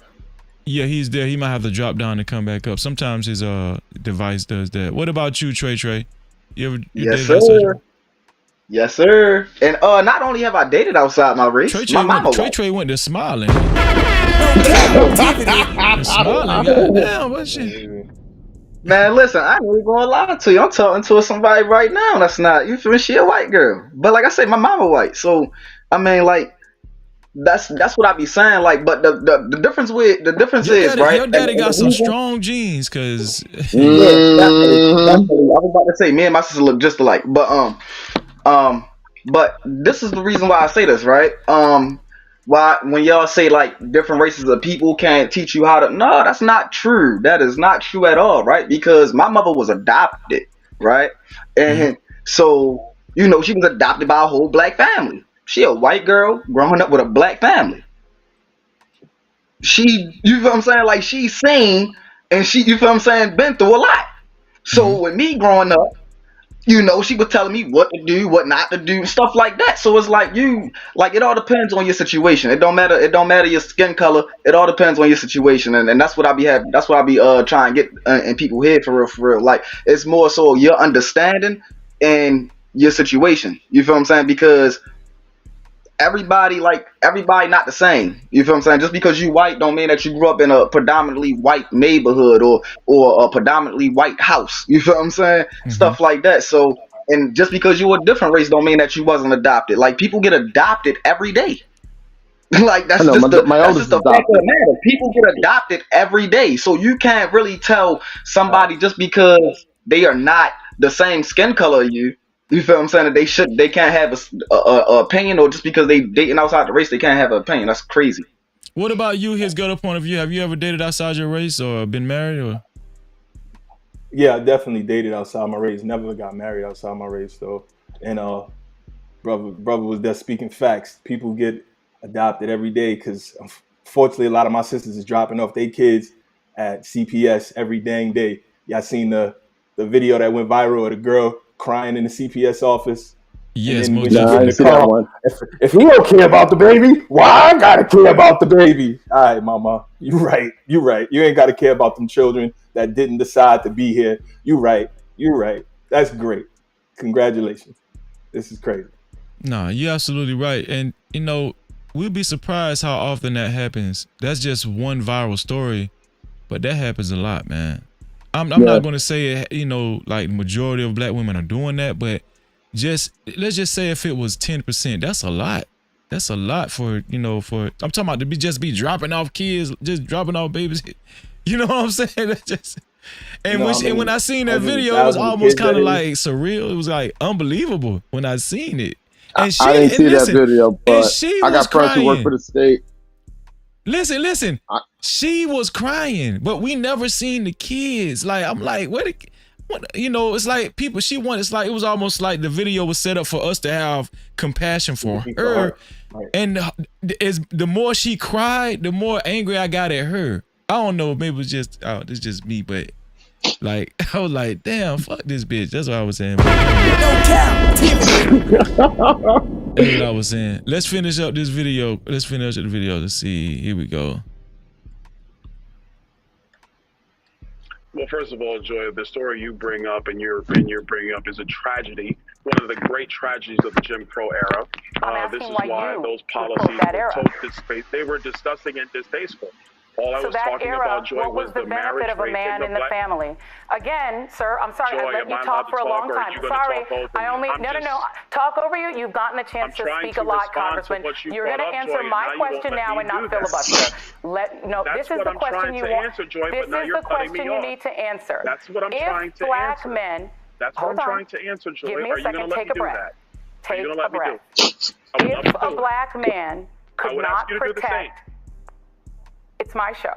If a black man, a black father, could not protect his wife, his son, or himself from lynching and violence, how is him being in the home mean that that is an era that was better for the black family, or that we should think of as a good thing?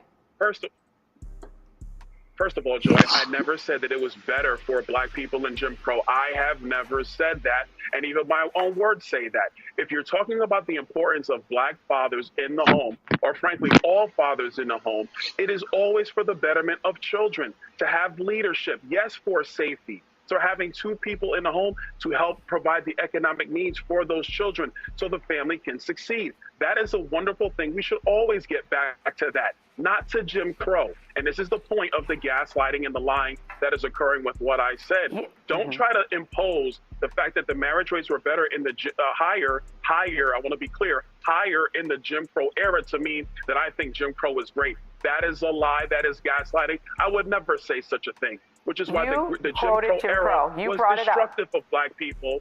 You brought it up. You're the one who brought it up. So, if you ask me, the only thing that helped this woman combat the point he was making was because he was married to a white conservative woman, and she used that against him in correlation to Jim Crow. And I think she got his point, but she purposely was trying to miss it. I think what he was saying was that during that time, I think he was saying that was a good time for black families. I think he was saying that the black father was more so in the home, and that's what he wants to achieve now in these modern days and times. Why she would purposely miss that point? Let's talk about that before I read the super chat. Why would a woman of color on a national news station not acknowledge that there was a time where black men were more in the homes and had more presence in their home as far as with their black family?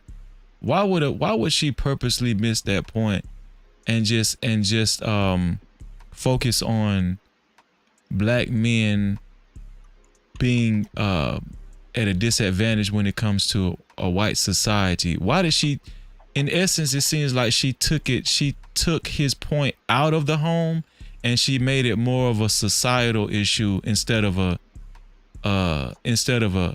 black family issue. Because it was 2 words, Jim Crow, and I bet if Congressman Donald never mentioned Jim Crow, it never would have came to this. If he would have said black men in the past were in the homes and black families were stronger in the past, that's one thing. Because he mentioned Jim Crow, that was the lightning rod. Anybody else? This question is open. Yeah. See, the thing was, right, and this is my this is where, you know, I come in at, right? Because, you know, I be having a lot of arguments for no reason. But so what happens is, right, and this is not just her. This is, I want to say, this is women across the board, not just black women. This is women across the board, right? So when you're being logical and you are making your point, what they do is they try to bring up something else. So you can't. So all the way. So this is what they do. They bring up something else. So you start talking about something else. So the point that you was trying to make, because she kept cutting them off. So the point that you was trying to make, you can't make that point completely because they don't want to hear it. Because they know if they let you get that out, they already lost right then and there. And the thing about it is, they don't like as far as women, period. They don't like to lose arguments at all. Like, they don't like to be wrong. The fuck off, right? So when you tell them that they wrong, they still think that they right. Like, no, motherfucker, you wrong. Just take it. Like, god damn. Like, that's Take just that L and keep it walking, right? across the board for me. I think that's just women across the board. I'm done. Hot Sauce, what do you think? What's your final thoughts on how she handled that guy on the interview towards the end? My final thought: she's just being how. You gonna say she's being a bitch? As you gonna say? No. I was gonna say something racist, but I'm not. Okay. Don't. She's being, bro. I mean, at the end of the day, look. Let's be honest. A lot of black women don't respect black men. They're mad at us for whatever reason. And anytime they can take a shot at us to degrade us, to make us look less than, they're going to do so. And the fact that this man found a woman who sees value in him and he's successful, she's going to do what she can to tear him down, despite the fact she's married to a white man. Let me see. Chucker Yale, what do you think? What why did she handle him like that towards the end, Chucker Yale? You got your mic yet? Mic right yet, Chucker Yale? You might need to drop down, Chucker Yale, and come back. What do you think his ghetto point of view? Why does she handle that guy like that towards the end of the video? I mean, it seemed to me that she was handling him that way the whole time. It was just to trigger people, because she know a lot of sisters is going to watch, and they going to hear those words: white woman, white wife. They going to hear that black man couldn't defend his people during Jim Crow. She's very massive. We could sit here and say Joy Reid is dumb all day, and on a grander scale she might be, but she's masterful at that media stuff, and she know what she's doing. She know how to trigger people and go viral and continue to get just people mad at nonsense. She's really, really good at that. And so she knows, I'm not going to let this man really get no points out. I'm just going to keep attacking this same thing. Your white wife, that white man, this white this and white that. And she know that's all people going to hear. And it's over. She got him. It sounded like it's almost like as if she wanted to call him an Uncle Tom without calling him an Uncle Tom. You know she did. That's basically what it is.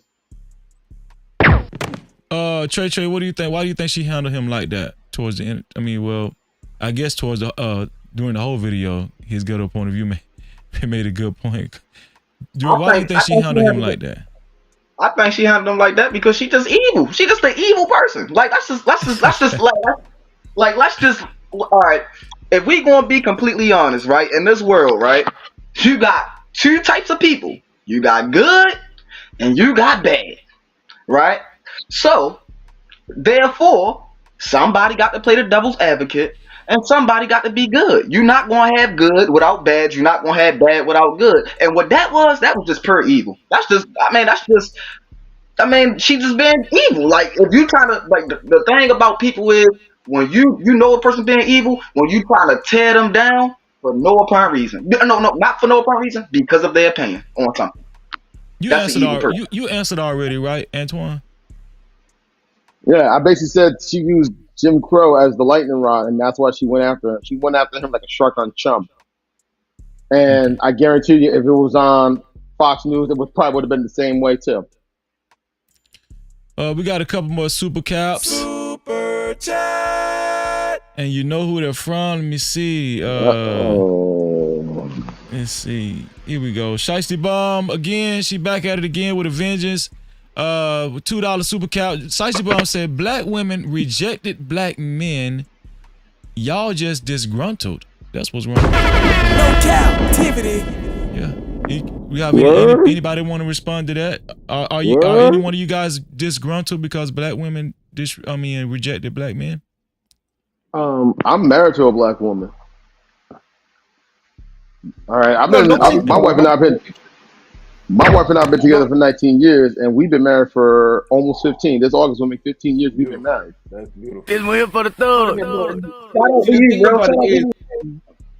The thing about it is, in Shiesty Bum, if she pays attention, what Joy Reid did was disrespect our ancestors. What Joy Reid did was disrespect all the black men and black women who was fighting for equality during the 60s and 70s during the Jim Crow era. That was my gripe. And to sit here and say, okay, we're simply disgruntled because we're disagreeing with a black woman, a woman who's not even African American, but a fucking a Nigerian who sold us, just goes to show you how little solidarity that our women have with us. Even when you have a woman disrespecting both your women, our women ancestors and black men ancestors, you're still going to side with them.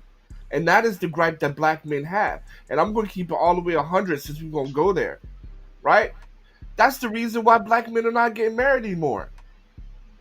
Because your hate for us is so high. Your hate for us is so high. You're going to let a foreigner disrespect all the female freedom fighters that come from your lineage just because she's talking shit to a black man. You cannot build like that. And that's why the black community is over. And I pass the mic. Anybody else want to respond to Shiesty Bomb? Hey, hot sauce. You forgot about one point. The color purple. You know what I'm saying? Like, come on now, like, bro, like this been going on since before I was born, bro. Like, I mean, like, this shit is ridiculous. Like, I mean, like, they been doing this. Like, it's not like this something new. It's like, I mean, shit, like my mother had to read The Color Purple in high school. My mother, man, you know how many times I watched The Color Purple? There ain't no reason why a little black boy should be watching that so much. First off, you get a black man that's called Mr. beating on Celie. That movie was real depressing. It really was. In other words, she was silly as fuck.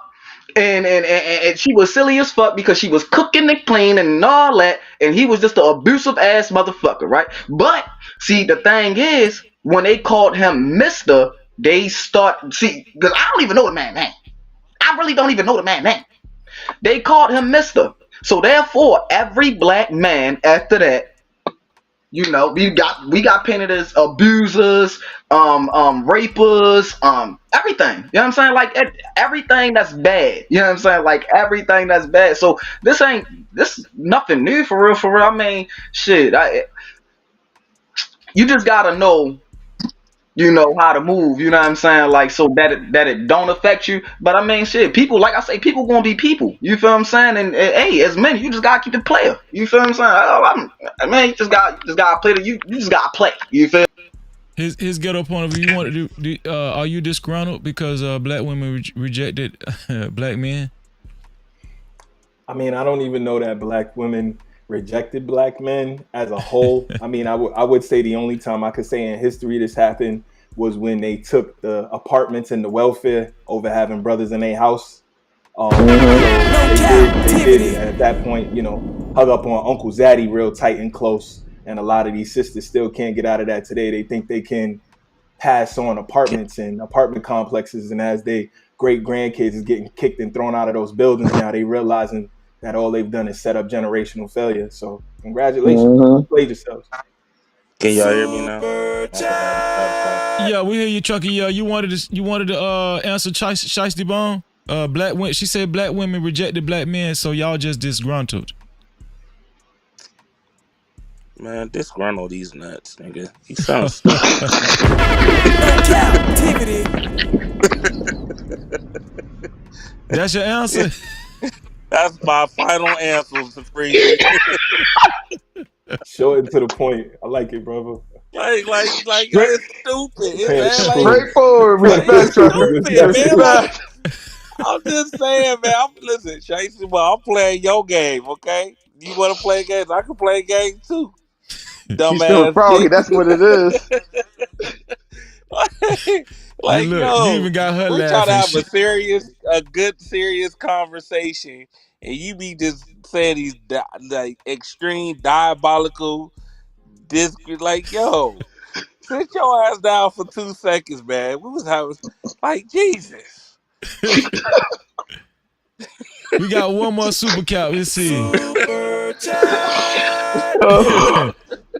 Shiesty Bum, once again, for a $2 super cap, Shiesty Bum said, the black wife effect is real.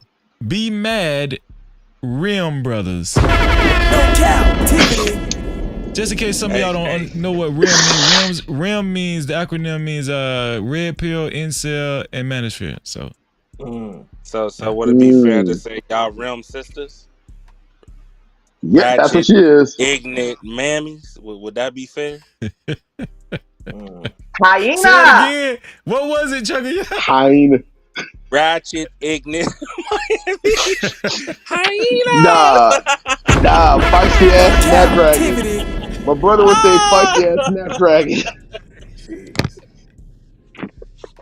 Oh man, so listen, we've reached the end of the show. Let me get final thoughts from my brothers on the panel. I'm gonna start with you know what? I'm gonna start with Trey, since he's the nephew of the crew right here. What's your final thoughts, Trey?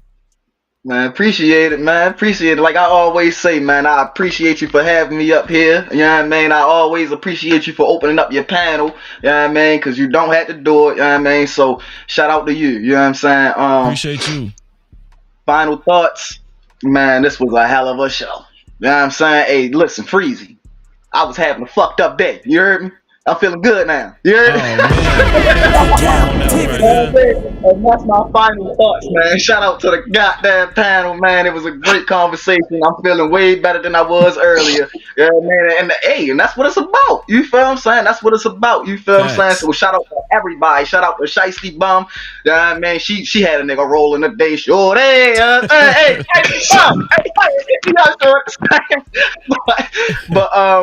but yeah, for real, like. Yeah, appreciate you. Appreciate you, man. Shout out to Trey, man. And thank you for having me, always. Thank you for having me. I'ma holler at you, bro. I'ma holler at you on the other side. Let's see. Let me go with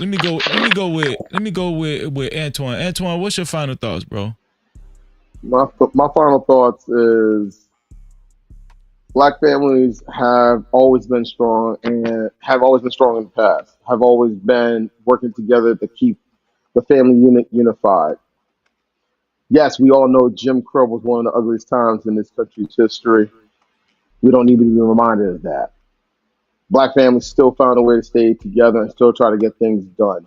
And they know that they were still dealing with situations where colonizers still wanted to make sure that we didn't have a say in what went on. But right now, you do have Black families that are trying to get things done. I know there's a significant amount of issues going on in a lot of the black community, in many aspects of the black community, but there are black men out there getting it done. And I can speak on myself, and I can speak for my brother and my father and a lot of other black men in my family. There are brothers out there that are getting things done. There are brothers out here that are taking the lead. There are brothers out here taking charge and making sure shit gets done. There are brothers out here that do recognize a lot of the bullshit that went on for a period of time, and they're trying to change it in some way, shape, or form. And there are sisters that see it and giving us that recognition and saying, thank you for getting it done. Thank you for being here. Thank you for stepping up. Now, for those sisters who have these unrealistic expectations, pick rocks. All right. You want to still be angry and bitter for whatever reason, it's easy to put all the blame on us, but God chose some of these men that they had kids with and not put that, and they chose not to put that ring on their finger. But hey, what the hell do I know? So that's all I gotta say. Those are some words we're thinking about. Shout out to Antoine, man. No Cap-tivity. Antoine, thank you for your contribution, man. I know I'll see you again. We will be back tomorrow. And thank you, bro. I'll see you on the flip side. All right, later. Get a point of view. It's nice meeting you, bro. Trucker Young. Have a good one, man.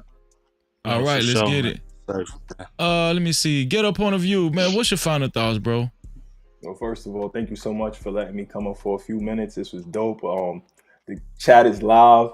Salute to everybody in the chat, particularly Shiesty Bum. She like another member of the panel the way, and she dropping a lot of love on the show. So whether we agree or disagree, she's showing love, you know what I mean, to her brother. So that's beautiful in of itself. So salute to her for that, for real. Salute to everybody in the panel. Salute to you for the dope discussion. Salute to everybody that was here rocking with you and just dropping gems and sharing a particular point of view on it. I would just say this: I wish I was that brother's what you call it? Like, I know he ain't doing a campaign right now, but I guess just his political manager, because I would have been like, yo, the minute she asks you that, yo, double down, bro. Say, yeah, I said that. And I'll double down and say, we also had more families during slavery and made it even matter. And we had a crazy viral moment. Yeah, what's our problem we can't do it now? What's our problem that we can't do it now, Joe? You think we dumber now than we was in slavery? She it probably just made her just she deal would with have been it. too off balance then if he would have did that. For real. She wouldn't have had nowhere to go, Yeah, man. So I would have been like, yo, just double down, make them real mad, just go crazy viral. That was a good idea, for real. That was a good idea. That would have been my whole thing. Like, sometimes I feel like the conservative brothers, and especially because he knew he was going up against his sister, he probably didn't want to combat it too much because he didn't want to look bad. But nah, man, sometimes you got to double down with the sisters, especially when that's what they looking for anyway. Give her the viral moment she want, man. Go crazy. Just go crazy. Yeah. I think it's a little sticky. These guys still be cognizant of I might need votes in the future. I don't want to get too. Of course, I understand, but they just needed you up. They needed you up there. His ghetto point of view. Go crazy. I promise you, we gonna get you the votes later. Just go crazy. Everybody gonna love it. Shout out to his ghetto point of view, man. I appreciate you for joining the panel. I think, if I'm not mistaken, this is your first time joining the panel tonight. Yeah, man, and this was definitely a treat, man. I appreciate the honor, good bro. And hopefully, this won't be the last, man. We always aim to have not just entertaining discussions, but insightful as well, and intellectual discussions. That's what we pride ourselves on, and respectful. I make sure I maintain a level of respect over it. I try not to have, try to get it out. I try to keep it like we're gonna have spirited debates, but I try to keep it respectful, for the most part. Whatever. That's fire. That's beautiful. Every conversation that I've seen in the chat so far has been so dope. It'd be a lot of very intelligent people in your chat and on your panel, really dropping some gems, and like whether they agree or disagree, they come in with some intellect to the table. So that's all we can ask, man, and that make it dope. I think so too, man. Hey, man, listen. His Ghetto Point of View, ladies and gentlemen. Do you got a channel? Yeah. His Ghetto Point of View is the name of the channel. Add me if you so inclined. I definitely appreciate it. Listen, if the mods can find his channel, put his link in the chat. Put his Ghetto Point of View's link in the chat. Maybe all you got to do is just click on his name and just copy and paste the link and put it in the chat. If you guys can do that, be so kind. I appreciate you. Get his Ghetto Point of View. Thank you, bro. I'm gonna go ahead and close out the show, man. Thank you, bro. I see you on the flip side. Man, listen, man. Listen. I got Trucker Yell. I got Hot Sauce in the bag. Let me try to start with Trucker Yell. Trucker Yell, what's your final thoughts, bro? I think women have to put way more respect on black men's name.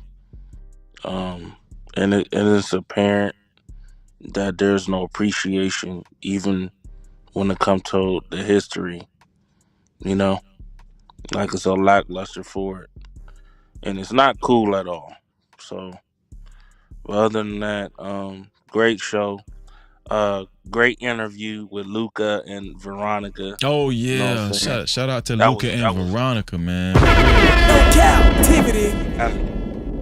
Luke, I think his name is Luke, lie. not Luca. Yeah, Luke. Yeah. Oh, Luke. I'm sorry, Luke. I said Luca. Like Luca. You know, I got Luke. I actually got to ask some questions I never asked. So yeah, most definitely I appreciate the insight. It actually got me thinking now. Like I ain't gonna lie, Freezy. It actually got me thinking. Like, was I wrong? What you mean You you know was what I'm wrong? saying? Like when I was like, nope. They shouldn't have a conversation. Okay. But now it kind of like everybody brought, you know what I'm saying, good points to a point where I'm sitting there like, you know what, they actually might be right. It kind of made you a little more sway more a little bit. It kind of changed your thoughts a little bit. The conversation did. It makes sense when they broke it down. You know what I'm saying? It makes sense. You know, so it's I want to say like it's 50-50. You know what I'm saying? Mm-hmm. I guess it depends on the person that's saying the stuff and what they stand on. Mm-hmm. I think that's the more important aspect of it.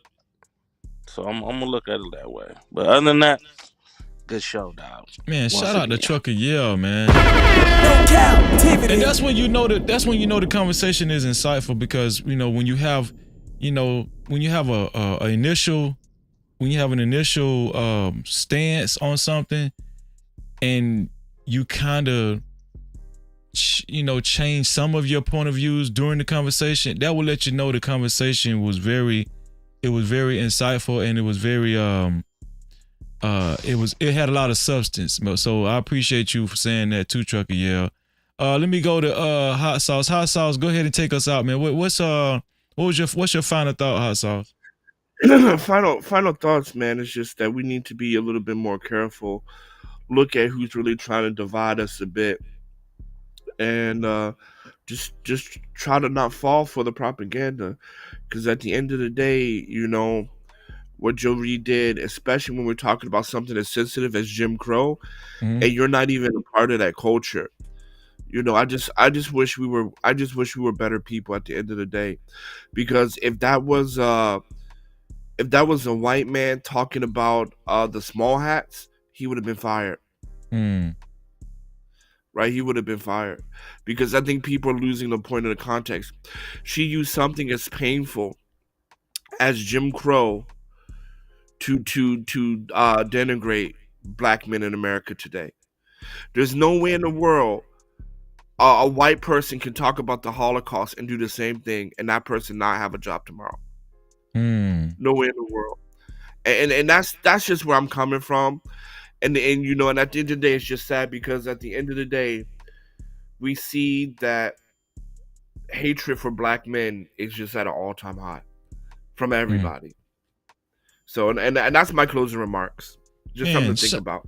Shout out to Hot Sauce. He's always cooking, always with the with great points, man. Hot Sauce, man, we appreciate you, bro. Hot Sauce is a staple on the show. Y'all can always be able to catch Hot Sauce over his point of view, man. Hot Sauce, thank you, bro. I appreciate you, bro. All right, appreciate you, man. Shalom. Shalom, bro. Man, this has been awesome, man. This has been an awesome show. No Cap-tivity. And y'all know it's time for the benediction. I got to hit y'all with it right here. Right here, Matthew 19 and Matthew chapter 19, 4 through 6.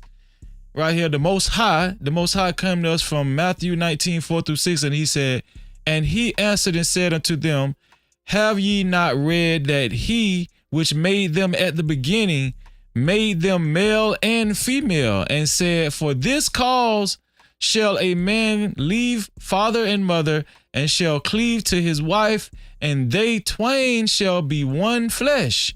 Wherefore they are no more twain, but one flesh. What therefore God hath joined together, let no man put asunder. No Cap-tivity. Man, awesome. Let's get it, man. Hey, man, I appreciate y'all. This was an awesome show. I'm gonna tell y'all something, and I'm gonna tell you, listen. Everybody was hitting on all cylinders. I'm talking about from Veronica and her husband Luke. Thank you once again, Veronica and your husband Luke, for sharing your story. Thank you so much. I'm very grateful for you doing that. Also, thank you to all the men that joined the show. Trucker Yale, Hot Sauce, his ghetto point of view, Trey, Antoine, thank you all for joining the show. I hope I didn't miss nobody. Oh no, Mr. Youngblood as well. Thank y'all for joining the show, man. It was an awesome show. I really appreciate it. Also, thank you to the No Cap crew. Thank you to the early No Cap crew and the late No Cap crew. Thank you to the whole No Cap crew all together. Make sure y'all, if y'all can, share these live streams. Share the live stream. I appreciate y'all when y'all do that. Also, I want to point out, let me see. I want to point out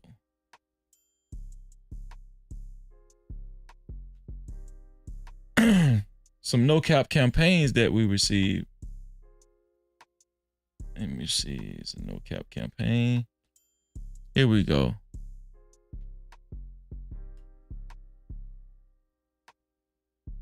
We had a couple of no cap campaigns earlier. This right here was from Narratives and Dialogue shared. He shared one of the live streams to one of his social media platforms.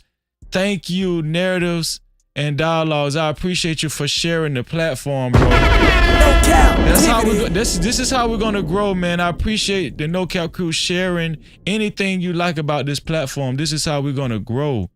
And if you guys don't know what the No Cap campaign is the No Cap campaign is, you know, anything you like about this platform, any live stream, community post, or whatever, please share it to any one of your social media platforms, whether it be Facebook, Instagram, Twitter.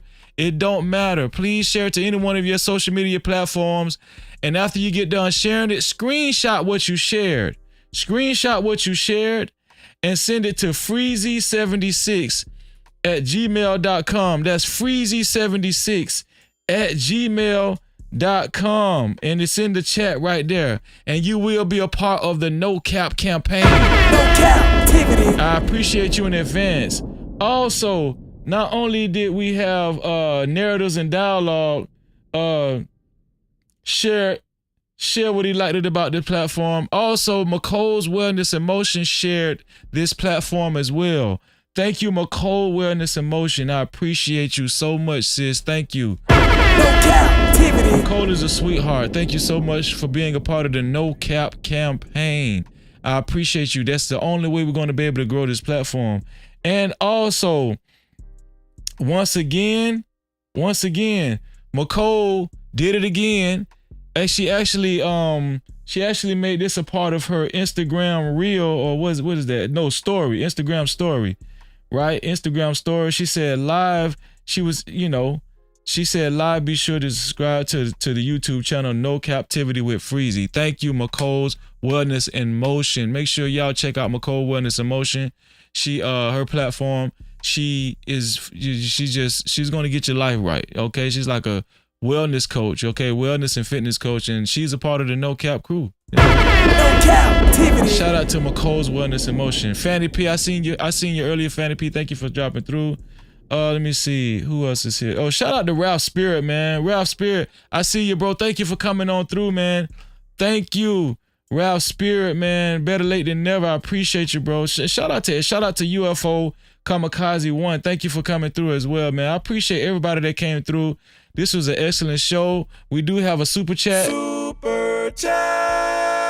Shout out to Christopher Mayberry again. Christopher Mayberry, aka Boss Man.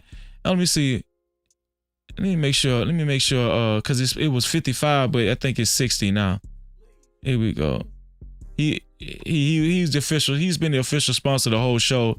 Christopher Mayberry, aka Boss Man, for the $5 super cap. He said black women did reject black men. Black women did reject black men at one point when black women wanted the light-skinned guy. Now we out here getting other women, and who's really disgruntled? I think that was that Shiesty Bomb. No Cap-tivity. That was that Shiesty Bomb. Shout out to Christopher Mayberry, man. Christopher Mayberry, thank you, man, always for being a strong supporter of No Cap-tivity with Freezer and the No Cap crew. Christopher Mayberry, aka Boss Man, is a member of the No Cap crew. Thank y'all. Please share these insightful live streams full of substance, okay? And not only that, okay, this is predominantly, I'm a man of color, okay, and I'm showing that we can have respectful dialogue, okay, and still be entertaining and also still be passionate, okay? Still be passionate. Thank y'all. I appreciate y'all. Thank you to everybody that sent super caps and cash caps. Thank you to Jay Santana. Thank you to Jay Santana for his $1 cash cap. Also, we had about 16 super caps. Shout out to PJ Austin for his super cap. Shout out to Shiesty Bomb for her super cap. All of her super caps. Shout out to Shiesty Bomb for all of her super caps. Shout out to Christopher Mayberry for his super cap. Shout out to McCall Wellness and Motion for her super cap. I appreciate you. And last but not least, shout out to Christopher Mayberry again, aka Boss Man, for being the official sponsor of tonight's show. No Cap-tivity. Yes, it is 2:30 in the morning Eastern time, family. We will be back later on tonight, and y'all know what I always say: to free yourself, you must heal yourself. And until the next time, we out of here.